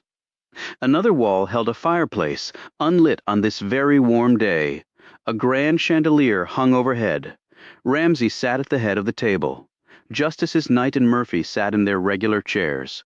While Knight's gaze darted around the table, Murphy, fiddling with an old pocket watch strung on a chain across his puffy middle, kept his eyes downcast. Also present were Chandler, Fisk, Perkins, Ron Klaus, and McKenna. Fisk and McKenna occasionally made eye contact, but Fisk had kept his temper under control. Wright had been found in a park a half-dozen blocks from his Capitol Hills apartment with a single gunshot wound to the head. His wallet, like Michael Fiskey's, was missing. Robbery was the superficial motive, although no one in the room believed the answer could be that simple. Preliminary indications were that Wright had been killed between midnight and 2 in the morning. On the ride over to the court, Chandler had filled Fisk in on recent developments. He had had Michael Fisk's autopsy expedited, although he was still awaiting the official report and the exact time of death. The cause of Michael Fisk's death, however, had definitely been a single gunshot to the head. Chandler had tracked down the Northern Virginia Walmart where Fisk had had his car serviced, but no one there could give them any useful information. Fisk had had one thought that prompted him and Chandler to make a short detour on the way to the court. They had returned to the car impoundment lot to have another look at Michael's Honda. Fisk had looked in the back pockets of the front seat. He kept a map in here, always did. He had this weird fear of getting lost, had to plot out his whole trip before he set foot on the road. There's no map here, but there is this. He held up a couple of yellow Post-its that he had found wadded up at the bottom of the seat pocket. There was writing on them, names of interstates and roads, directions, given the faded condition of the ink, from some trip taken long ago. Chandler looked at the pieces of yellow paper. So why take the map book? He would have had the directions to wherever he was going in there. So the miles had something to do with his death. Fisk hesitated for a moment, debating whether to tell Chandler about the Harms filing. Revealing that information would open a can of worms that he didn't want to deal with right now. Maybe, he finally said. After that, he and Chandler had driven to the court. Now they were all in the conference room staring at each other. Without disclosing how he had come by the information, Chandler had just reported that there had been an intruder at Michael Fisk's apartment the night before. "We're in your hands, Detective Chandler," Ramsey said. "Although now I think it much more likely that we have some madman at work with a grudge against the court, rather than it pertaining to some matter Michael was working on." McKenna said, "I want you to know that the Bureau has assigned 100 agents to this matter. We've also arranged around-the-clock protection for the justices." "What about the clerks?" Fisk said. "They're the ones getting killed." Chandler stepped in. "I've compiled the home addresses of all the clerks. I've beefed up patrols in those areas. Most of them live on Capitol Hill close to the court. We've offered to house any clerk who so chooses at a local hotel where full-time security is available. I've also instructed one of our experts to talk to the clerks about ways to keep safe, be on the lookout for suspicious persons, avoid going out alone or at night, that sort of thing." He looked around for a moment. "By the way, where's D'Alessandro?" "He's trying to coordinate all the new security measures," Klaus reported. "I've never seen him this worried. I think he's taking it personally." "I've been on the court for almost 33 years, and I never thought I would ever see the likes of this," Justice Murphy said sadly. "None of us did, Tommy," Knight said forcefully. She looked pointedly at Chandler. "You have no leads at all?" "I wouldn't go that far. We have several things to go on. I'm talking about Michael Fisk's death. With Wright's murder, it's still too early to say." "But you believe them to be connected?" Ramsey said. "I really don't have a belief on that one way or the other." "What do you recommend that we do?" "That you go about your business as usual. If this is the work of some nut out to disrupt the court, then you'd be playing into his hands by canceling your docket. Or we could risk infuriating whoever's doing this, with the result that he will strike again," Knight said. "That's always a possibility, Justice Knight," Chandler conceded. "But I'm not convinced that what the court does or doesn't do will have any effect on that, if the cases are connected." He looked at Ramsey. "I do think it's worth going over the cases both clerks were involved in, just to cover that base. I know it's a long shot, but I could end up kicking myself later on if I don't address it now." "I understand." Chandler turned to Justice Murphy. "Will you and your other clerks still be available today to go over cases Michael Fisk was handling?" "Yes," Murphy replied quickly. "And I would appreciate if all of you would confer with the other justices and try to determine if any one case you've heard over the last few years may have prompted some action like this," said Chandler. Knight looked at him and shook her head. "Detective Chandler, many of the cases we deal with stir incredible emotions in people. It would be impossible to know where to start. I see your point." "I guess you've all been lucky that no one's tried to do something like this before." "Well, if you want us to go about our normal routines, then I suppose that the dinner honoring Judge Wilkinson will go forward tonight," Knight said. Murphy sat straight up in protest. "Beth, if nothing else, I think the murders of 2 court personnel would dictate that the dinner be put off." "That's easy enough to say, Tommy, but you didn't happen to plan the event." "I did. Kenneth Wilkinson is 85 years old and he has pancreatic cancer. I won't risk putting it off, unfortunate as the timing may be. This is very important to him." "And to you as well, correct, Beth?" Ramsey said. "And your husband?" "That's right. Are we going to have another debate on legal ethics, Harold, in front of all these people?" "No," he said. "You know my feelings on the subject." "Yes, I do, and the dinner will proceed." Fisk was fascinated by the exchange. He thought he saw a hint of a smile pass across Ramsey's face as the man said, "All right, Beth. Far be it from me to attempt to change your mind on any matter of importance, much less those bordering on the trivial." Chapter 37. Tremaine set the Army helicopter down in the grassy field. As the circling of the copter blades slowed, he and Rayfield looked over at the sedan parked near the edge of the tree line. They lifted off their seat harnesses, climbed out, and torsos bent forward as they passed beneath the blades, headed toward the car. When they reached it, Rayfield sat in the front seat while Tremaine slipped into the back. "Glad you could make it," said the man in the driver's seat, turning to face Rayfield. The colonel's jaw fell. "What happened to you?" The bruises were purplish in the center, leaching out to yellow around the edges. One clung to the side of his right eye. The 2 others spread out from his collar. "Fisk," he answered. "Fisk, he's dead. His brother John," the man said impatiently. "He caught me at his brother's apartment. Did he recognize you? I was wearing a mask. What was he doing at his brother's apartment?" "Same thing I was. looking for anything that the cops could use to find out the truth. Did he find anything? Nothing to find. We'd already gotten Fiskey's laptop. He looked at Tremaine. And you got his briefcase from his car before you killed him, right? Tremaine nodded. Where is it, the man asked. A pile of ash. Good. Is this brother a problem? Rayfield wanted to know. Maybe. He's an ex-cop. He and one of the other clerks are snooping around. He's helping the detective investigate the clerk's murders. Rayfield started. Murders? More than one? Stephen Wright. What the hell's going on? Rayfield demanded. Wright saw someone come out of Michael Fiskey's office. He also heard something he shouldn't have. We couldn't trust him to be quiet, so I had to bluff him out of the building and kill him. We're okay on that one. Are you nuts? This thing is totally out of control? Rayfield said angrily. The man looked at Tremaine. Hey, Vic, tell your superior to stay cool. I think Nom took away some of your nerve, Frank. You've never been the same since. 4 murders and you say stay cool? And Harms and his brother are still out there. So we've got 2 more bodies to go, the 2 most important. You understand that, don't you, Vic? I do. Tremaine answered. The man looked over at Rayfield with a pair of very cold eyes. Rayfield swallowed nervously. I guess there's no going back now. You're right there, John Fisk and this clerk. What are you doing about them? If Fisk is on some mission to find his brother's killer, he may be a problem. He already is a problem. They're on a real short leash, and they'll stay there until we decide what to do with them. Meaning? Rayfield asked. Meaning we might have 4 more bodies to go instead of 2. Sarah sat in her new office. Chandler had declared the space she shared with Wright off limits, but he had allowed court personnel to move Sarah's computer and work files to this overflow space. She had taken the list of state prison agencies Fisk had given her and started calling.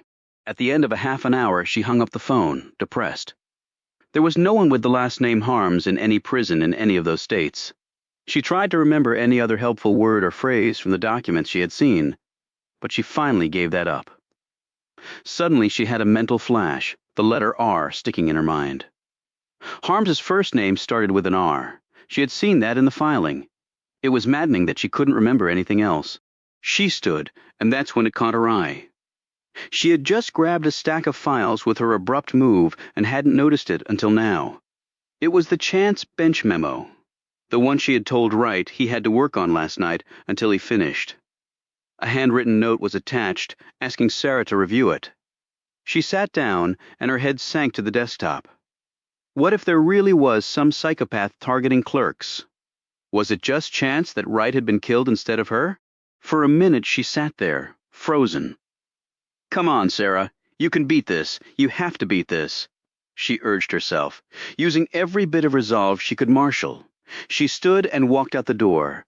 A minute later, she entered the clerk's office and went over to a clerk who was manning one of the court's computer database terminals. The question she was about to ask was one she had asked earlier, but she wanted to be absolutely certain. Could you check and see if there's any case at the court with the name Harms as one of the parties? The clerk nodded and started tapping buttons. After about a minute, he shook his head. I'm not finding anything. When was it filed? Recently, within the last couple of weeks or so? I've gone back 6 months. There's nothing coming up. Didn't you ask me about this a while ago? Before Sarah could answer, another voice spoke. Did you say Harms? Sarah stared at the other clerk. Yes, Harms was the last name. That's strange. Sarah's skin started to tingle. What? I got a call early this morning from a man asking about an appeal, and he used that name. I told him we didn't have any case filing with that name. Harms, you're sure? The clerk nodded. How about a first name? Sarah asked, trying to suppress her excitement. The clerk thought a moment. Maybe starting with an R? Sarah prompted. The clerk snapped his fingers. That's right. Rufus Harms, sounds like a hick. Did the caller identify himself? No. He got pretty upset. Anything else you can remember? The man thought a bit longer. He said something about the guy rotting in a stockade, whatever that meant. Sarah's eyes opened wide and she started to race out. What's this all about, Sarah? Does this have anything to do with the murders? The clerk asked. Sarah kept going without answering. The clerk hesitated for a moment and then looked around to see if anyone was watching. Then he picked up his phone and dialed a number. When it was answered, he spoke quietly into the receiver. Sarah almost sprinted up the stairs. The reference to the stockade had shown her that there was a big hole in Fisk's list. She reached her office, grabbed a card from her Rolodex, and dialed the number. She was calling military police operations. Fisk had covered both the federal and state prison populations, but he had not thought of the military. Sarah's favorite uncle had retired from the Army as a brigadier general. She knew very well what a stockade was. Rufus Harms was a prisoner of the United States Army. She got through to Master Sergeant Dillard, the corrections specialist on duty. I don't have his prison ID number, but I believe he's incarcerated at a military facility within 400 miles or so of Washington, she said. I can't give you that information. The official procedure is to send a written request to the Deputy Chief of Staff for Operations and Plans. Then that department, in turn, will send your request to the Freedom of Information Act people. They may or may not answer your request depending on the circumstances. The thing is, I really need the information now. Are you from the media? No, I'm calling from the United States Supreme Court. Right. How do I know that? Sarah thought for a moment. Call directory assistance for the general number for the Supreme Court, then call the number they give you and ask for me. My name is Sarah Evans. Dillard sounded skeptical. This is highly unusual. Please, Sergeant Dillard, it's really important. There was silence on the other end of the line for a few seconds. Give me a few minutes. 5 very long minutes later, the call was put through to Sarah's phone. You know, Sergeant Dillard, I've gotten information from your office before about military prisoners without going through the FOIA process. Well, sometimes the people here are a little generous with the information. I just want to know where Rufus Harms is, that's all. Actually, it wouldn't really be a problem with any other prisoner. I don't understand. Why is Rufus Harms so special? Haven't you been reading your newspaper? Not today. No. Why? Maybe it's not real big news, but the public ought to know for its own safety, if nothing else. The public ought to know what? That Rufus Harms escaped. In concise sentences, Dillard filled her in on the details. Where was he incarcerated? Fort Jackson. Where is that? Dillard told her, and Sarah wrote down the location.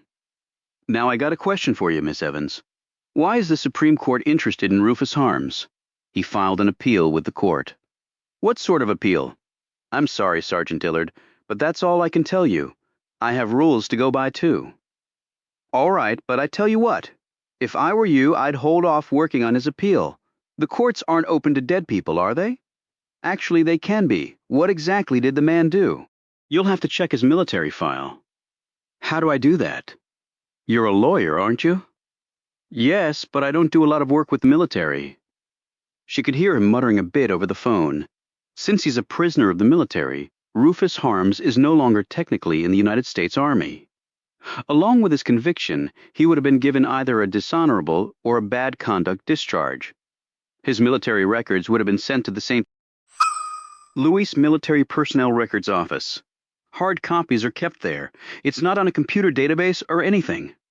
Harms was convicted about 25 years ago, so his records should have been transferred to microfilm, although the personnel office is a little behind on that process. If you or anyone other than Harms wants his records, you have to use a subpoena. Sarah wrote all of this down. Thank you again, Sergeant Dillard. You've been a huge help. She had map software on her computer. Sarah brought the screen up and, using her mouse, drew a distance line from Washington, D.C. to the approximate location of Fort Jackson. Almost 400 miles exactly, she said to herself. She hurried upstairs to the court's third-floor library and went online via one of the computer terminals there. None of the law clerk's office terminals were connected to phone modems for obvious reasons of security and confidentiality. But the library terminals had online access. Using an Internet Explorer service, she typed in Rufus Harms's name. She looked around at the hand-carved oak paneling as she waited for the computer to sprinkle its technological pixie dust. A few minutes later, she was reading all the latest news accounts on Rufus Harms, his background and that of his brother. She printed out all of these. One of the stories had a quote from the newspaper editor in Harms's hometown. Using an internet telephone directory, she looked up the man's number. He still lived in the same small town near Mobile, Alabama, where both brothers had grown up. The phone was answered after 3 rings. Sarah introduced herself to the man, George Barker, still editor-in-chief of the local paper. I already talked to the papers about that, he said flatly. His deep southern drawl made Sarah think of braying coon dogs and clear jugs of shine. I'd appreciate if you could answer a few questions for me, that's all. Who are you with again? An independent news service. I'm a freelancer. Well, what exactly do you want to know? I've read that Rufus Harms was convicted of killing a young girl on the military base where he was stationed. She glanced at the news accounts she had printed out. Fort Plessy. Killed a little white girl. He's a Negro, you know. Yes, I know, Sarah said curtly. Do you know the name of the attorney who represented him at the trial? Wasn't really a trial. He did a plea arrangement. I covered this story some because Rufus was local, sort of the reverse of the local boy makes good. So you know the name of his attorney? Well, I'd have to look it up. Give me your number, and I can call you back.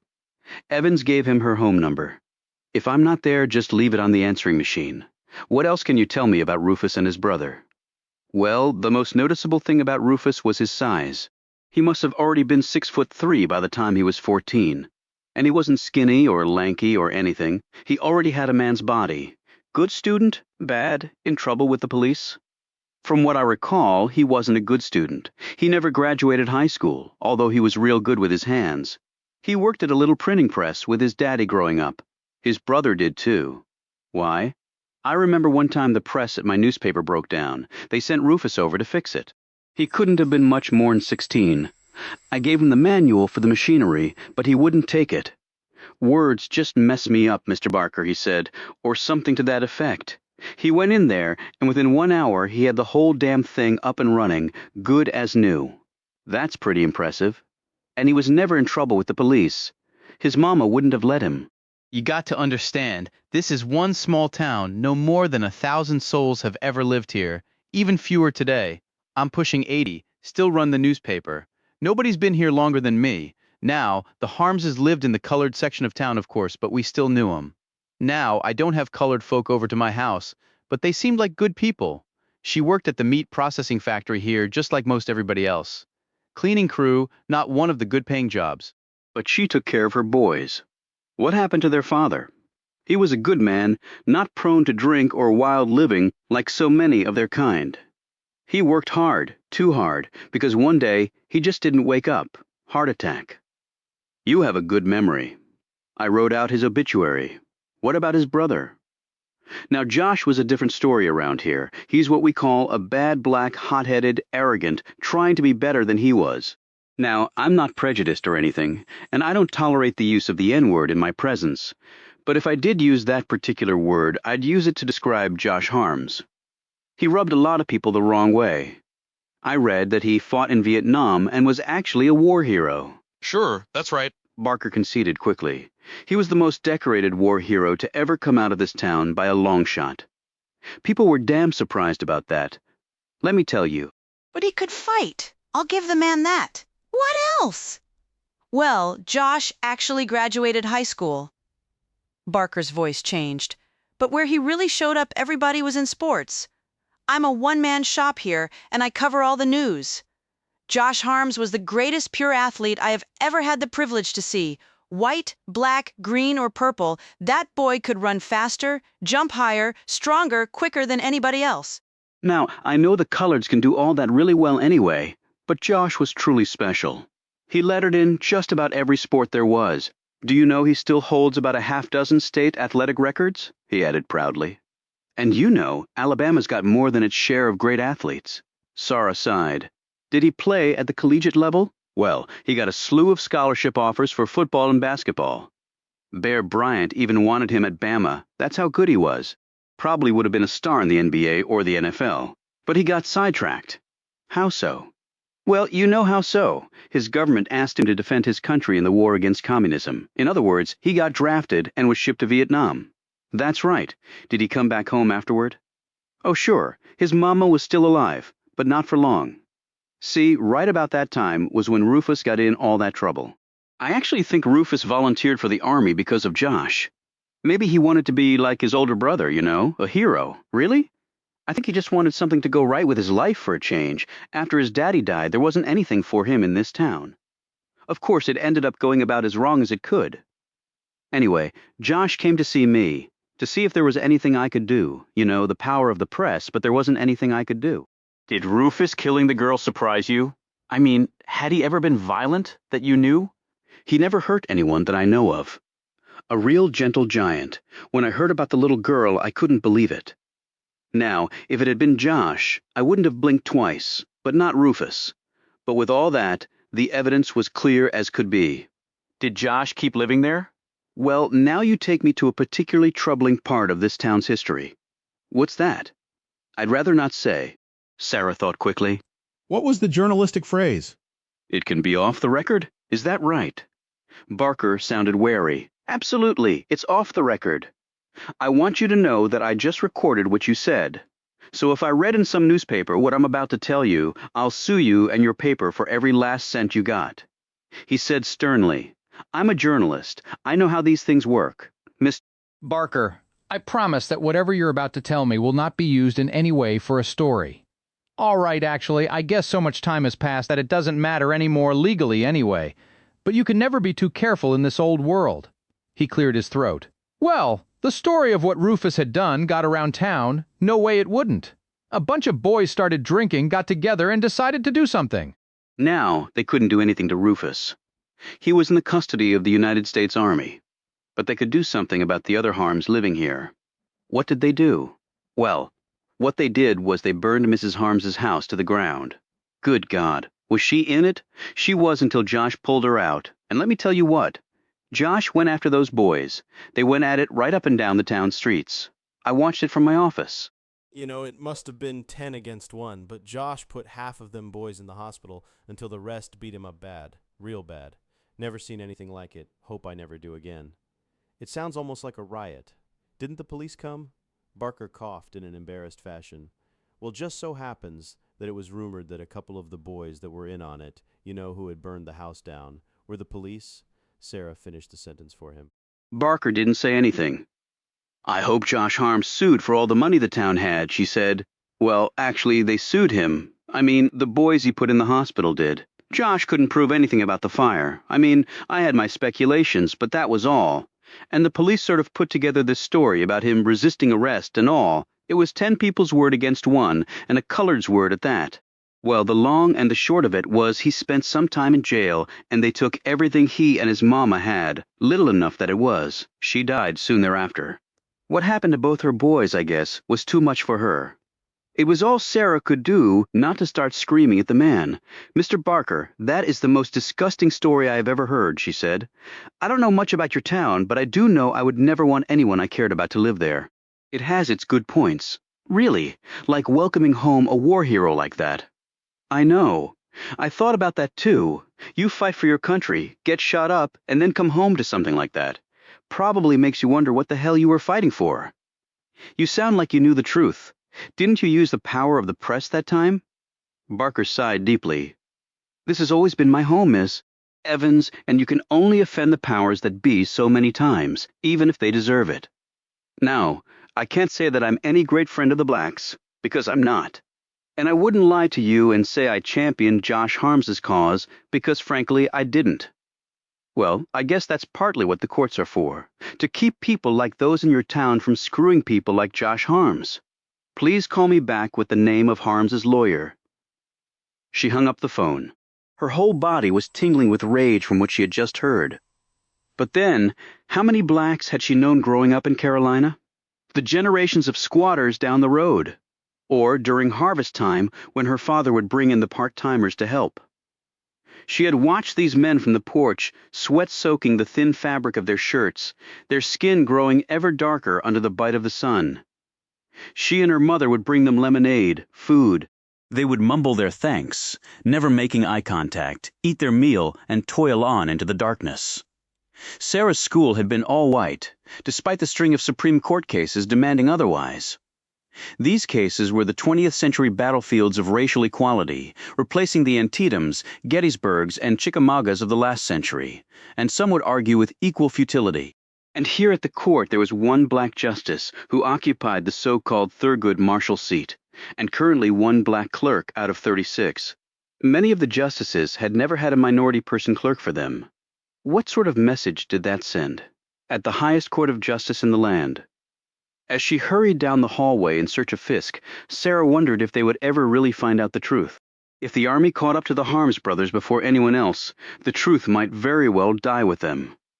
Chapter 38. Fisk was standing outside his brother's office, while Chandler was overseeing the progress of his evidence collection team under close supervision of the court's staff counsel.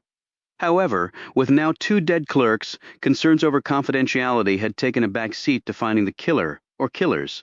When they finished with Michael Fisk's office, they would go down the hallway and start on Stephen Wright's. Fisk looked over at his brother's office door and then back at Wright's. He did so a couple more times as an idea began to percolate through his head. He went over to Chandler. Exactly where was Wright's body found? Chandler flipped open his notebook and started looking through his notes. By the way, I got your car out of impound. It's at my office in a nice legal parking space. Thanks for doing that for me. Don't thank me, with the tow and fine and all. It's going to cost you about $200. $200? I don't have that kind of money for a lousy parking ticket. Is that right? Well, maybe I can pull a few strings, do you a favor, but you'll have to work it off. I got some painting that needs to be done in my house. Chandler cracked a smile and then stopped leafing through his notes. Okay, here we are. Wright lived about a block from the Eastern Market Metro station. His body was found in Garfield Park. That's at F and 2nd Streets. It's about a half dozen blocks from the court. How did Wright usually get to and from work?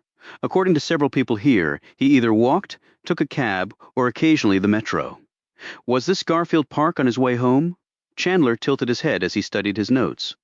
Not really. Normally he would have hung a left from 2nd onto E to go home. He wouldn't have continued on down to the park. Did he have a dog or anything? Maybe he went home and then took it for a walk in the park. He did have a dog, but he hadn't been home. At least we don't think he had.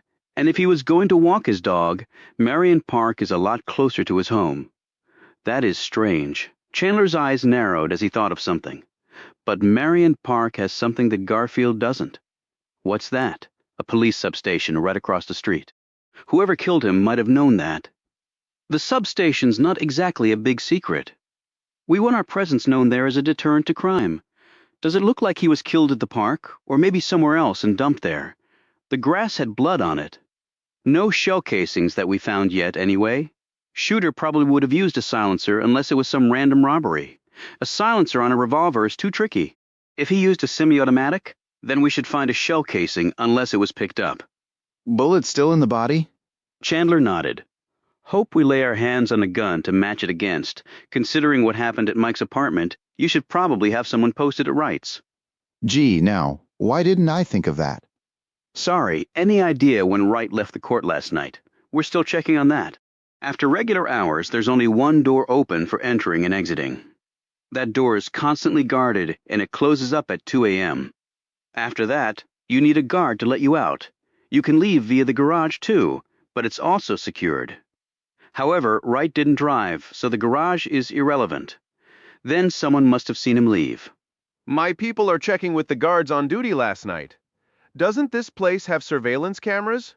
You mean in the courtroom? Chandler asked with a smile. The answer is yes, but not everywhere, and unfortunately not along this part of the hallway. But we're checking the tapes right now to see if there's anything relevant on them. Chandler scanned his notes once more. At that time of night, really the only activity on this floor would have been a clerk working late? Anything in Wright's background helpful? Chandler shook his head. No skeletons that we found so far. Motive is going to be tough on this one. But his wallet was missing. Yeah, I thought about that. A little too convenient. Like somebody wants to make us think both murders are connected? It actually could be some nut with a grudge against the court. I believe the murders are connected, but not for the reasons everyone probably thinks, Fisk said. How do you mean? If Mike was killed for a reason someone doesn't want us to find out about, then killing another clerk and making it look related would be a great way to divert our attention. Chandler looked intrigued. So what's the real reason someone killed your brother and is trying to cover it up? Fisk hesitated again. Keeping the stolen appeal a secret was beginning to become very awkward. I don't know, but I might have an idea why Wright was killed. Other than as a red herring, let's say his death might have served a dual purpose. At that moment, Sarah joined them, trying very hard to conceal her excitement. John, can we talk for a minute? Miss Evans, Chandler said with a broad smile. I hope your drive to Richmond was pleasant and uneventful. Let's just say it was different, she said quickly. John, I really need to talk to you. Can I catch up with you later, Buford? And you can tell me your theory. As they walked off together, Chandler's smile faded. He was wondering if he had just lost his unofficial partner to Sarah Evans. Minutes after Sarah had left her office, Justice Knight had stopped by to see her. She started to leave a written message when she saw the chance bench memo with Wright's attached note. She sat down in Sarah's chair and read the note. After she finished, it suddenly dawned on Knight what she had done. She had instructed Wright to work late, all night if necessary. He had done so, left the building late, and someone had killed him. Her precious bench memo, she had never really focused on this chain of events before. A gush of air came out of her lungs so hard it almost choked her. She put the memo down and rushed from the room. A minute later, she raced past her astonished staff and locked the door to her office. She looked around the spacious, beautiful room with even its own fireplace. Here she had sat and contemplated her little strategies, her philosophies of life, and it had cost a young man his life. She threw off her pumps, collapsed in a corner, covered her face, and wept. Chapter 39. Back at her office, Sarah spent the next 30 minutes filling Fisk in on everything she had found out.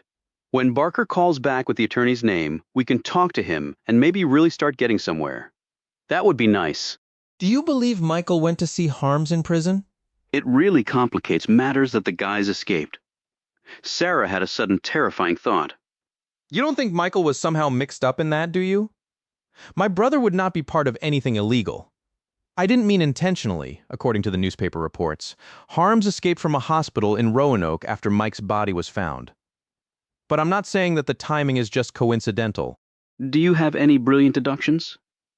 I think I know why Wright was killed. Why? Because he knew about Harms. About what Michael had done? No, he was killed because he saw something he shouldn't have. Sarah drew her chair closer to his. What do you mean? Wright's office, your former office, is right down the hallway from Mike's. Wright was going to be working all night. Sarah slumped in her chair. Right, because I told him he had to. No, because Knight told you to tell him he had to. Well, his body was found in a park that wasn't on his way home. Chandler told me that he was killed between midnight and 2 last night. If he was working all night here, what was he doing in that park? You believe someone took him there and killed him? More to the point, someone took him from inside the court to the park and killed him. Sarah gaped. Meaning the killer was here. Fisk nodded. I don't know if the person works here, but I believe he was physically present here last night. What could Stephen have seen that cost him his life? I think he saw someone go into Mike's office. Yesterday, Wright heard Chandler tell everyone that the office was off limits to everyone. Whoever went into Mike's office might not have known that Wright was in his office. I assume you don't broadcast when you're working late. Like last night, often we don't even know until the last minute. Right, so somebody goes into the office looking for something. Like what? Who knows? Copies of the appeal that Mike took, telephone messages, something on his computer. But that's an awfully big risk. There's security here 24 hours a day. Well, if the person knew the police were going to search the office thoroughly the next morning, he'd only have a limited amount of time to do it. That makes sense. So Wright hears something, or he's finished his memo, he comes out and runs right into whoever. If your theory is correct, do you think Stephen knew the person who killed him? Fisk took a deep breath and sat back. I think he had to. Otherwise, he would have raised the alarm right away. And I saw D'Alessandro lock the door to Mike's office. There's no sign of forced entry. The person had a key.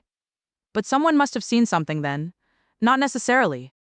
If the killer is familiar with the layout of the court, then he'd know ways to avoid being seen with Wright until they got out of the building. So it might be somebody he trusted. Fisk looked at her. Like one of the justices? Sarah stared back, horrified. I'll accept a lot, but I can't accept that. She had a sudden thought. Maybe it was McKenna? Stephen would have trusted him, FBI and all. How could McKenna be involved in this? I don't know. He's the first one who occurred to me. Because he's not with the court and he slugged me? Sarah sighed. Probably. Then she remembered something and tore through the papers on her desk until she found it. I can tell you about what time Stephen left. She picked up the memo Wright had left for her. Across the top of the memo was a date and timestamp. She flipped the papers around so Fisk could see it. The word processing system automatically puts the date and timestamp on documents because we go through so many drafts. That way, we can quickly tell what's current or not. Fisk looked at the timestamp. This was printed out at 1:15 this morning. That's right. Stephen finished the memo, printed it out, put it on my desk, and then presumably left, and saw whatever he saw. Sarah suddenly looked puzzled. Wait a minute. Something doesn't make sense here. When a clerk works late, ordinarily what happens is one of the court police officers will give the clerk a ride home if you live nearby.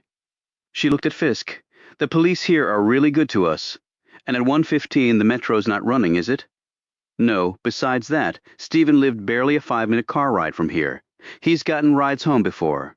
So the chances are very good that Wright got a ride home from somebody at the court.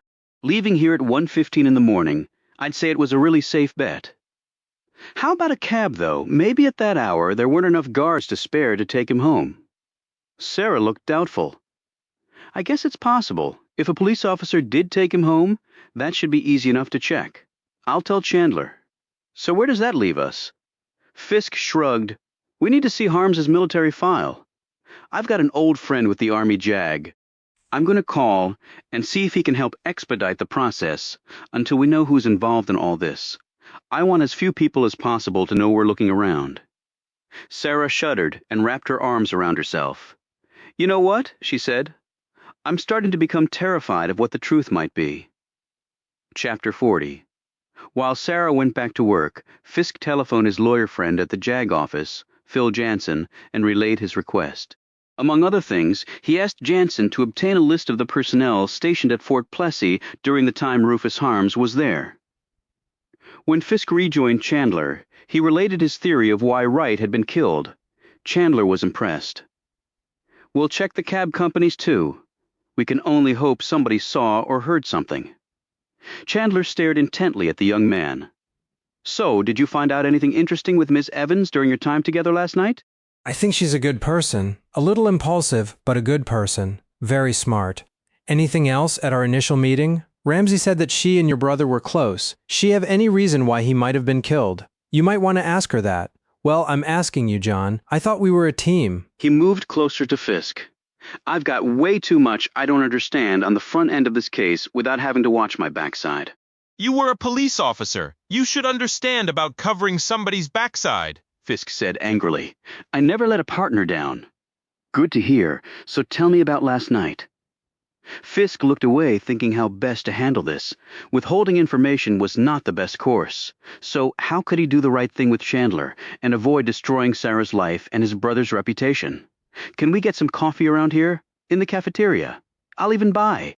A few minutes later, they were in the ground floor cafeteria. The court's afternoon session was in progress, and thus the cafeteria was fairly empty. Fisk sipped on his coffee while Chandler watched him.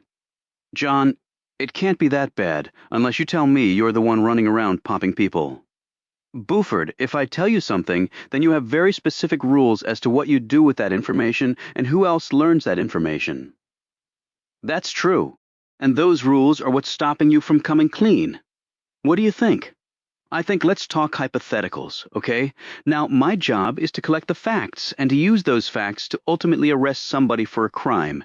If we're not talking facts, but just theories, like your theory of why Wright was murdered, then I can follow up that theory, but I don't have an obligation to report it to anyone until it's proven correct by the discovery of facts to corroborate it.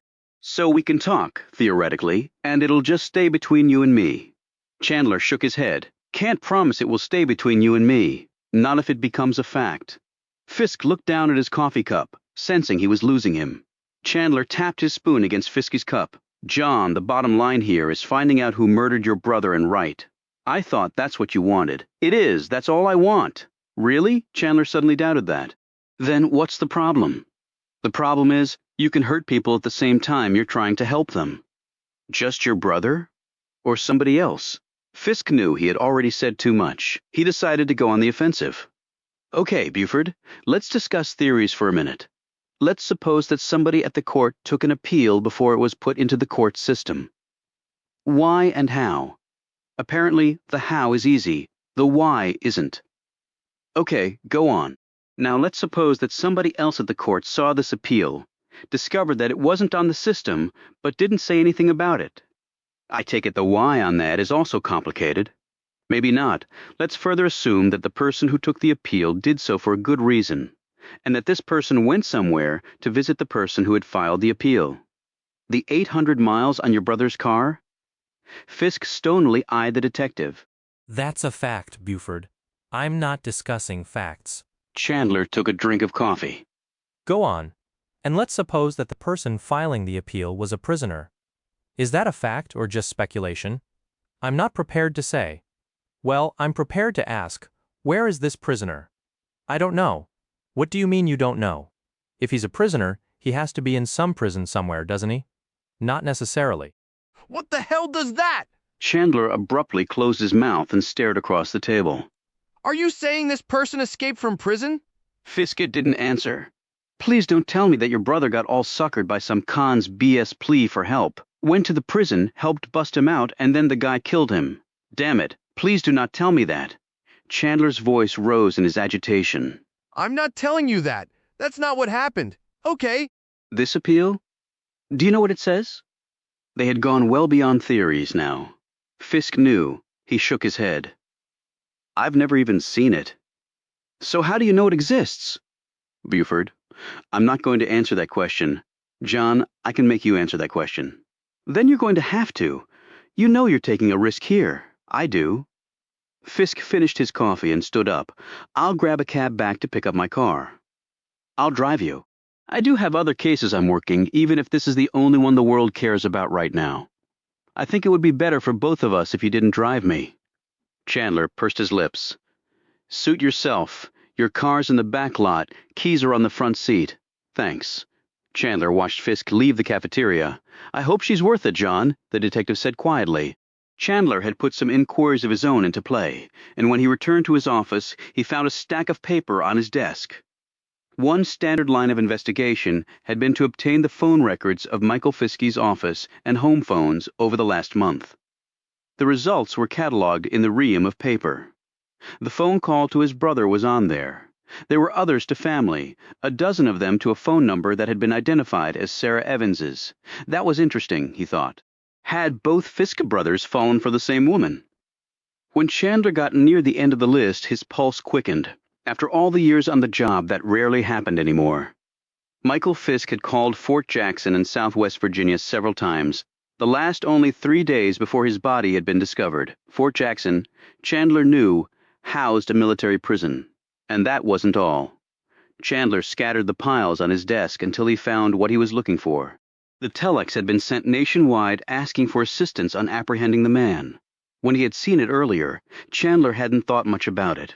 Now he intently studied the photo of Rufus Harms. He picked up his phone and made a quick call. Chandler needed one piece of information, and he got it within a minute. Fort Jackson was approximately 400 miles from Washington, D.C. Had Harms been the one to file the appeal John Fiske had mentioned? And if he had, why, according to Fiske's theory, had his brother taken it? Chandler looked back at the list of phone calls. His eyes flitted over one number without registering, perhaps because it was to some law office and there were several law-related calls on the list. But the name Sam Ryder would have meant nothing to the detective, even if he had focused on it for some reason. Chandler put down the phone list and contemplated bringing in Fiskin and Sarah Evans and making them tell him what was going on. But then the instincts built up over 30 years kicked in with one precept clearly emerging: you can't trust anyone. Come on, John, Sarah pleaded. They were in her office near the end of the workday. Sarah, I don't even know Judge Wilkinson. But don't you see? If someone at the court is involved, this would be a perfect opportunity to find out some information because practically everybody from the court will be there. Fisk was about to protest again, but then stopped. He rubbed his chin. What time does it start? 7:30, by the way. Have you heard from your JAG friend? Yeah. There are actually 2 files that are applicable. Harms's service record, which contains not only his record of service, but also evaluations, personal info, enlistment contract, pay, and medical histories. The second file, the record of his court-martial proceedings, would be with him at Fort Jackson. His lawyer's work product would be maintained at the JAG office that handled Harms's defense. That is, if they've kept it all these years. Jansen's checking, he'll send what he can. As Sarah started gathering her things to leave, Fisk remained sitting. So what can you tell me about the Knights, their pasts, and all that? Why? Well, we're going to a party that they're hosting. She's a big part of the court, and he's a VIP in his own right. That qualifies them to be part of our investigation, don't you think? You probably know more about Jordan Knight's past than I do. He's from your hometown. Fiske shrugged. True, Jordan Knight is big business in Richmond. At least he was until he entered politics. He made a lot of money and a lot of enemies? No, I don't think so. He's given a lot back to Virginia. Besides, he's a low-key nice guy. Then he's an odd match for Elizabeth Knight. I could see how she'd bruise a few egos on the way up, more than a few. It came with the territory. Tough federal prosecutor turned tougher trial judge. Everybody knew she was being groomed for a seat on the court. She's the swing vote on most of the major cases, which drives Ramsey crazy. I'm sure that's why he treats her the way he does. Kid gloves most of the time, but every once in a while he can't resist jabbing her. Fiske thought back to the confrontation between the two justices at the conference. So that's what it was. How well do you know the other justices? You seem to know them well enough to believe they couldn't commit murder. Like in any other large organization, I know them mostly superficially. What's Ramsey's background? He's the Chief Justice of the country's highest court, and you don't know. Humor me. He was an Associate Justice before being elevated to the top spot about 10 years ago. Anything unusual in his background? He was in the military. Army or Marines, maybe. She caught Fiske's look. Don't even think it, John. Ramsey is not going around killing people. Other than that, just what's in his official bio. Fiske looked puzzled. I would have thought you'd know everything about the other justices by talking to the clerks. The clerks for one justice tend to stick together to a certain degree, although every Thursday afternoon there's a happy hour when we all get together. And periodically the clerks of one justice take another justice out to lunch just as a get-to-know-you sort of thing. Otherwise, each chamber is pretty self-contained. She paused. Except for the famed Clerk Opinion Network. Mike mentioned something like that to me after he first came to the court. Sarah smiled. I'm sure he did. The clerks are the mouthpieces for their justices. We send up trial balloons all the time, feeling each other out on a justice's position. For example, Michael used to ask me what Knight needed in a majority opinion to join Murphy. But if Murphy is already writing the majority opinion, why does he need to court other votes? You really are in the dark about how we work. Just a simple country lawyer. Okay, Mr. Simple Country Lawyer, the fact is if I had $10 for every time a majority opinion turned into a dissent because enough support wasn't garnered for it, I'd be wealthy. The trick is you have to craft an opinion that'll get 5 votes, and of course the opposition doesn't just sit idly by. One or more dissenting opinions might be circulated simultaneously. The use of dissenting opinions, or even the threat of them, is a fine art. Fiske looked at her curiously. I thought the dissenters were on the losing side. What kind of leverage could they have?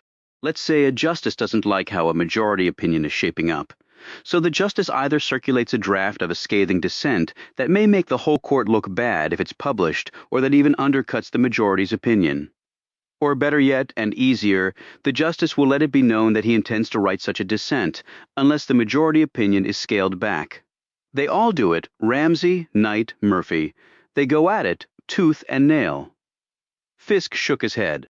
Like one long political campaign, always scrounging for votes, the legal version of pork bellies. Give me this, and you got my vote. And knowing when to pick your battles. Let's say one or more justices doesn't like how a case was decided 5 years ago. Now the court doesn't lightly overturn its own precedent, so you have to think strategically. Those justices might use a case in the present to start laying the building blocks for overturning the precedent they didn't like years from now. That also goes for case selection. The justices are always on the outlook for just the right case to use as a vehicle to change a precedent they don't like. It's like a chess game. Let's hope one thing doesn't get lost in all the game playing. What's that? Justice. Maybe that's what Rufus Harms wants. Why? He filed his appeal. You think he can get justice here? Sarah looked down. I don't know. The fact is, the individual parties involved in the cases at this level really aren't all that important. The precedents established through their cases, that's what counts. It all depends on what he's asking for, how it will impact others. Well, that really sucks. Fiske shook his head and gave her a penetrating look. A damn interesting place, this Supreme Court. So you'll come to the party? Wouldn't miss it? Chapter 41. Josh Harms assumed the police would now be covering the back roads, so he had taken the unusual tactic of driving on the interstate. It was dusk, though, and with the windows rolled up, they were okay. A police cruiser would have a tough time seeing inside. But despite all his precautions, he knew they were steering toward disaster. Funny, He thought, after all the hell his brother had been put through, that he would even think about wanting to do the right thing at the risk of dying, of losing the freedom that never should have been taken away from him in the first place. He felt like both cursing and praising Rufus in the same breath. Josh's outlook on life wasn't complicated. It was him against everybody else. He didn't go looking for trouble, but he had a hair trigger when confronted with anybody looking to piss on him. It was a wonder he'd lived this long, he knew. Still, you had to admire a person like Rufus, who could fight through all that, through people who didn't want to see the world change one iota since they were riding on top of it. Maybe the truth will set you free, Rufus, he thought. Suddenly, out of the corner of his eye, he saw something in the truck's side view mirror that made him ease his hand over and grip his gun. Rufus, He called back through the open window connecting to the camper. we got a problem here. Rufus' face appeared at the window. What is it? Stay low, Josh cautioned. He again eyed the police cruiser, which was a fixture in the truck's side mirror. Troopers passed us twice and then dropped back. You speeding? 5 clicks under. Something wrong with the truck? Taillight out? I ain't that dumb. Truck's fine. So what then? Look, Rufus, just because you've been in prison all these years doesn't mean the world's changed any. I'm a black man in a real nice-looking vehicle on the highway at night. Cops think I either stole it or I'm running drugs. Shit, going to the store for milk can be a real adventure. He looked in the side mirror again. Looks like he's just about to hit his light. What we gonna do? I can't hide back here. Josh didn't take his eyes off the mirror, even as he slipped his gun under the seat. Yep. Any second now, he's gonna hit that light and we are done. Get down on the floor and pull that tarp on top of you, Rufus. Do it now. Josh pushed his baseball cap down low so that only the white hair of his temples showed. He stuck out his chin and pushed his bottom lip out, giving the impression that he had no teeth. He leaned over, flipped open the glove box, and took out a tin of chew and put a big plug of it in his mouth, which made his cheek bulge. He let his strong frame collapse. Then he rolled down the window and stuck his arm out, motioning in long, slow waves for the police cruiser to pull over to the highway shoulder. Josh eased the truck off the road and stopped. The cruiser quickly pulled in behind the truck, its roof lights throwing off a startling, ominous blue into the darkness. Josh waited in the truck. You let the boys in blue come to you. No hurried movement. He winced as the cruiser's searchlight beam reflected off the side mirror. A cop tactic to disorient you. He knew well. Josh heard the boots crunching on the bite of gravel. He could envision the trooper approaching, hand on his gun, eyes trained on the door. 3 times in the past, cops had pulled him over, and then Josh would hear the tinkling of glass as the baton just happened to collide with a taillight, with the result that he had been cited for an equipment infraction. It was done just to piss him off, see if he'd do something that would warrant some jail time. It had never worked. Yes, sir, no, sir, Mr. Policeman, sir, even as he wanted to beat the man unconscious. At least they had never planted drugs in his car and then tried to pin that on him. He had several buddies idling in prison right now after being hit with that shit. Fight it, his ex-wife Louise had always said. Fight what, he had retorted. Might as well be fighting God for all the good it'll do me. As the footsteps stopped, Josh looked out the window. The state trooper stared back at him. Josh noted that he was Hispanic. What's the matter, sir? The trooper asked, the chew bulging against his cheek with each syllable. Josh said, Wanta, get me on Lozana. He pointed down the road. Dissa ait? The puzzled trooper crossed his arms. Now where do you want to go again? Lozana, Baton Rouge. Baton Rouge, Louisiana. The trooper laughed. You're a long way from there. Josh scratched his neck and looked around. Got me children on down. Dare ain't seen they's daddy in a while. The trooper's expression turned serious. Okay. Man say, I gone get dare from dis here road. Well, the man didn't tell you exactly right. Huh, you knows how's I get dare den? Yeah, you can follow me, but I can't drive the whole way. Josh just stared at the man. My children, they been good. They want to see daddy. You help me. Okay, I tell you what, we're close to the exit you need to take to head on down that way. You follow me there, and then you're on your own. You stop and ask somebody else. How's that sound? Aight? Josh touched the bill of his cap. The trooper was about to return to his cruiser when he glanced at the camper. He hit his light through the side window and saw the stacked boxes. Sir, you mind my taking a look in the camper? Josh didn't flinch, although his hand edged toward the front of the seat where his gun was. Hell no! The trooper went to the rear of the camper and opened the upper glass door. The wall of boxes stared back at him. Behind the stacks, Rufus huddled under the tarp in the darkness of the camper. What you got in here, sir? The trooper called out. Food, Josh called back, leaning out the window. The trooper opened one box, shook a soup can, opened the box of crackers, and then replaced it, closed the box, and then the camper window. He walked back to the driver's side window. Lot of food, the trip isn't that long. Asked my children. What they want? They say food? The trooper blinked. Oh. Well, that's good of you. Real good of you. You got children? 2. Aight den? Have a safe trip. The cop walked back to his cruiser. Josh pulled back onto the road after the cruiser did. Rufus appeared at the camper window. I was sweating a damn river back there. Josh smiled. You gotta take it cool. You play badass. They cuff you. You act too polite. They figure you scamming their ass and they cuff you. Now you be old and dumb. They don't give a shit. Still a close call, Josh. We caught us a break with the Mexi. They're real big on family kids. Talk that shit and they're cool with you. If he'd been white, we might have had us a big problem. Once he made up his mind to look, Whitey would have pulled everything out of that camper until he found your ass. Now, a bro might have cut me some slack, but you never know. Sometimes they got that uniform on, they start to act white. Rufus stared at his brother with a look of displeasure.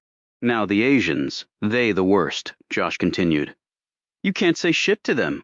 They just stand there and look at you, not listening to a damn word, and then go off and do what they're gonna do. Might as well just shoot them mothers before they kung fu your ass. Yeah, it's real good we met up with Officer Pedro. Josh spit the chew out the window. You got everybody figured out? Rufus said angrily. Josh glanced at him. You got a problem with that? Maybe. Well, you live your life the way you want. I live mine the way I want. We see who makes it farther. I know you had it hard inside, but it ain't no picnic on the outside. I got me my own little prison right out here.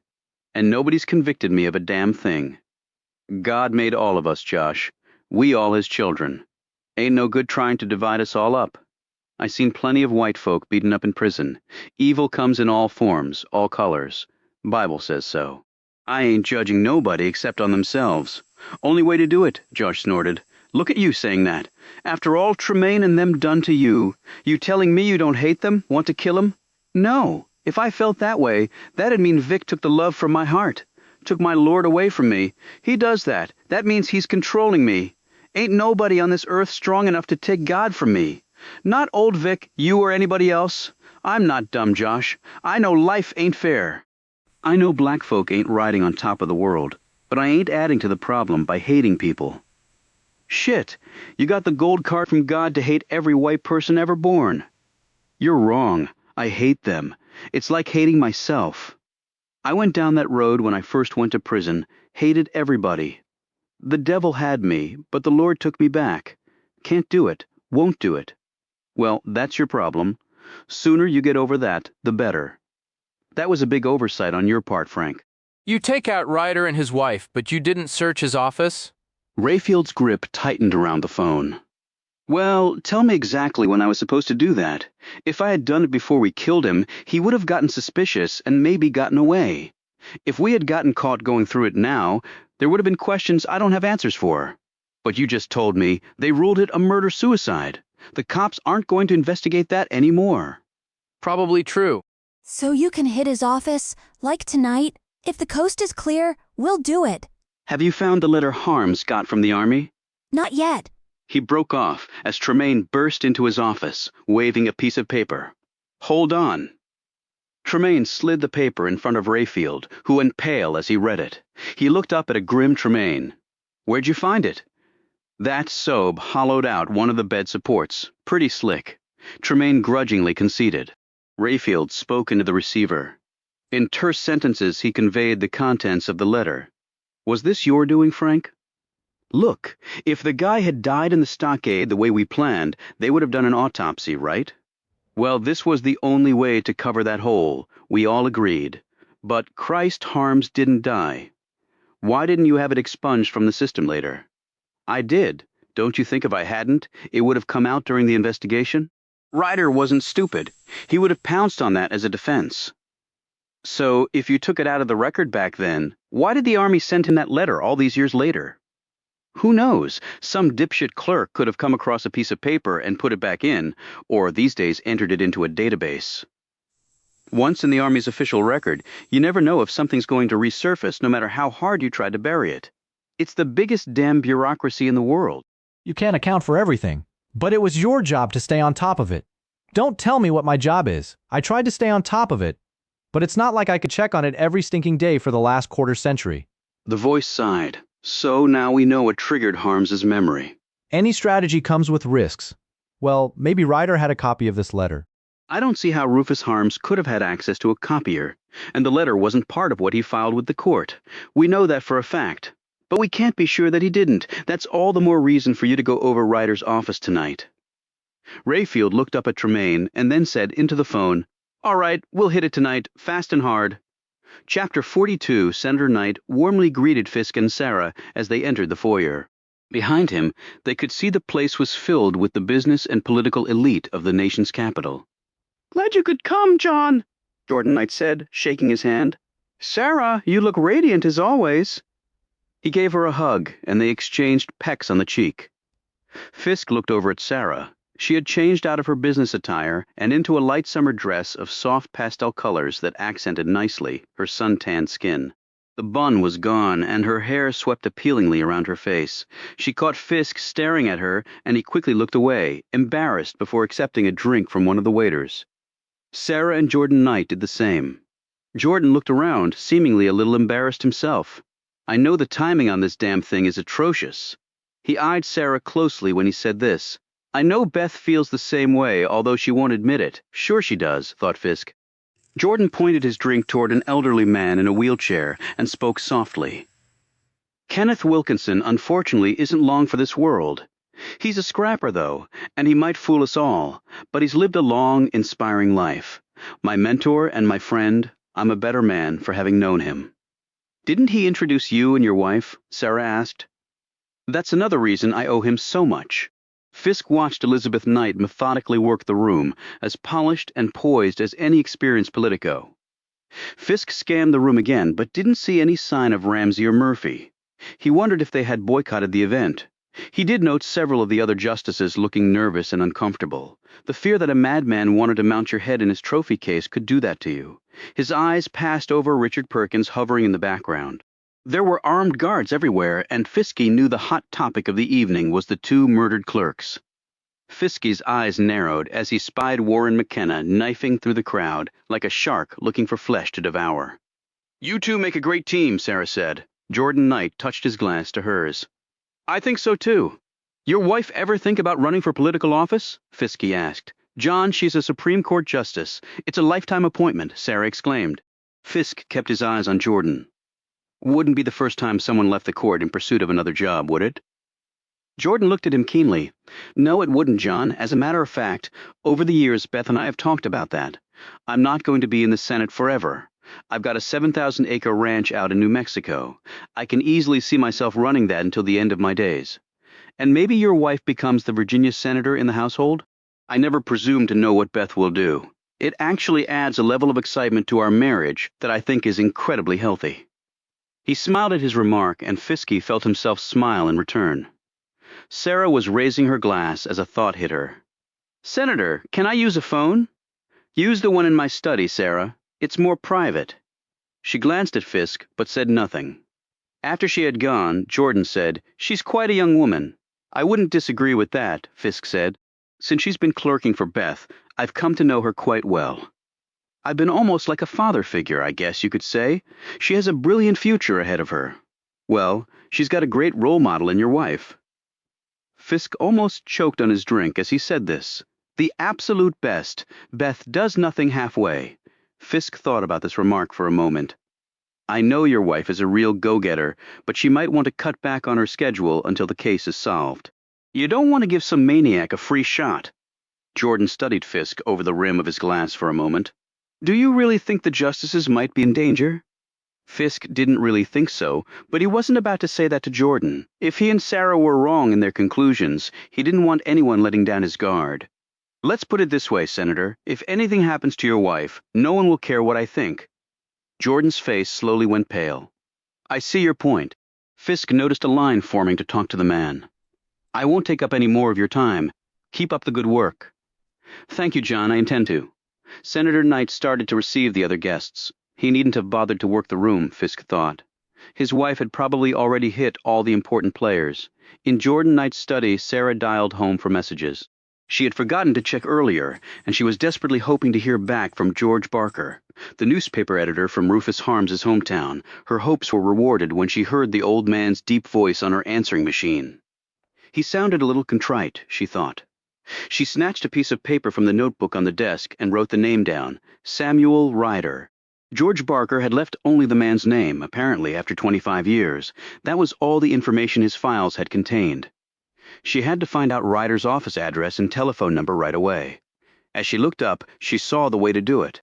The bookshelves on the far wall of the study held a set of current Martindale Hubbles, the official directory of the legal profession, which purported to have the name, office address, and phone number of virtually every attorney licensed to practice in the United States. It was divided by states and territories, and she decided to opt for the local jurisdictions first. As she looked through the index for the Commonwealth of Virginia, her search was rewarded as she spotted the name Samuel Ryder. Flipping to the page indicated, she found a brief bio of Ryder. He had been in the JAG in the early 70s. That had to be the man. She dialed the phone number to his office, but received no answer. She dialed information for his home phone number, but it was unlisted. She hung up, thoroughly frustrated. She had to talk to the man, she thought a moment. The timing would be very tight, so there was only one way to do it. A phone directory was on the desk, and she used it to look up a number. It took only a few minutes to arrange things. She and Fisk had a couple of hours before they could leave. With any luck, they would be back by early tomorrow morning. As Sarah opened the door to the study, Elizabeth Knight was standing there. Jordan told me you might be back here. I had to make a phone call. I see. I guess I'll get back to the party. Sarah, I need to talk to you in private for a moment. Elizabeth Knight motioned her back into the study and then closed the door behind them. The justice had on a simple white dress, minimal makeup, and a tasteful sapphire necklace. The white dress made her skin seem even more pallid. However, she wore her hair down, and the dark strands were striking against the white background. When she made the effort, Sarah thought Elizabeth Knight could be a very attractive woman.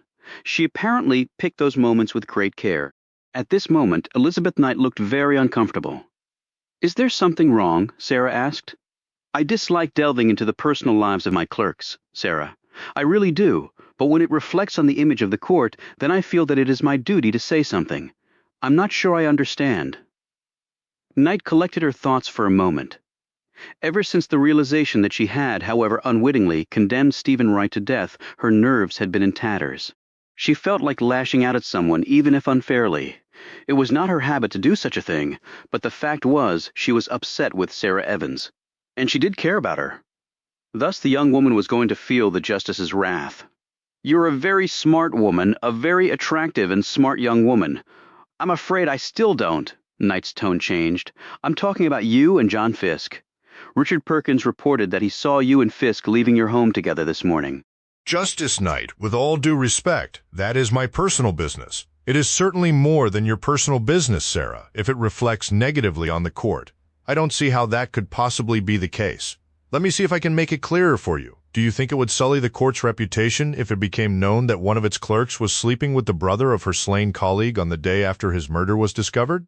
I'm not sleeping with him, Sarah said forcefully. That is quite beside the point. Public opinion is driven by perception rather than by fact, particularly in this town. If a newspaper reporter had seen you and Fisk leave your home this morning, what do you think the headline would have read? Even if it just recounted the actual facts of the reporter's observations, what do you think would be the likely perception of the reading public? When Sarah didn't answer, Knight continued. Right now, we don't need any additional adverse complications, Sarah. We have quite enough of them to deal with. I guess I never thought that part through. That is exactly what you must do if you want to have anything other than a mediocre legal career. I'm sorry, I won't repeat the mistake. Knight stared hard at her, then she opened the door. Please see that you don't... As Sarah passed her, Knight added, Oh, Sarah, until the identity of the murderer is definitively ascertained, I wouldn't put your complete faith or trust in anyone, whether you're aware of it or not. A large percentage of murders are committed by family members. Astonished, Sarah turned to face her. You're not implying I imply nothing, Knight said sharply. I'm only conveying a fact. You do with it what you will. Bored, Fisk meandered through the apartment when he felt someone at his shoulder. There's a question I've been meaning to ask you. Fisk looked around. Agent McKenna was staring at him. McKenna, I'm seriously considering a lawsuit against you, so get the hell away from me. Just doing my job, and right now I want to know where you were at the time your brother was murdered. Fisk finished his glass of wine and then looked out the broad bank of windows. Haven't you forgotten something? What's that? They haven't ascertained the time of death yet. You're a little behind in the investigation. Is that right? Fisk said, a little taken aback, between 3 and 4 a.m. Saturday. Where were you during that time? Am I a suspect in this case? If and when you become a suspect, I'll let you know. I was working at my office in Richmond until about 4 in the morning on Saturday. Now you're going to ask me if anyone can corroborate that right. Can anyone? No, but I went to the laundromat around 10 that morning. Richmond's only a 2-hour drive from Washington. You'd have plenty of time. So your theory is, I drove up to Washington, killed my brother in cold blood, dumped his body in the middle of a heavily black area with such skill that no one noticed me do it, drove back to Richmond and washed my underwear. And the motive is? As soon as Fisk said the last sentence, his next breath caught in his throat. He had the perfect motive, $500,000 in life insurance. Shit. Motives can always come later. You have no alibi, which means you had the opportunity to commit the murder. So you think I murdered Wright too? Remember you told the justices that you think the two murders are related? I do have an alibi for that one. Just because I said something doesn't mean it's true. Fascinating. Do you take that same philosophy with you to the witness stand? During the course of an investigation, I've found it's not always good to show your hand. The killings could be completely unrelated, which means any alibi you have for Wright's murder means nothing. As Fisk watched McKenna walk off, a very unsettling sensation went down his spine. Even McKenna wouldn't be so stupid as to try to pin the murder of his brother on him, would he? And why hadn't Fisk known about the autopsy results ascertaining the time of his brother's death? Fisk immediately answered that question. The information flow from Chandler had dried up. John? Fisk turned around and looked at Richard Perkins. Got a minute? The man asked nervously. The two men went over to a corner. Perkins looked out the window for a moment, as though preparing what he was about to say. I've only been the marshal at the Supreme Court for 2 years. It's a great job, prestigious, not too much stress, pays quite well. I oversee almost 200 employees, everybody from barbers to police officers. I worked at the Senate before that, thought I'd probably retire there. But then this opportunity came up. Good for you, Fisk said, but he wondered why Perkins was telling him this. Even though your brother's death didn't take place at the court, I felt a real responsibility for his safety, for everyone who works at the court. Now, with Wright's death, I'm just reeling. I'm not used to handling things like this. I'm a lot better at payroll issues and overseeing the orderly functioning of bureaucracies than I am being in the middle of a homicide investigation. Well, Chandler is really good at his job. And of course, you've got the FBI on the case, too. Fisk almost bit his tongue when he said this. Perkins picked up on it. Agent McKenna seems to hold some kind of grudge against you. Have you ever met the man before? No. Perkins looked down at his hands. Do you really think there's some crazy out there with a vendetta? It's not out of the realm of possibility. But why now of all times? And why target clerks? Why not the justices? Or other court personnel? What do you mean? You might be in danger too, Richard. Perkins looked astonished. Me? You're the head of security. If this person wants to show that he can pick people off at will, then he's flouting the security of the court. He's flouting you. Perkins seemed to consider this. So you think the deaths are definitely connected? If they're not, it's one hell of a coincidence, frankly. I don't believe in coincidences that big. And Chandler too? Maybe, I'm sure he'll keep you informed. As Perkins walked off, Elizabeth Knight powered by. It was as though the crowd automatically parted for her. A hand pressed against his shoulder. Meet me, outside the building in 10 minutes. It was Sarah's voice, but by the time Fiske turned around, he could only see her disappearing into the crowd. Visibly frustrated, he looked around and picked up on Elizabeth Knight's movements again. She probably forgot Kenneth Wilkinson was even here, he thought. At his own party, too. He was thus very surprised when Elizabeth went over to Wilkinson and spoke with him briefly. He watched as she wheeled him out onto the lighted and empty terrace, where he could see her kneeling beside the wheelchair, holding one of Wilkinson's hands and talking to him. Fisk mingled a bit more, and then couldn't keep himself from heading out to the terrace. Elizabeth Knight looked up and then quickly rose from her kneeling position. I'm sorry for interrupting, but I have to leave, and I wanted to say hello to Judge Wilkinson. Knight stepped back, and Fiske went forward and introduced himself. He shook Kenneth Wilkinson's hand and passed along his congratulations for the elderly man's long career in public service. As he started back into the room, Knight stopped him. I assume you're leaving with Sarah. Is that a problem?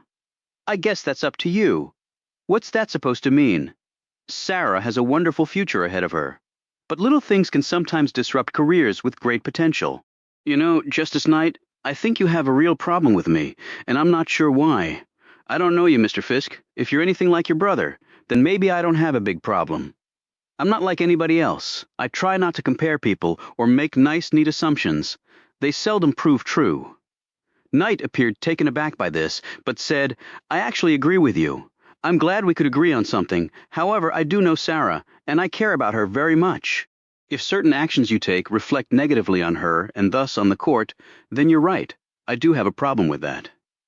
Look, all I'm concerned about is finding out who killed my brother. She looked at him keenly. Are you sure that's all? If I weren't sure, well, you know what? It's a free country. Fiske thought he saw an amused expression pass across her face. She crossed her arms.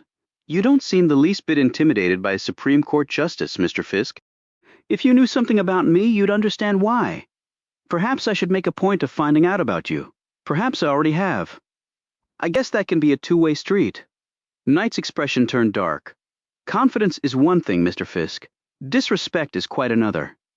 I found that also to be a two-way street. I hope you appreciate my concerns for Sarah. They are genuine. I'm sure they are. She started to turn away and then looked back at him. Your brother was a very special person, highly intelligent, the consummate legal analyst. He was one of a kind. With that said, I'm not sure he was the most able lawyer in his family. Knight walked away, leaving a surprised Fisk behind. He stood there for a minute trying to analyze her words. Then he left the terrace and made his way down in the elevator to the lobby. He looked around, but didn't see Sarah. A horn beeped, and he saw her car ease up to the front door. He climbed in and looked over at her. Where are we going? To the airport. What are you talking about? We're going to see Samuel Ryder, Esquire. And who is Samuel Ryder, Esquire? Rufus Harms's attorney, George Barker, called back with the name. I looked Ryder up. He practices outside of Blacksburg, only a couple hours east of the prison. I tried his office, but there was no answer. His home phone's unlisted. So why are we flying out there then? We have his office address. It'll be late by the time we get there, so it's a long shot he'll be in his office. But it's also not a big town. We should be able to find somebody there who can give us his home address, or at least his phone number. And if we're right about his involvement, he could be in danger. If something happens to him, we may never find out the truth. So you really think he's the one who called the court? The one who filed the appeal? I wouldn't bet against it. Chapter 43. 25 minutes later, Fisk and Sarah arrived at National Airport, and Sarah pulled into one of the parking garages. After that, they made their way to the General Aviation Terminal. Are you sure we can get a flight out? Fisk asked. I chartered a private plane to take us there. You did what? Do you know how much that costs? Do you know how much it costs? Fisk looked sheepish. No, I mean, it's not like I ever chartered a friggin' plane before. But it can't be cheap. It's about $2,200 for a round-trip flight to Blacksburg. I maxed out my credit card. Then I'll pay you back somehow. You don't have to do that. I don't like owing people. Fine. I'm sure I can figure out lots of ways for you to pay it off. She smiled. A few minutes later, they approached a small twin-engine jet sitting on the tarmac. Fisk watched as a boxy 737 lumbered down the main runway and then lifted gracefully into the air. Everywhere was the nauseating smell of jet fuel and the irritating whine of engines. Sarah and Fisk headed up the steps of the sleek jet, where they were met by a man in his 50s with short white hair and a wiry build. He introduced himself as the pilot, Chuck Herman. Herman looked up at the skies. "I got the flight plan filed okay, but we're a little behind in the takeoff schedule. They had some delays earlier because of a software glitch in the control tower, and everybody's paying for it." "We're on a short time fuse, Chuck," Sarah said, the later they arrived at Ryder's office. The less likely it was that they'd find someone to help them. In addition, she couldn't be late for work again. Herman looked proudly at his aircraft. "Not to worry. We're only talking a 70-minute trip, and I can step on the gas if need be." They all moved into the cabin, and Herman indicated chairs for them to sit in. "I'm sorry, but I couldn't get a cabin steward in here on such short notice. Do you two want anything?" "A glass of white wine," Sarah said. "How about you, John? Can I get you anything?" Fisk declined. "The fridge is fully stocked with food. Please help yourself." 10 minutes after takeoff, the flight became very smooth, like gliding on a calm pond in a canoe. Sarah unstrapped her belt and looked over at Fisk. He stared out the window at the sinking sun. "How about I fix up something to eat? And I've got some interesting things to tell you." "Same here." Fisk unstrapped himself, followed her back, and sat down at the table, where he watched Sarah make up some sandwiches. "Coffee?" Fisk nodded. "Something tells me it's going to be a long night." Sarah finished making the food and poured out 2 cups of coffee. She sat down across from Fisk and looked at her watch. "The flight is so short we don't have all that much time. There aren't any rental car places at the airport in Blacksburg. We can take a cab to a rental place in town and get a car there, though." Fisk took a bite of sandwich and swallowed it down with some coffee. "You mentioned some things that happened at the party. I had a run-in with Justice Knight." She recounted the story to Fisky. He then shared his own experience with Knight. "A hard woman to figure out." Fisky remarked, "Anything else? McKenna asked me if I had an alibi for the time my brother was murdered." "Are you serious?" "I don't have an alibi, Sarah. John, it's not like anyone believes that you could have murdered your own brother. And how would that tie into Stephen's death? If the two are connected, so did McKenna have a theory as to what your motive might be." Fisk put his coffee down. "It might be good to get somebody else's view," he thought. "No, but the fact is I have a perfect motive." Surprised, she put down her coffee. "What?" "I found out today that Mike had taken out a $500,000 life insurance policy on himself and named me as the beneficiary. That qualifies as a top-rank motive, don't you think? But you said you just found out today? Do you seriously think McKenna will believe that? That's strange." Fisk cocked his head at her. "What is?" Justice Knight said something along the lines that most homicides are committed by family members, and that I shouldn't trust anybody, meaning I'm sure you. Was she ever in the army that you know? Sarah almost laughed. "No, why?" "I was just wondering if she could have anything to do with Rufus Harms." Sarah smiled. "But now that we're on the subject, how about Senator Knight? He might have been in the army." "He wasn't. I remember reading in the Richmond papers during his first Senate campaign that he was physically unable to be in the armed forces. His political opponent at the time was a war hero, and he tried to make a big deal out of Knight not serving his country. But he did, in an intelligence capacity, good record and all, and the whole thing went away." Fisk shook his head in frustration. "This is silly. We're trying to pound square pegs in round holes." He took a long breath. "I hope Ryder can help us." Dressed in overalls, the man pushed the bulky cleaning cart down the hallway and then stopped outside one office, noting the stenciled lettering on the frosted glass door, "Samuel Ryder, Attorney at Law." The man cocked his head and looked around, listening intently. The office building was small, and Ryder's law office was one of only a half-dozen places of business on the second floor. At this hour, the town and the building were pretty much deserted. Josh Harms tapped against the door and waited for a response. He tapped again, this time a little louder. Josh had left Rufus in the truck parked in the alley while he reconnoitered the area. He had found the cleaning supply closet and hatched his plan in case someone showed up. He tapped on Ryder's office door once more, waited another couple of minutes, pursed his lips, and gave a low whistle. Within 20 seconds, Rufus, who had been trailing him in the darkness of the hallway, joined him. Rufus wasn't wearing a cleaning uniform. There hadn't been one in the storage closet that came close to fitting him. Josh pulled his lockpick equipment, and within a few seconds they were on the other side of the office door in the receptionist's area. "We gotta move fast. Somebody might show up," Josh said. Tucked inside his belt was his pistol, fully loaded, round-chambered. "I'll look here, and you go into Samuel's office and start looking around." Rufus was already going through a file cabinet using the flashlight he had brought with him from the truck. Josh went into Ryder's office. The first thing he did after checking the street for activity was close the drapes. He pulled out a flashlight of his own and started searching. He came to the locked desk drawer and jimmied it. He gave a low whistle as his hand closed around the packet that had been taped to the underside of the desk drawer. He went to the doorway. "Rufus, I got it!" His brother rushed in and took the papers. He scanned them under the flashlight's arc. "You still ain't told me how having these pieces of paper is going to help your butt any which way." "I ain't thought that all the way through, but I'd rather have them than not have them." "Well, let's get out of here before somebody has us." They had barely made it to the receptionist area when they both heard the footsteps. 2 sets of them. They glanced quickly at each other. Josh pulled the pistol and punched off the safety. "Cops, they know we're here." Rufus looked at him and shook his head. "It ain't the cops, and it ain't the army. Building's deserted. If it was them, they'd come in here, sirens going, and the next sound we'd be hearing is glass breaking when the tear gas canisters come through the damn window." "Come on," Rufus led the way back into Ryder's interior office and softly closed the door. All they could do now was wait. Chapter 44. Chandler walked around Michael Fisk's apartment. He knelt down and examined the gouge mark in the floor caused by John Fisk's swing with a tire iron. If the blow had found its mark, this mystery might have been solved. Chandler rose and shook his head. It was never that easy. His men were putting the finishing touches on the apartment.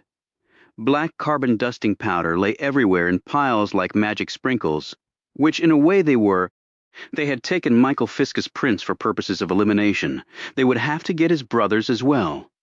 Since John Fiske was a lawyer licensed in Virginia, his fingerprints would be on file with the Virginia State Police. He should get Sarah Evans's prints as well, he figured. She had undoubtedly been here too. He looked down the hallway. In the bedroom, perhaps? However, his inquiries had revealed only that the two had been good friends. He had met with Murphy and his clerks. They had gone over all the cases Michael had been working on. Nothing really stuck out.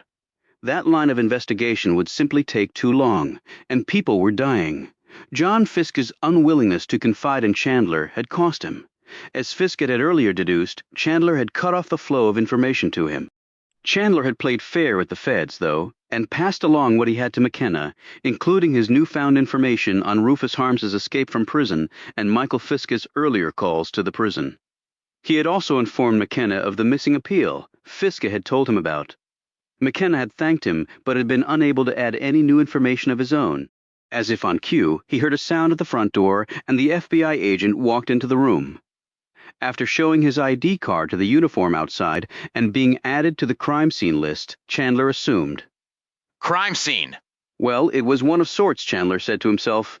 "You're working late tonight, Agent McKenna." "So are you." The FBI agent's gaze swept the area, starting at the center and marching outward grid by grid. "So is the director of the FBI just a little bit on your butt, or a lot to get this thing solved?" "Same as your boss. In the Bureau you get double kudos if you solve the crime in time for the evening news." McKenna flashed a rare smile, although it was as though his mouth didn't know quite how to manage it, because the effect came off as lopsided. Chandler wondered if the man did it on purpose to throw people off. Because he'd had a weird feeling about the guy, Chandler had discreetly checked out Warren McKenna. His career at the Bureau was first-rate in all respects. He had been assigned to the Washington Metropolitan Field Office at Buzzard Point for 8 years after transferring from the Richmond Field Office. Before his career at the FBI, he had done a brief stint in the military, then completed college. Since that time, McKenna had done nothing except make positive impressions on his superiors. One curious thing Chandler had found out, McKenna had refused several promotions that would have taken him out of the field. "You're lucky John Fiske hasn't slapped you with a lawsuit yet." "He still might." "Maybe he should," was McKenna's surprising reply. "I probably would if I were him. I'll be sure and tell him that," Chandler said slowly.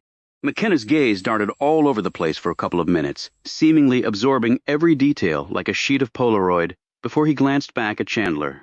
What are you, anyway, his mentor? Didn't know the man until a couple days ago? You make friends a lot faster than I do, then? McKenna inclined his head at Chandler. Mind if I look around? Go ahead. Try not to touch anything that doesn't look like it's got a pound of print dust on it. McKenna nodded and stepped carefully around the living room. He noted the mark on the floor. Fisk, going after his purported attacker? That's right, only I didn't know he was purported. He is until we have a corroborating account. At least that's how I work. Chandler unwrapped a piece of gum and popped it in his mouth, slowly chewing over both the agent's words and the gum. Sarah Evans reported to me that she also saw a man flee from the building and that Fisk was chasing him. Is that good enough for you? That's convenient corroboration. Fisk is one lucky guy. He should run out right now and play the lottery while he's so hot. I wouldn't call losing your brother being lucky. McKenna stopped walking and looked at the pantry door, which was ajar and covered with print dust. I guess it depends on how you look at it, doesn't it? What the hell do you have against him? You don't even know the guy. McKenna's eyes flashed at him. That's right, Detective Chandler. And you know what? Neither do you. Chandler wanted to say something back, but couldn't think of anything. In a way, the man was right. This thought was interrupted by one of his men. Detective Chandler, we found something I think you might want to see. Chandler took the sheaf of papers from the tech and looked down at it. McKenna joined him. Looks like an insurance policy. McKenna said. We found it on one of the shelves in the pantry. No food in there. Guy used it for storage. Tax returns, bills, and stuff like that are in there too. $500,000 worth of life insurance, Chandler muttered.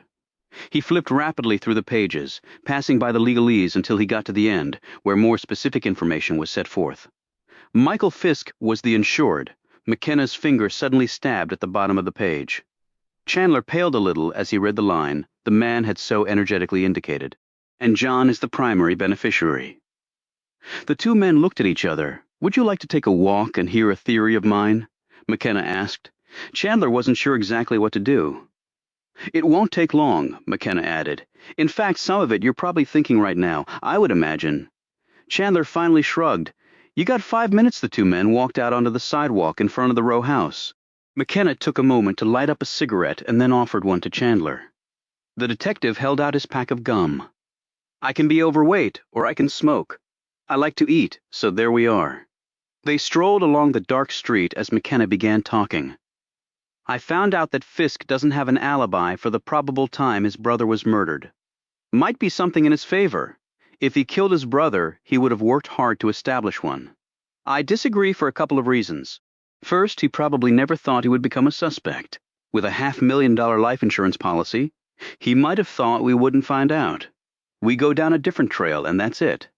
He waits a while and then collects his money. I don't know about that. What's your second point? If he had some perfect alibi, which there is no such thing if you're guilty, then a hole would come up in it somewhere, sometime, somehow. So why bother? He was a cop and now a lawyer. He knows all about alibis. He says he doesn't have one, and then he doesn't have to worry about it blowing up in his face. And then he counts on everybody reaching the conclusion you just did. Namely, that if he's guilty, he would have concocted a good one. McKenna took a long drag on his cigarette and looked up at the few stars visible in the sky. So he's got motive and, by his own admission, opportunity. I checked him out. He's got a dipshit law practice in Richmond, defending the scum of the earth. Guy never even went to law school. He's third-rate at best, unmarried, no kids, lives in a shithole, a real loner. Oh, and he left the Richmond police force under a somewhat dark cloud. How do you mean? Chandler asked sharply. Let's just say that there was a shooting incident that was never fully explained other than the fact a civilian and another police officer were dead as a result. Chandler looked shaken but recovered. So why does he come up and offer his assistance in the investigation? Again, a cover Fisk's position would be, how could I have pulled the trigger?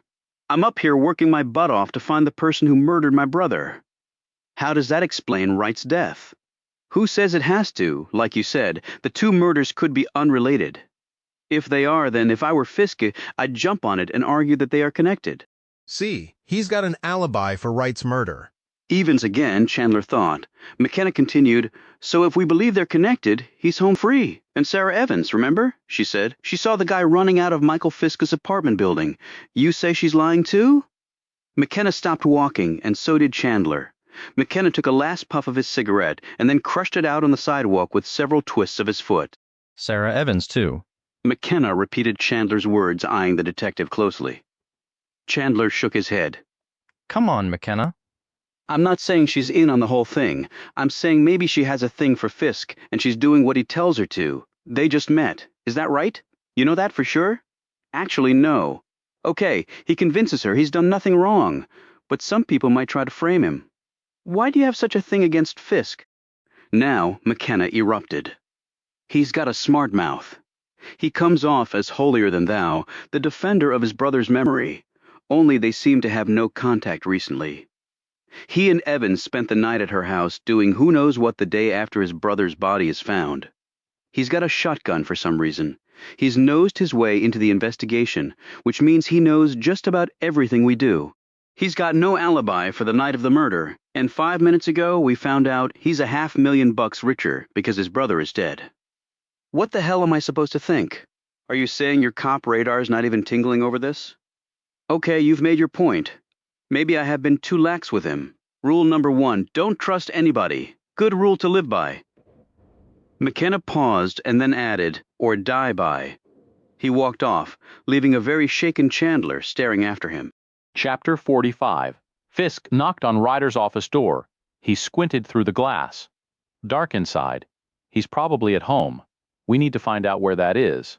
Well, the guy also might be eating dinner out, or out of town on business. He might even be on vacation. Or something could have happened to him, Sarah said.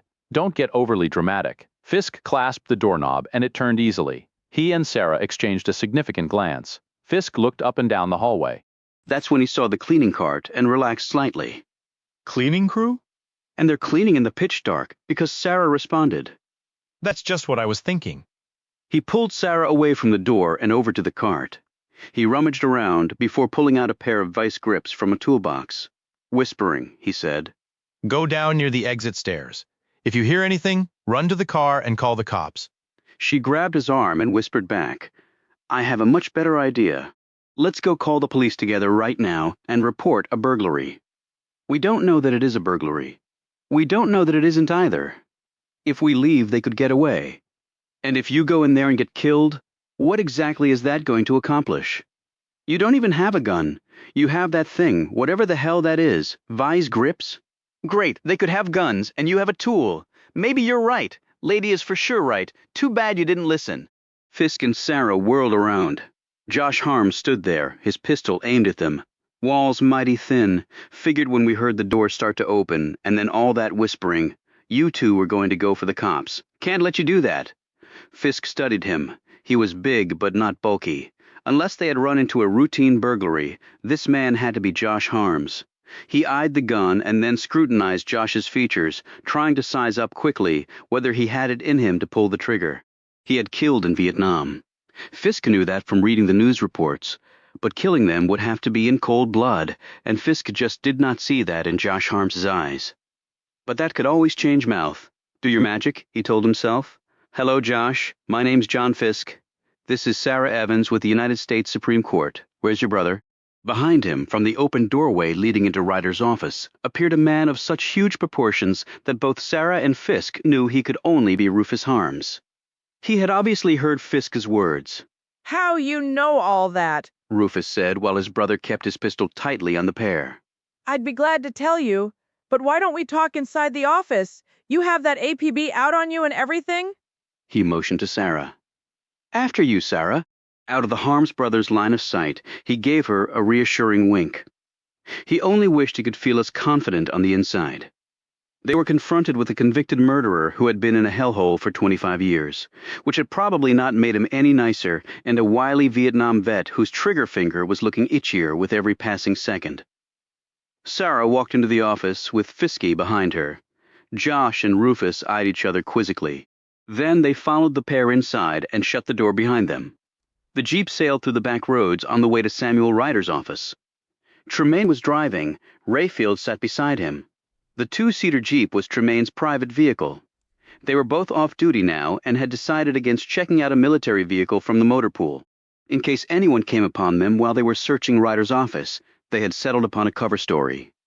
Sam Ryder, Rufus Harms's old military attorney, practiced in the area and had recently visited Harms in prison for an unknown reason.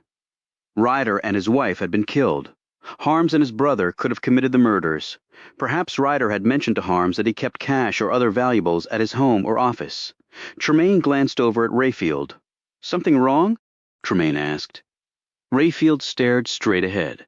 "This is a big mistake. We're taking all the risks here." "You think I don't know that? If we get the letter that Harms filed, along with Ryder's letter, maybe we can forget about Harms." Tremaine looked sharply over at him. "What the hell are you talking about? Harms wrote that letter because he wanted out of prison. He killed the little girl, but he really didn't murder her, right? Well, he's out of prison. He and his brother are probably in Mexico right now, waiting on a plane to South America. That's exactly what I'd be doing." Tremaine shook his head. "We can't be sure of that." "What else is he going to do, Vic? Write another letter to the court and say what? 'Your Honor, I wrote you before with this crazy story I can't prove, but something happened to my appeal, and my lawyer and the clerk who got it are now dead, so I escaped from prison. I'm on the run, and I want my day in court.'" That's bullshit, Vic. He's not going to do that. He's going to run like hell. He is running like hell. Tremaine considered this. "Maybe, but on the off chance that he isn't as smart as you think he is, I'm going to do everything I can to blow him away, and his brother. I don't like Rufus Harms. I've never liked the guy. I'm getting my ass shot up in Nam, and he's back in the States safe and sound, 3 squares a day." "We should have just let him rot in the stockade, but we didn't," Tremaine added bitterly. "Too late for that now." "Well, I'm going to do him a big favor. When I find him, his next cell is going to be 7 feet long, 4 feet wide, and made of pine. And he ain't getting a damn flag on it." Tremaine punched the gas even more. Rayfield shook his head and settled back down in his seat. He checked his watch and then looked down the road. They were almost at Ryder's office. Sarah and Fisk sat on the leather couch while the Harms brothers stood in front of them. "Why don't we just tie them up and get the hell out of here?" Josh said to his brother. Fisk jumped in. "I think you're going to find we're on the same side." Josh scowled at him. "Now don't go taking this the wrong way, but you're full of shit." "He's right," Sarah said. "We're here to help you." Josh snorted but didn't bother to respond. "John Fisk?" Rufus said. He studied Fiskie's features, remembering where he'd seen similar ones. That clerk they killed was family, wasn't he? Brother? Fisk nodded. "Yes. Who killed him?" Josh broke in. "Don't tell them nothing, Rufus. We don't know who they are or what they want." "We came here to talk to Sam Ryder," Sarah said. Josh looked over at her. "Well, unless you're going to put on a seance or something, you're going to have a real hard time doing that."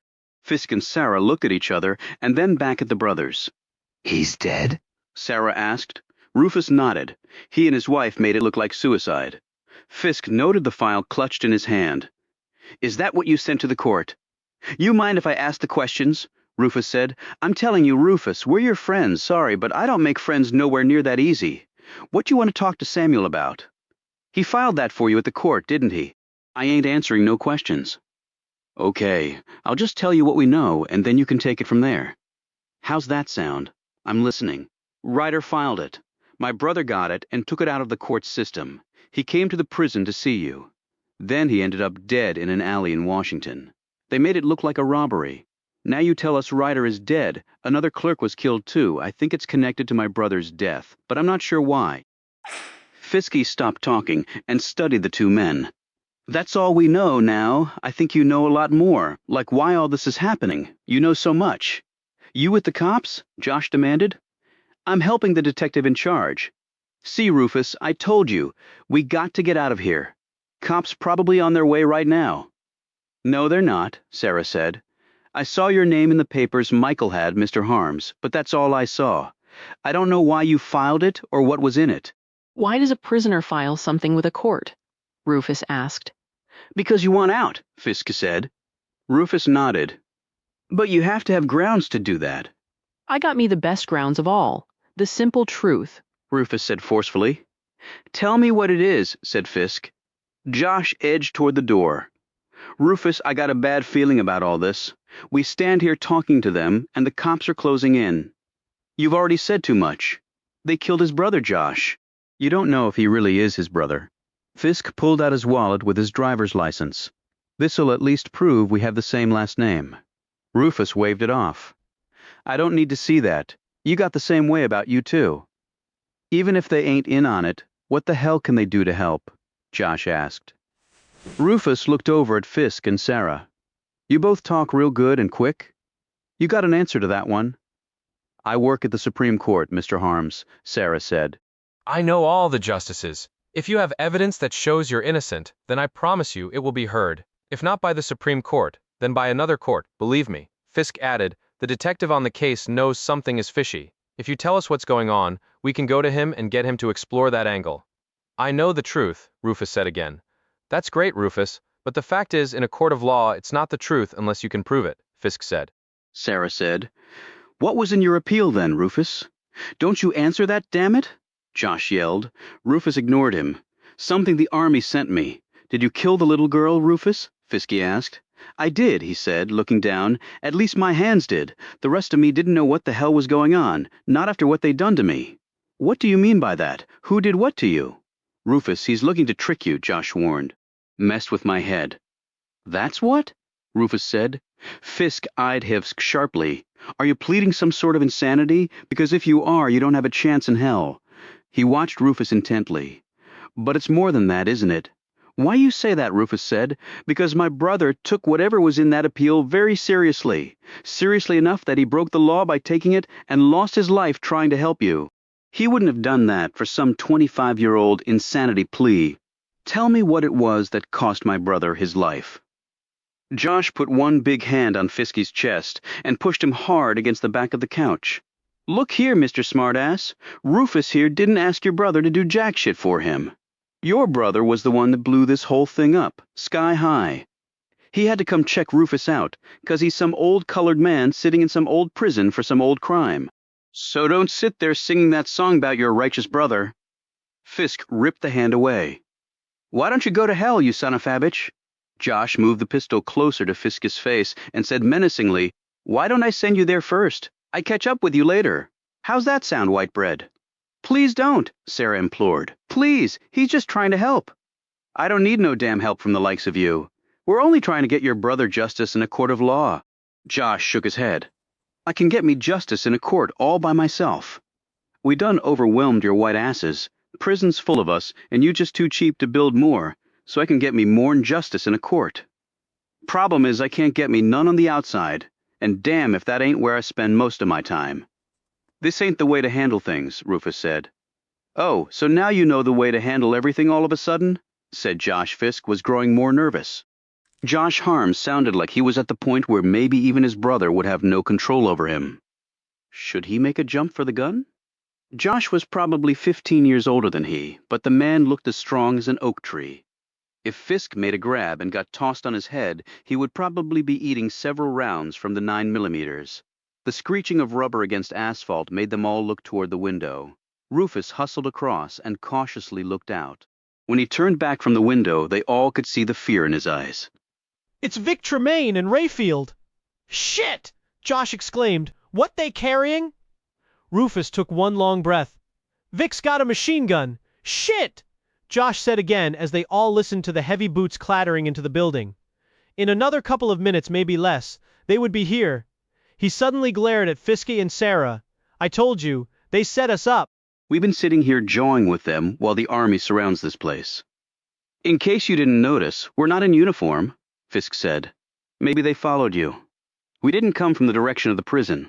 When they see the two of us, they're gonna shoot, and that's it. Not if you give yourselves up, they won't. That ain't an option. Josh said loudly. It ain't an option, Rufus repeated. They ain't gonna let me live knowing what I know. Fisk looked at Rufus Harms. The man's eyes darted left and right. He had admitted to killing the girl. Shouldn't that be an end to it? Why not let the army put him back in his cage? But Mike had wanted to help him. Fisk jumped up. Josh covered him with his pistol. Don't make this no harder than it is. Fisk didn't even look at him. His eyes were squarely on Rufus. Rufus? Rufus. Rufus finally seemed to break out of his inertia and looked at him. Maybe I can get you out of this. But you have to do exactly what I say, Josh said. We can damn well get ourselves out of this. In about 30 seconds, those two guys are going to come through that door, and it'll be over. You can't match their firepower. How about I put one of my bullets in you right now? Josh said. Rufus, will you trust me? My brother came to help you. Let me finish what he started. Come on, Rufus, give me a chance. A bead of sweat trickled down Fisk's forehead. Sarah couldn't even speak. All she could hear were those boots. All she could see was that machine gun coming closer and closer. Finally, almost imperceptibly, Rufus nodded. Fisk launched into action. Get in the bathroom, both of you, he said. Josh started to protest until Rufus cut him off and pushed him toward the private bath adjoining the office. Sarah, you go with them. She looked at him stunned. What? Just do what I say. If you hear me call your name, flush the toilet and then come out, you two? He nodded at the brothers. Stay behind that door. If you don't hear me say your name, Sarah, stay put. And you don't think them army boys might just want to come take a peek at the toilet, especially if the door's closed? Josh asked sarcastically. Let me worry about that. Okay, Josh said slowly, but let me give you another thing to worry about, smart boy. You sell us out, and the first bullet I fire is going to hit you right about here. Josh placed his pistol against the base of Fisk's skull. But you won't even hear my pistol fire. You'll be dead before your damn ears tells your damn brain. Fisk nodded at Josh as though accepting his challenge, which, in effect, he was. He looked at Sarah. Her face was pale. She leaned into him, shaking hard, trying, without success, to catch her breath as the pounding feet drew closer. John, I can't do this. He gripped her shoulders hard. Sarah, you can do this. You're going to do this. Now go, go. He squeezed her hand, and then she and the Harms brothers went into the bathroom, and Sarah shut the door behind them. Fisk looked around the office, fighting hard to get his composure. He spied a briefcase against one wall, grabbed it, and unsnapped the lid. It was empty. He stuffed files from the top of Ryder's desk into the briefcase. As the boots boomed down the hallway, he raced to the small conference table set up in one corner. As he sat down, he heard the outer door open. As he pulled a file from the briefcase and opened it, he heard the inner door start to open. He leaned back in the chair and pretended to study some of the papers as the door opened. He stared up into the faces of the men. What the hell? He started to say until he saw the machine gun pointed at him and fell silent. Who are you? Rayfield demanded. I was about to ask you that question. I'm here for a meeting with Sam Ryder. I've been waiting 10 minutes already and he hasn't bothered to show up. Rayfield edged closer. You're a client of his? Fisk nodded. Flew in from Washington this evening on a chartered plane. The meeting's been planned for several weeks now. Little late for a meeting, isn't it? Tremaine's eyes bored into Fisk. I have a very busy schedule. This was the only time I could meet. He looked at both men sternly. And why is the army bursting in here with machine guns in the first place? Tremaine's face flushed angrily, but Rayfield assumed a more diplomatic tone. It's not our business, Mr. Fisk started to say his real last name, but then decided not to. Rufus had known these men by name. That meant these men were somehow involved with whatever had happened to Rufus. If that was true, they might have killed Mike. Michaels, John Michaels. I run a real estate development company, and Ryder is my land use attorney. Well, you're going to have to get another lawyer, Rayfield said. I'm happy with Sam's work. That's not the point. The point is Ryder's dead. He committed suicide, killed his wife, and then himself. Fisk stood up, trying to make his expression as horrified as possible. It wasn't too hard, given the fact that he was trying to scam two armed men with two more armed men in the adjoining room. If he failed, he would be the first casualty, if Josh Harms had anything to say about it. What the hell are you talking about? I spoke with him recently. He seemed fine, that's all well and good, but the fact is he's dead, Rayfield said. Fisk sat down abruptly, looking numbly at the files in front of him. I can't believe it, he said, slowly shaking his head. I feel like an idiot, sitting in the man's office waiting to hold a meeting. But I didn't know, no one told me. The door to his office was unlocked. Christ! He pushed the files away, then looked up sharply. So what are you two doing here? Why is the army involved? Tremaine and Rayfield exchanged glances. There's been an escape from the military prison nearby. Good Lord, you think whoever escaped is around here? Don't know. Fact is, Ryder was the escapee's lawyer. We thought he might hit this place for some cash or something. Who knows? The prisoner might have murdered Ryder for all we know. But you said it was a suicide. That's what the police think. That's why we're here, to look around, catch the guy if he's here. Fisk watched with a sinking heart as Tremaine headed to the bathroom door. Susan, can you please come out here? Fisk called in a loud voice.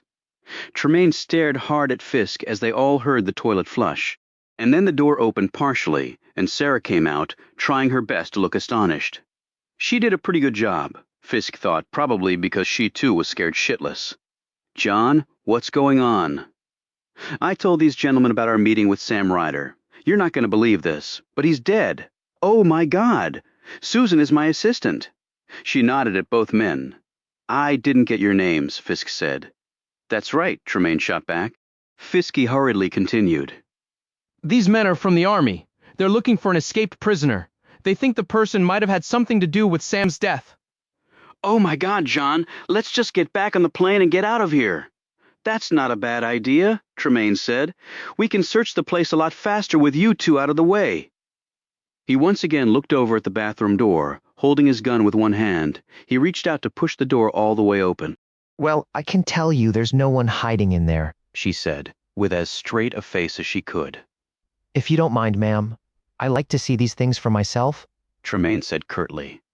Fisk watched Sarah. He was sure she was going to start screaming. Come on, Sarah, hold on, don't lose it. Behind the door of the darkened bathroom, Josh Harms had his pistol pointed directly at Tremaine's head through the slight gap between the door and door jamb. Josh had already sized up the tactical advantages he had, slight though they were. Vic Tremaine first, and then Rayfield. Unless Rayfield got him first, which was a real possibility given Josh's very limited field of vision. Well, there was no way he could miss the little Sherman tank of a target. Vic Tremaine represented. His hand tightened on the trigger as his brother loomed over his shoulder, pressing his bulk up as far as he could against the wall. But there was barely an inch of space between him and the door. As soon as Tremaine touched the wood, it would be over. At that moment, Fisk started to stuff the files in his briefcase. I can't believe it. First two black guys almost run us over, and now this. Tremaine and Rayfield jerked around and stared at him. What two black guys, they said in unison. Fisk stopped what he was doing and looked at them. We were coming in the building, and they ran by us, almost knocked Susan down. What they look like? Rayfield asked. His voice strained as he edged closer to Fisk. Tremaine quickly moved away from the bathroom door. Well, they were black, like I said. Now, one of them looked like he was ex-NFL or something. You remember how big he was, Susan? She nodded and then started breathing again. I mean, he was huge, and the guy with him was pretty big too, 6'2", 6'3" at least, but a lot leaner. They were running like the devil, and they weren't young either. 45, 50 if they were a day. Did you see which way they went? Tremaine asked. They jumped in some old car and took off on the main road heading north. I'm not good with cars. I don't know the make or anything, but it was an old model, green, I think. He suddenly looked frightened. You don't think it was the escaped prisoner, do you? Tremaine and Rayfield didn't answer because they were rushing out the door. As soon as they heard the outer door open and the boots running down the hallway, Fisk and Sarah looked at each other, and then they both, as though tied together with string, collapsed onto the sofa. They reached for each other and huddled together. Glad I didn't have to shoot you. You think fast on your feet. They looked up at the grinning face of Josh Harms as he jammed his pistol into his pants. We're both lawyers, Fisk said hoarsely, still clutching Sarah tightly. Well, nobody's perfect? Josh said. Rufus appeared behind his brother. Thanks, he said quietly. I hope you believe us now, Fisky said. Yeah, but I ain't gonna take your help, Rufus. Everybody's tried to help me up till now. They're dead, except Josh, and we all almost bought it tonight. I ain't having that on my conscience. You two get back on that plane of yours and stay the hell out of this. I can't do that. He was my brother. Suit yourself, but you're gonna do it without me. He went to the window and watched as the jeep sped off, heading north. He motioned to Josh. Let's get going. No telling when they might get the itch to come back. As the two men started to turn away, Fisk reached in his pocket and took out something which he held out to Rufus. This is my business card. It's got my office and home numbers on it. Rufus, think about what you're doing. By yourself, you're not going to get anywhere. When you finally realize that, call me. Fisk looked surprised as Sarah lifted the card from him and wrote something on the back. She held it out to Rufus. "That's my home and car phone numbers on the back. Call either one of us, day or night." Slowly, the huge hand reached out, took the card. Rufus slipped it in his shirt pocket. In another minute, Sarah and Fisk were all alone. They again stared at each other, completely drained. A full minute passed before Fisky broke the silence. "Well, I have to admit, that was pretty close. John, I never, ever want to do that again." Sarah walked unsteadily to the bathroom. "Where are you going?" She didn't bother to look back at him. "To the bathroom, unless you want me to throw up out here." Chapter 46. An hour after his conversation with Warren McKenna, Chandler climbed out of his car and walked slowly to his house. It was a comfortable brick and siding split-level set in a neighborhood of like structures. A nice, safe place to raise kids. At least it had been 20 years ago. It wasn't as safe or as nice today, but then what was, he thought? Many years ago, when he wanted to unwind after work, he would shoot a few hoops in the driveway with his kids, using the basketball net he had hung over the garage doors. That net had long since rotted away, and the hoop and backboard had been removed. Now he went into the small backyard, where he sat down on a weathered gray cedar bench situated near a spreading magnolia and in front of a small in-ground fountain. His wife had pestered him into putting in the fountain, and he had bitched and complained the whole time. It was only after he had finished the project that he had understood her insistence. Building the thing had been cathartic for him. The planning, the measurements, the selection of materials. It was a lot like detective work, meaning a jigsaw puzzle where, if you were equal parts, competent and lucky, all the pieces fit. After 10 minutes of quiet, he finally lurched to his feet, his coat thrown over his shoulder, and ambled into the house. He looked around the quiet, dark kitchen. It was well decorated. The whole house was due entirely to the efforts of his wife, Juanita. Kids raised, doctor visits made, bills paid, flowers tended to, grass clipped, beds made, clothes washed and ironed, meals cooked, dishes cleaned. She did all those things while he worked horrendous hours on his way up. That had been their partnership. After the kids were gone, she had gone back to school, become a nurse, and worked at a local hospital on the pediatric wing. Married 33 years now and still going strong. Chandler had no idea how much longer he could continue being a detective. It was all getting to him, the stench of the work, the feel of his hands in rubber gloves, the taking of tiny, measured steps for fear of trampling a bit of evidence that might cost somebody his life or let a butcher go free. The paperwork, the slick defense attorneys asking the same questions, plotting the same verbal traps, the board judges reading off the sentencing guidelines like they were parceling out test results. The robotic looks of the defendants who said nothing, showed no emotion, went to prison with all their buddies, their institution of higher learning, coming out much more accomplished criminals. The ringing phone cut short these depressing thoughts. "Hello?" He listened for a couple of minutes, gave a series of instructions, and hung up. A slug had been found in the alleyway where Michael Fisk's body had been discovered. It apparently had ricocheted off one wall and gotten wedged in some trash that had fallen behind a dumpster. From what Chandler had been told, the slug was in very good shape with little projectile deformity. The lab would have to confirm that it was actually the bullet that had killed the young clerk. That would be fairly easy to determine for a sickening reason. The slug would have blood, bone, and brain tissue residue on it that could be linked pretty much conclusively to the head of Michael Fisk. With the bullet in hand, they could now search hard for the murder weapon. Ballistics could match the slug to the gun that had fired it with the reliability of matching fingerprints to a human hand. Chandler rose and went into the living room, purposely leaving his own gun behind. He sat down in a recliner that matched his bulky proportions. The room was dark, and he did not move to turn on a light. He had too many lights around him at work. Lights in his office beating down on him every day. Harsher lights in the autopsy room that made every piece of flesh enormous, ominously raw, memorable to the point of Chandler's excusing himself every once in a great while to go to the men's room, where his stomach showed its appreciation for the polished skill of official dismemberment. The popping lights of the photographers at a crime scene or a courthouse. Too many damn lights. Darkness was quiet. Darkness was soothing. Darkness was how he wanted his retirement to be. Cool and dark, like his fountain in the backyard. Warren McKenna's words had disturbed Chandler, though he had tried hard not to show it. He couldn't bring himself to accept that John Fisk could murder his own brother. But truth be known, wouldn't that be exactly what Fisk wanted Chandler to believe? But then he had something else to think about. Michael Fisk's phone calls to Fort Jackson, and now Rufus Harms's escape. Were they connected?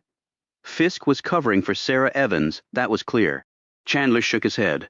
He would have to sleep on it because his old brain was running on empty. He started to get up and then stopped abruptly. The arms suddenly encircled his neck, startling him. His hands gripped the person's forearms as his eyes popped huge. His gun, where the hell was his gun? Working hard or hardly working? He immediately relaxed and looked up into Juanita's face. The edges of her mouth were crinkled into the beginnings of a smile. Her face always held that same look, as though she were about to tell a joke or laugh at one. That look never failed to cheer him up, no matter how lousy his day had been, no matter how many bodies he had poked and probed. He put a hand on his heaving chest. Damn, woman, you sneak up on me like that again. The only thing I'm going to be working is my angel wings. She sat down on his lap.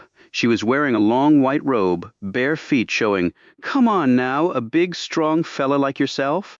And aren't you being a bit presumptuous about those angel wings? He slid an arm around her waist, which, after 3 children, wasn't as small as on their wedding night. But then neither was his.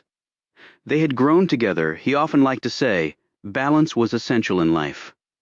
One fatty and one skinny was just heading for disaster. There was no one alive who knew him better than Juanita. Maybe that was really the one important product of a successful marriage. The knowledge that there was one other soul out there who had your number, all the way down to the last possible decimal place, out there with pi. Maybe more, if that was possible. Juanita had his. He smiled back at her. Sure, I'm one big strong guy, but sensitive baby. Us sensitive types, you just never know what might knock us over.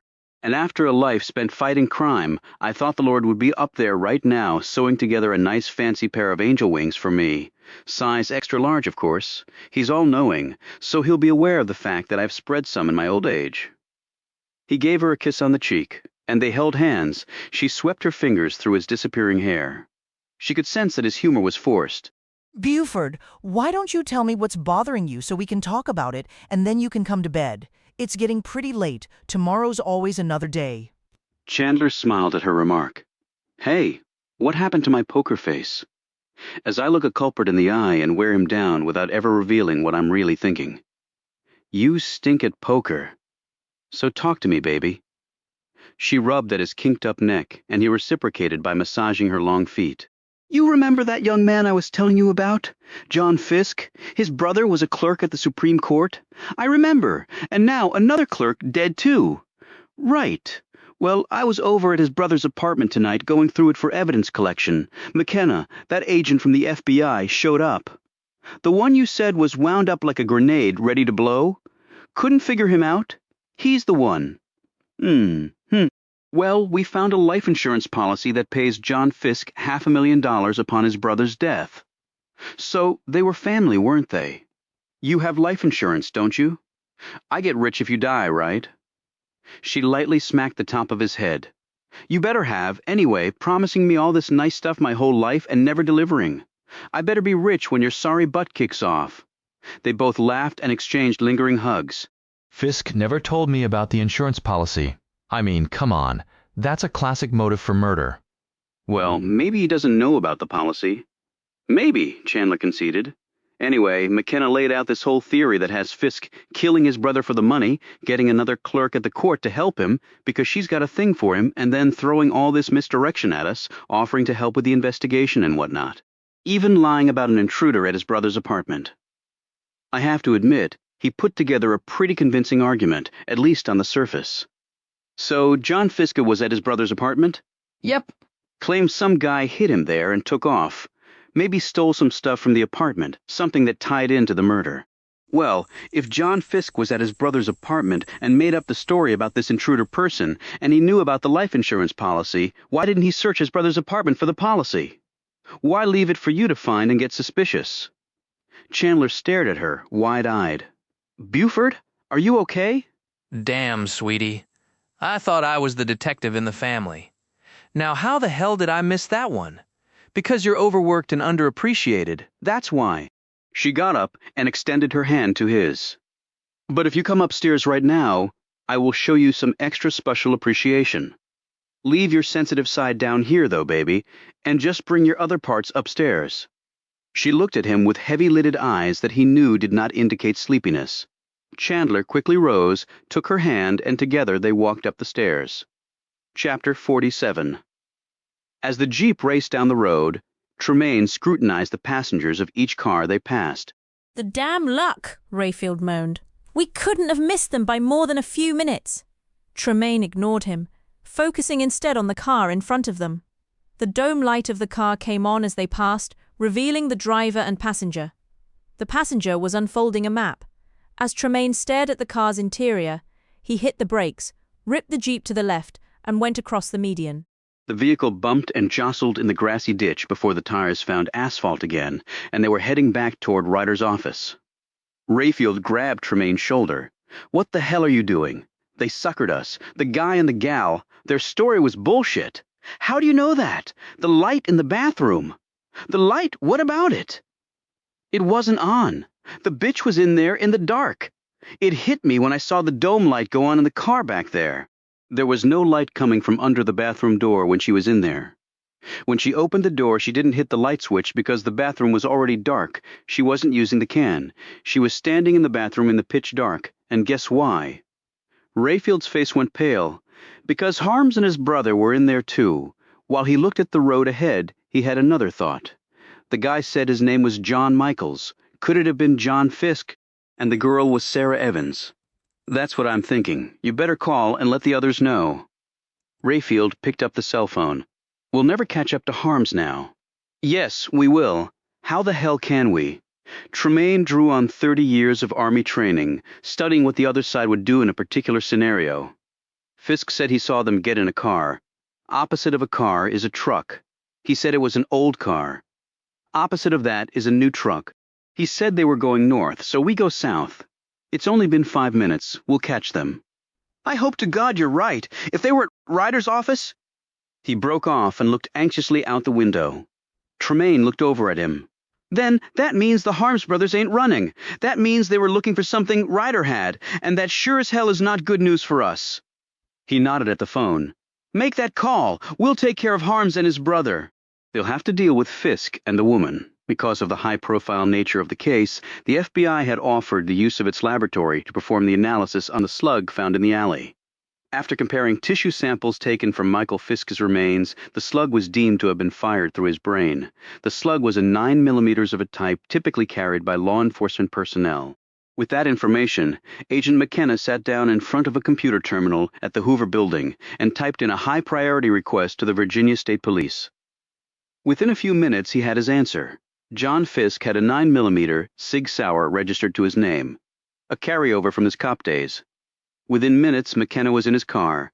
2 hours later, he turned off Interstate 95 and headed through the darkened streets of downtown Richmond.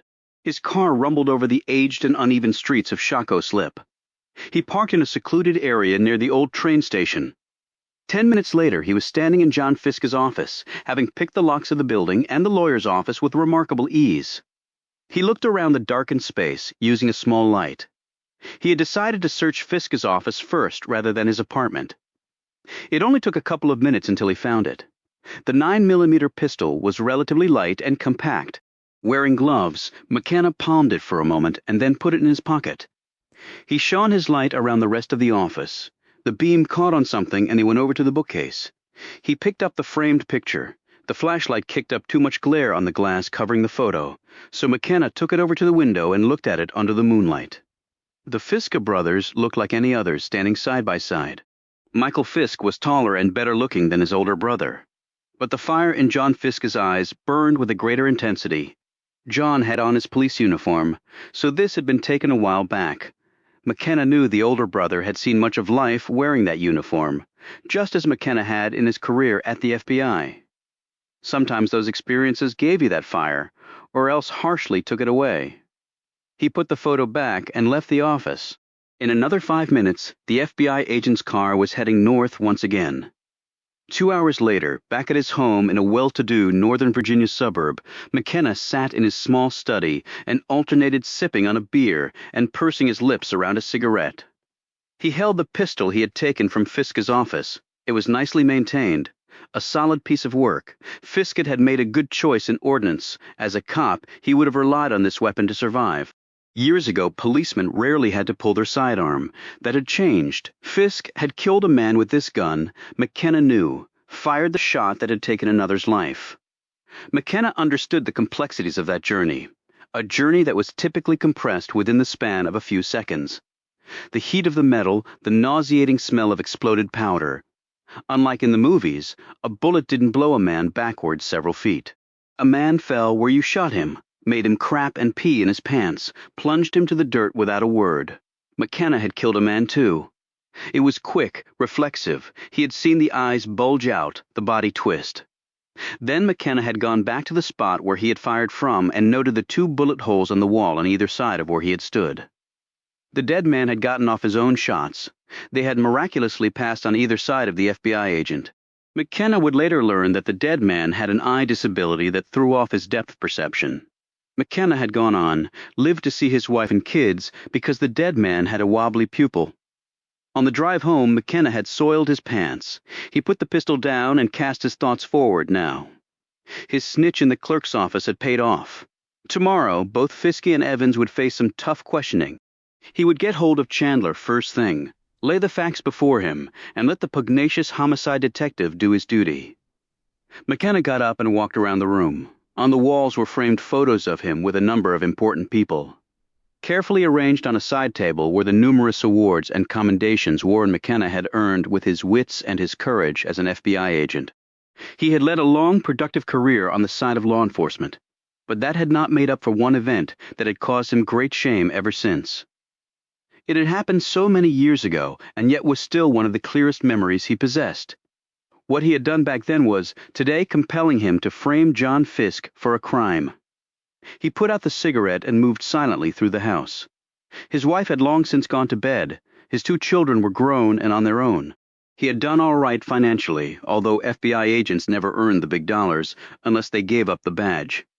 But his wife, a partner in a major D.C. law firm, thus the house was large, expensively furnished, and basically empty. He looked back in the direction of the den, his distinguished career neatly tallied on that table, lastingly captured in those photos. He took a long breath as the darkness clung to him. Penance was a lifelong responsibility. The plane touched down and taxied to a stop. Commercial jets and some private planes could not land at National after 10 o'clock at night because of noise level restrictions. But the small aircraft Fisk and Sarah were flying in could take off and land pretty much wherever it wanted. A few minutes later, Fisk and Sarah were headed toward the parking garage at National Airport. "We flew all the way out there, nearly got slaughtered, and we came back empty-handed," Sarah muttered. "Brilliant idea on my part." "That's where you're wrong," Fisk said. They reached the car and climbed in. "So, what exactly did we learn?" she asked. "Quite a few things. One, we saw Rufus Harms face to face. I think he's telling the truth, whatever the truth happens to be." "You can't be sure of that."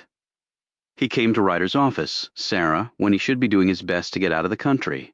He came to get the appeal he had written. Why would he do that unless he believed it to be true? "I don't know," Sarah admitted. "If it was his appeal, why not just write it again?" Ryder had filed his own document with it. "You saw that in my brother's briefcase. Now that Ryder's dead, that was something Harms couldn't duplicate. He also mentioned something he got from the Army, a letter. Maybe he thought that would help, so he came to get both. That makes more sense. The Army guys were on a blood hunt. They didn't come there to look for Rufus Harms. They came there to search Ryder's office." "How do you know that?" "They didn't even ask us if we'd seen anyone suspicious. Anyone who looked like Rufus. I had to volunteer the information, and they weren't doing it in their official capacity. The middle of the night, machine guns. They weren't MPs or anything. They were of fairly high rank, judging from their age and attitude. Barging into civilian offices with machine guns at midnight. That's not how the Army does things." "Maybe you're right. So, I'm thinking whatever was in that appeal had something to do with those guys personally." "But we don't even know who they are." Yes, we do, Rufus said their names at Ryder's office. Tremaine, Vic Tremaine, and the other guy's name is Rayfield. They're in the Army, which means they must be connected with Fort Jackson somehow. Rufus said they did something to him. I'm sure he meant back in the stockade. John, even if they somehow encouraged him to kill that little girl, or even ordered him to do it for some hellish reason, the most they'd get pinned on is some sort of accessory. And after all these years, if that's all Harms has, he has nothing. You damn well know that. The problem is we don't know enough about the actual events back then. If some people visited Harms in the stockade on the night the little girl was killed, there should be a record of that. Sarah looked skeptical. After 25 years? And then there's the letter from the Army that Harms mentioned. What sort of letter would the Army be sending a court-martialed Khan? Do you think the letter somehow triggered this? It could have had some information that Harms didn't know about before. I don't know what it could be or why he wouldn't have known it before, though. Wait a minute. If Tremaine and Rayfield are from Fort Jackson, why would they let that kind of a letter reach Harms? Isn't a prisoner's mail censored? Fisk thought for a moment. Maybe it just slipped through. Or maybe it didn't come to the prison at all. Josh Harms seems to know all about it. Maybe he got the letter, put two and two together, and told Rufus about it. And then Rufus maybe fakes a heart attack somehow, gets taken to the nearest hospital, and that's where Josh breaks him out. That works! I just wish we knew what happened at Fort Jackson that day. It's pretty clear from what Josh and Rufus said that my brother visited him at the prison. Why not call or go to the prison? Then we can find out if Michael was there. Fisk shook his head. If those two guys are at the prison, they'll have covered that up, maybe transferred anyone who saw Mike out of the place. And we can't go to Chandler with it, because what would we say? Two Army guys are looking for a prisoner who escaped from their custody. So what? Well, if Rayfield and Tremaine work at the prison, then Michael walked right into the lion's den. Even though you two weren't close, I'm really surprised Michael didn't try to call you for help. He might still be alive if he had. Fisk froze at her words and then closed his eyes. He said nothing more as they drove along. When they reached Sarah's cottage, Fisk went directly to the refrigerator and grabbed a beer. Do you have any cigarettes? She raised her eyebrows. I didn't think you smoked. I haven't for years, but I really need one right now. Well, you're in luck. She pulled a chair over and set it next to the kitchen counter. She slipped off her pumps and stepped onto the chair's seat. I've found that if I make it as difficult as possible to get to my little stash, I crave them less. I guess I have a real lazy streak. Fisk watched as she stood on tiptoe and reached up over the highest cabinet, her fingers barely scraping the top edge. Sarah, come on, let me do that. You're going to kill yourself. I've got it, John. Just about there. She stretched her body as far as she could, and Fisk found himself staring at the tops of her exposed thighs as her dress had risen. She started to sway a bit, so he placed a hand on her waist to steady her. On the back of her right thigh was a small birthmark, almost perfectly triangular in shape and a dull red in color. It seemed to pulse with each of her exertions. He glanced down at her feet as he continued to hold on to her, the bottom of his hand resting lightly on the softness of her hip. Her toes were long and uncramped, as though she went barefoot often. He looked away. Got him. She held up the pack. Camel's okay? As long as you can light one end, I don't really care. He helped her down, took out a cigarette, and then looked at her. You in? You did all the work. She nodded, and he nudged one out for her. They took a moment lighting up, and Sarah joined Fisky with a beer. They went out onto the small rear deck that looked out over the river, and sat down in a faded wooden glider. You made a good choice in housing, he commented. The first time I saw it, I could see myself living here forever. She drew her legs up under her, tapped her cigarette against the deck rail, and watched as the breeze carried the ash away. She arched her long neck and took a long sip of beer. Impulsive of you? She put the beer down and studied his face. Haven't you ever felt that way about something? He thought about it for a moment. Not really, so what's next? Husband, kids, solely the career path? He took a puff and waited for her to answer. She took another swallow of beer and watched the car lights pass over the Woodrow Wilson Bridge in the distance. Then she stood up. Want to go sailing? He looked up at her in surprise. A little late for that, isn't it? No later than our last boat trip. I've got the permit and the boat lights. We'll just do a lazy circle and come back in. Before he could answer, she disappeared into the cottage. Within a couple minutes, she came back out, wearing jean cutoffs, a tank top and deck shoes, her hair pulled back in a bun. Fisk glanced down at his dress shirt, slacks and loafers. "I didn't bring my sailor suit. That's okay, you're not the sailor, I am." She had 2 fresh beers. They walked down to the dock. It was miserably humid, and Fisky quickly broke a sweat helping Sarah ready the sails. While standing on the bow to rig the jib sail, Fisky slipped and almost tumbled into the water. "If you had fallen into the Potomac, we wouldn't need the moon to sail by. You'd be glowing all by yourself," Sarah said, laughing. The water was flat, no shore wind evident, so Sarah fired up the auxiliary engine and they motored out into the middle of the river, where the sails finally caught a breeze and swelled with the warm air. For the next hour they moved in slow ovals across the river. The boat had a light and the moon was at 3/4, and there were no other craft on the river. Fisk took a turn at the helm, with Sarah coaching him at the tiller until he felt comfortable. Each time they tacked into the wind, the mainsail would shudder and drop. Fisk would duck, and Sarah would swing the boom around and watch as the canvas filled again and propel them along. She looked over at him and smiled. It feels magical to catch something invisible and yet so powerful and compel it to do your bidding, doesn't it? The way she said it, so girlish, with so much frank wonder, he had to smile. They drank beer, and both smoked another cigarette after several humorous attempts at lighting up in the face of a stiff wind. They talked about things unrelated to present events, and both felt relieved to be able to do so even for a short time. "You have a nice smile," Sarah remarked. "You should use it more often." By the time they headed back in, Fisk had a blister on the inside of his thumb from clutching the boom line. They docked the boat and tied down the sails. Sarah went up to the cottage and came back with more beer and a bag of chips and salsa. "Don't let it be said that I don't feed my guests." They sat on the boat and drank, and whittled down at the chips. The wind started to pick up, and the temperature dipped suddenly as a late-night storm rolled in.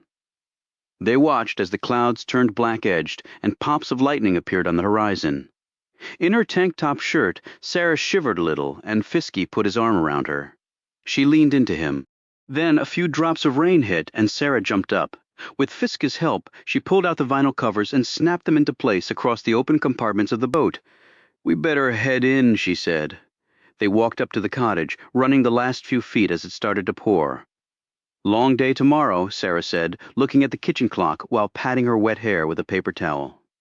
"Especially after no sleep last night," Fisk added, yawning. They turned the lights off and headed upstairs. Sarah said good night and went to her room. Fisk watched breeze in along with some of the rain. A shaft of lightning flared across the sky and connected with the earth somewhere. The boom was deafening. So much power, Fisky thought. He went down the hallway to the other bedroom and undressed. He sat on the bed in his undershorts and t-shirt, listening to the rain. His room was stuffy, but he made no move to open a window. The house was too old to have central air, but it didn't have window-mounted air conditioners either. Apparently, Sarah preferred the river breeze to cool her. A clock hanging on the wall ticked the seconds at him. He caught himself measuring his pulse against it. His heart was pumping fast, gallons of blood gushing through him. He pulled on his trousers, rose, and went down the hallway. Her room was dark now, but the door was still open. The curtains kicked up and down with the bursts of wind.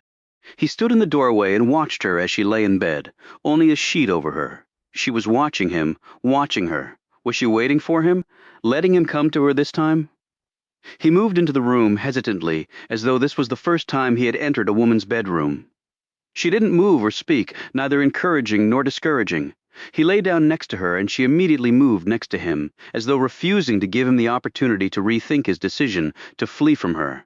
She wore no clothes. Her body was warm, her skin smooth, the breasts spongy and heat-filled, the scent of the outside air thick over them.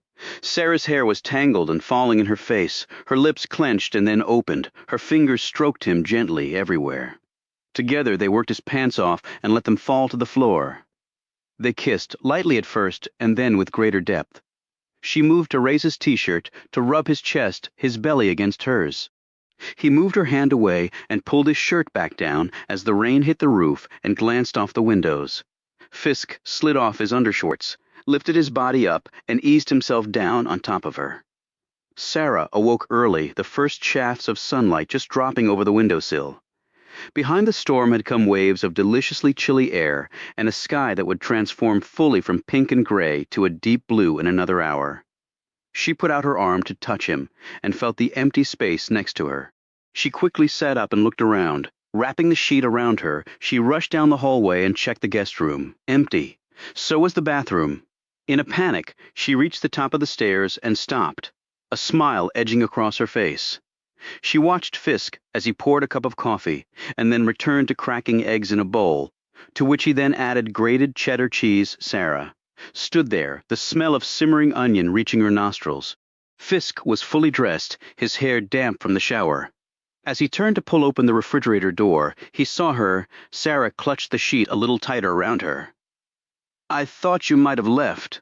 Thought I'd let you sleep in." It was a late night. A wonderful night, she wanted to say, but didn't. "You okay?" she asked, as casually as she could, unable as yet to fully read the subtle messages behind his words, his movements and expressions. Especially about something as recent as their lovemaking, was the choice of eggs over lying next to her until they both awoke a bad sign. "I'm fine, Sarah," he smiled, as if to show her that this was actually so. She smiled back. "Whatever you're making smells wonderful. Nothing fancy, Western omelet. I usually have dry toast and kitchen sink coffee. It's a nice change. Do I have time to shower?" "Make it fast." "Not like last night?" She smiled, flicked her eyebrows and turned away. The sheet was fully open in the back.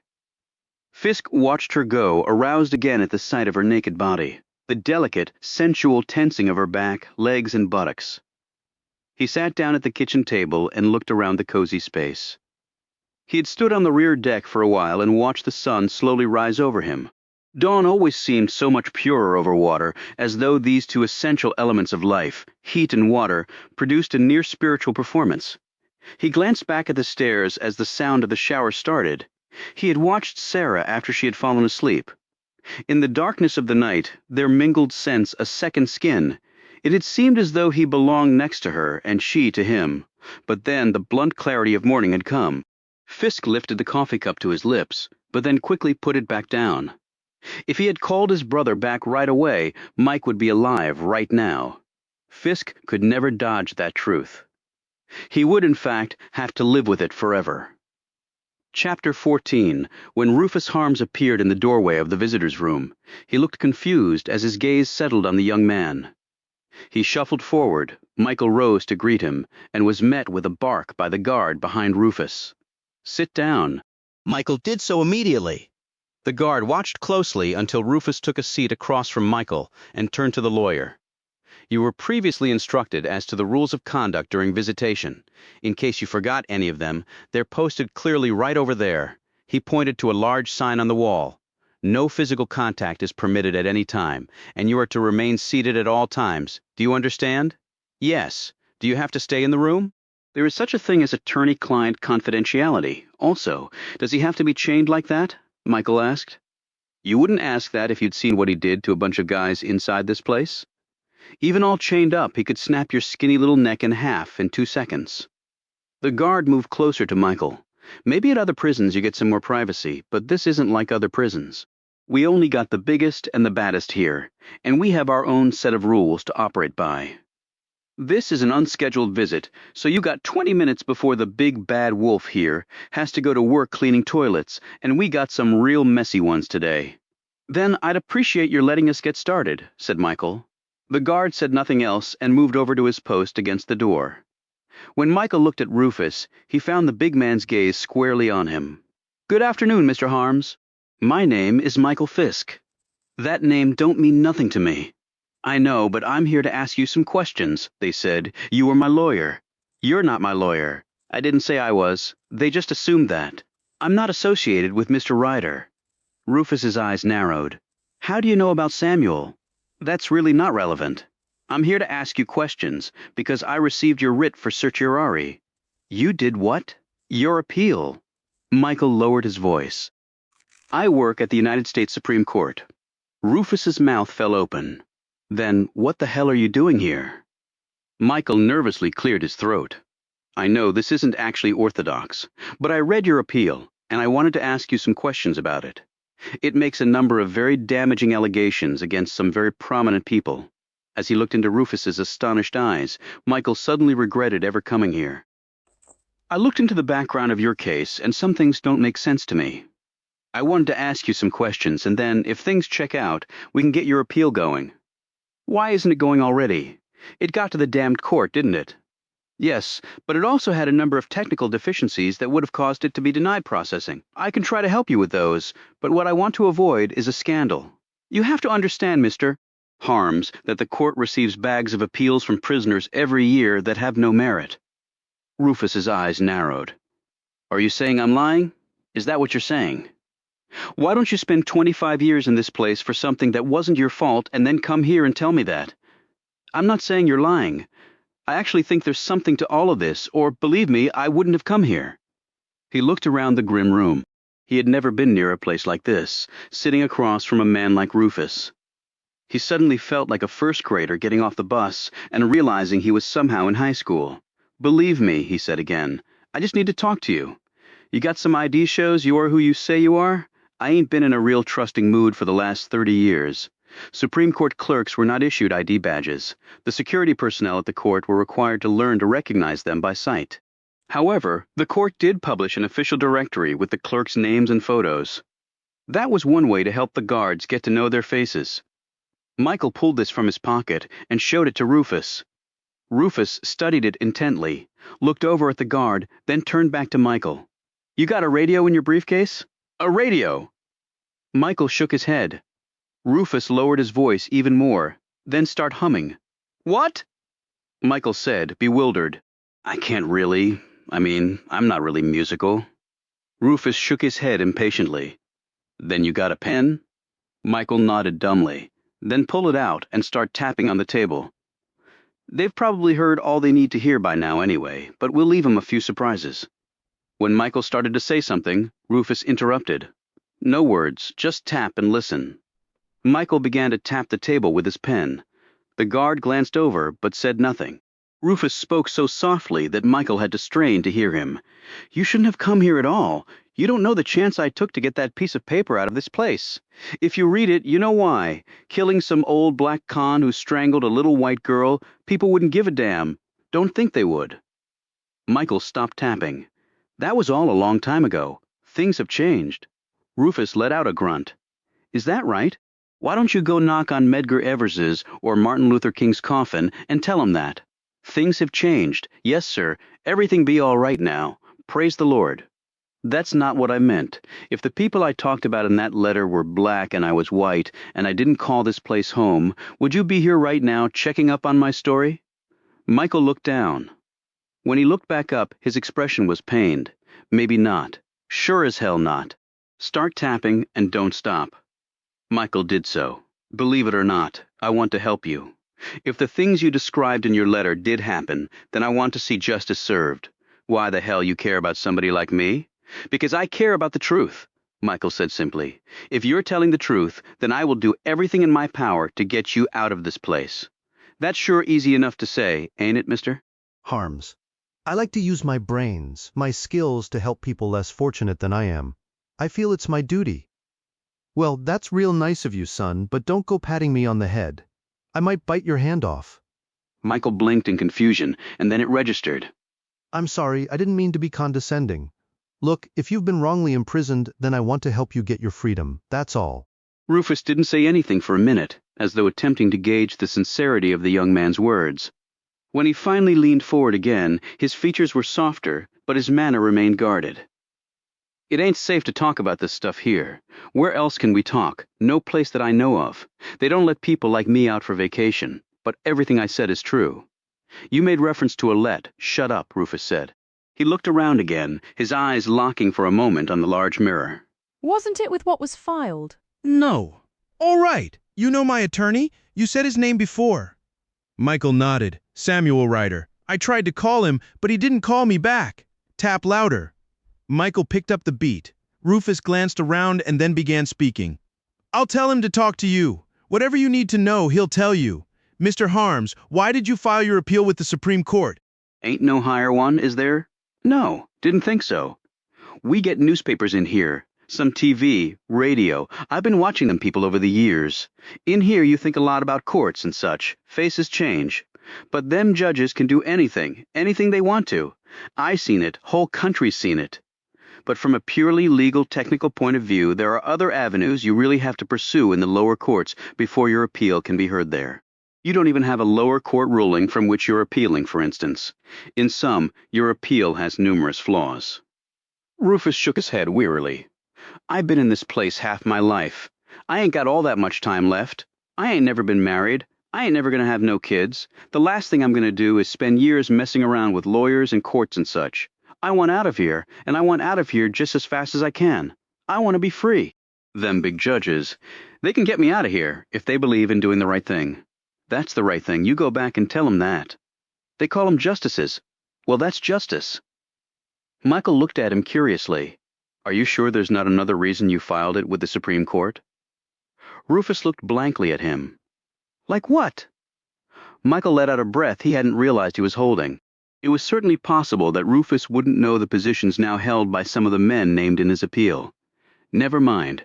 Rufus sat back and stared at Michael. So what did them judges think about all this? They sent you down here, didn't they?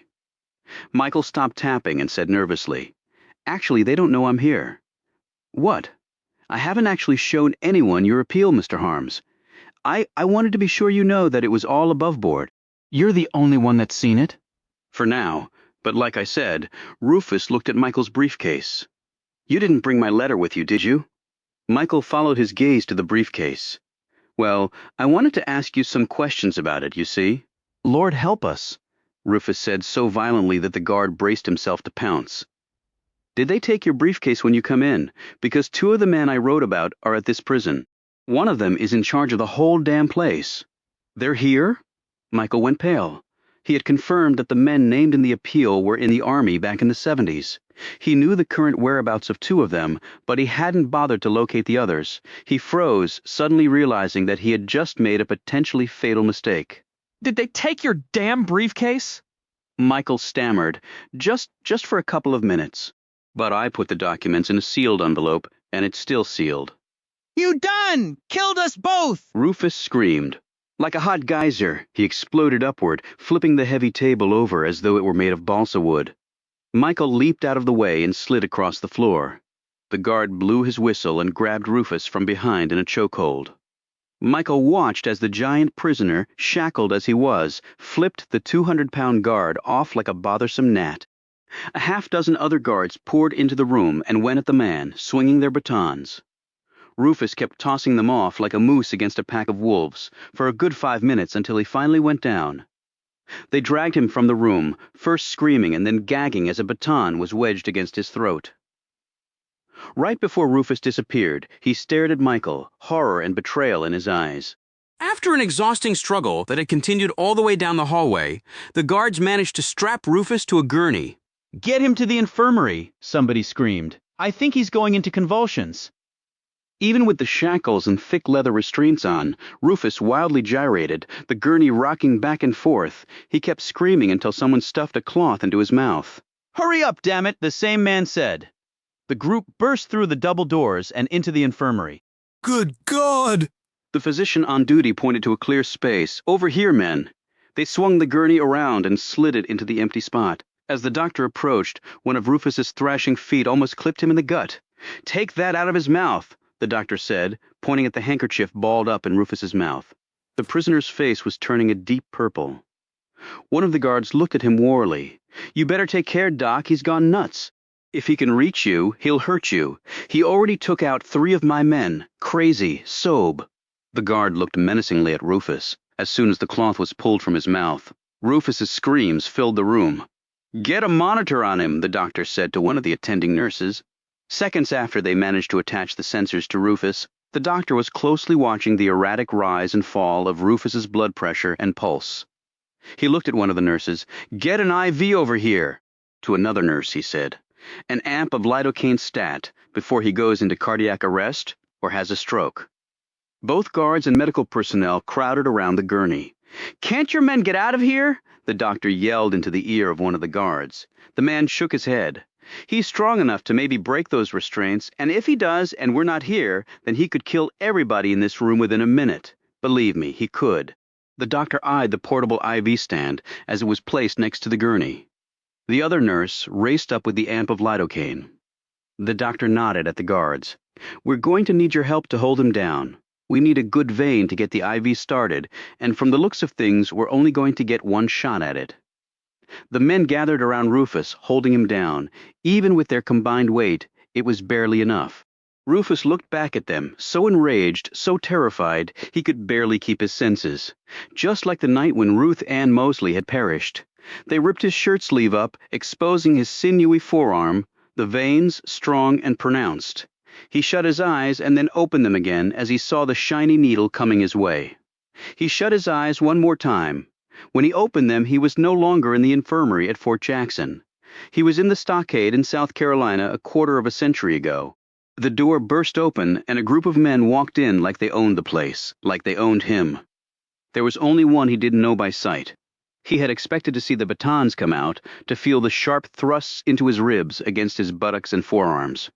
It had become a morning and evening ritual. As he absorbed the blows in silence, his mind would recite a Bible prayer, his spiritual side carrying him past the physical torture. Instead, a gun was placed against his head. He was told to kneel down on the floor and to close his eyes. That's when it happened. He remembered the surprise, the shock he had felt as he stared up at the grinning, triumphant group. The smiles vanished when a few minutes later, Harms rose, threw off the men as though they were weightless, burst through his cell door, bowled over the guard on duty, and was out of the stockade running wild. Rufus blinked again, and he was back in the infirmary, looking at the faces, the bodies bearing down on him. He saw the needle coming closer to his forearm. He was looking up, the only person doing that. That's when he saw the second needle puncture the IV bag, the fluid from the hypodermic flowing into the lidocaine solution. Vic Tremaine had carried out his task calmly and efficiently, as though he were watering flowers instead of committing murder. He didn't even look at his victim. Rufus jerked his head back around and eyed the IV needle held by the doctor. It was just about to puncture his skin, discharging into his body whatever poison Tremaine had chosen to kill him with. They had taken half his life already. He was not about to let them take the rest. Not yet. Rufus timed it as best as he could. "Shit!" the doctor yelled, as Rufus ripped free from the restraint, grabbed his hand and whipped it across his body. The IV stand came tumbling down. The IV bag hit the floor and burst. A furious Tremaine took the opportunity to quickly leave the infirmary. Rufus's chest suddenly tightened, and his breathing became constricted. When the doctor managed to stagger up, he looked at Rufus, so still was the prisoner that the doctor had to check the monitor to make sure he was still alive. As he stared at vital signs that had dropped to dangerously low levels, he said, "Nobody can take this many extremes. He could be going into shock." He turned to a nurse. "Get a medevac helicopter up here." He looked at the head guard. "We're not equipped to handle this kind of situation. We'll stabilize him and then fly him to the hospital in Roanoke. But we need to move fast. I assume you're sending a guard with him." The guard rubbed his bruised jaw and looked at the docile Rufus. "I'd send a whole platoon if they could fit in the damn chopper."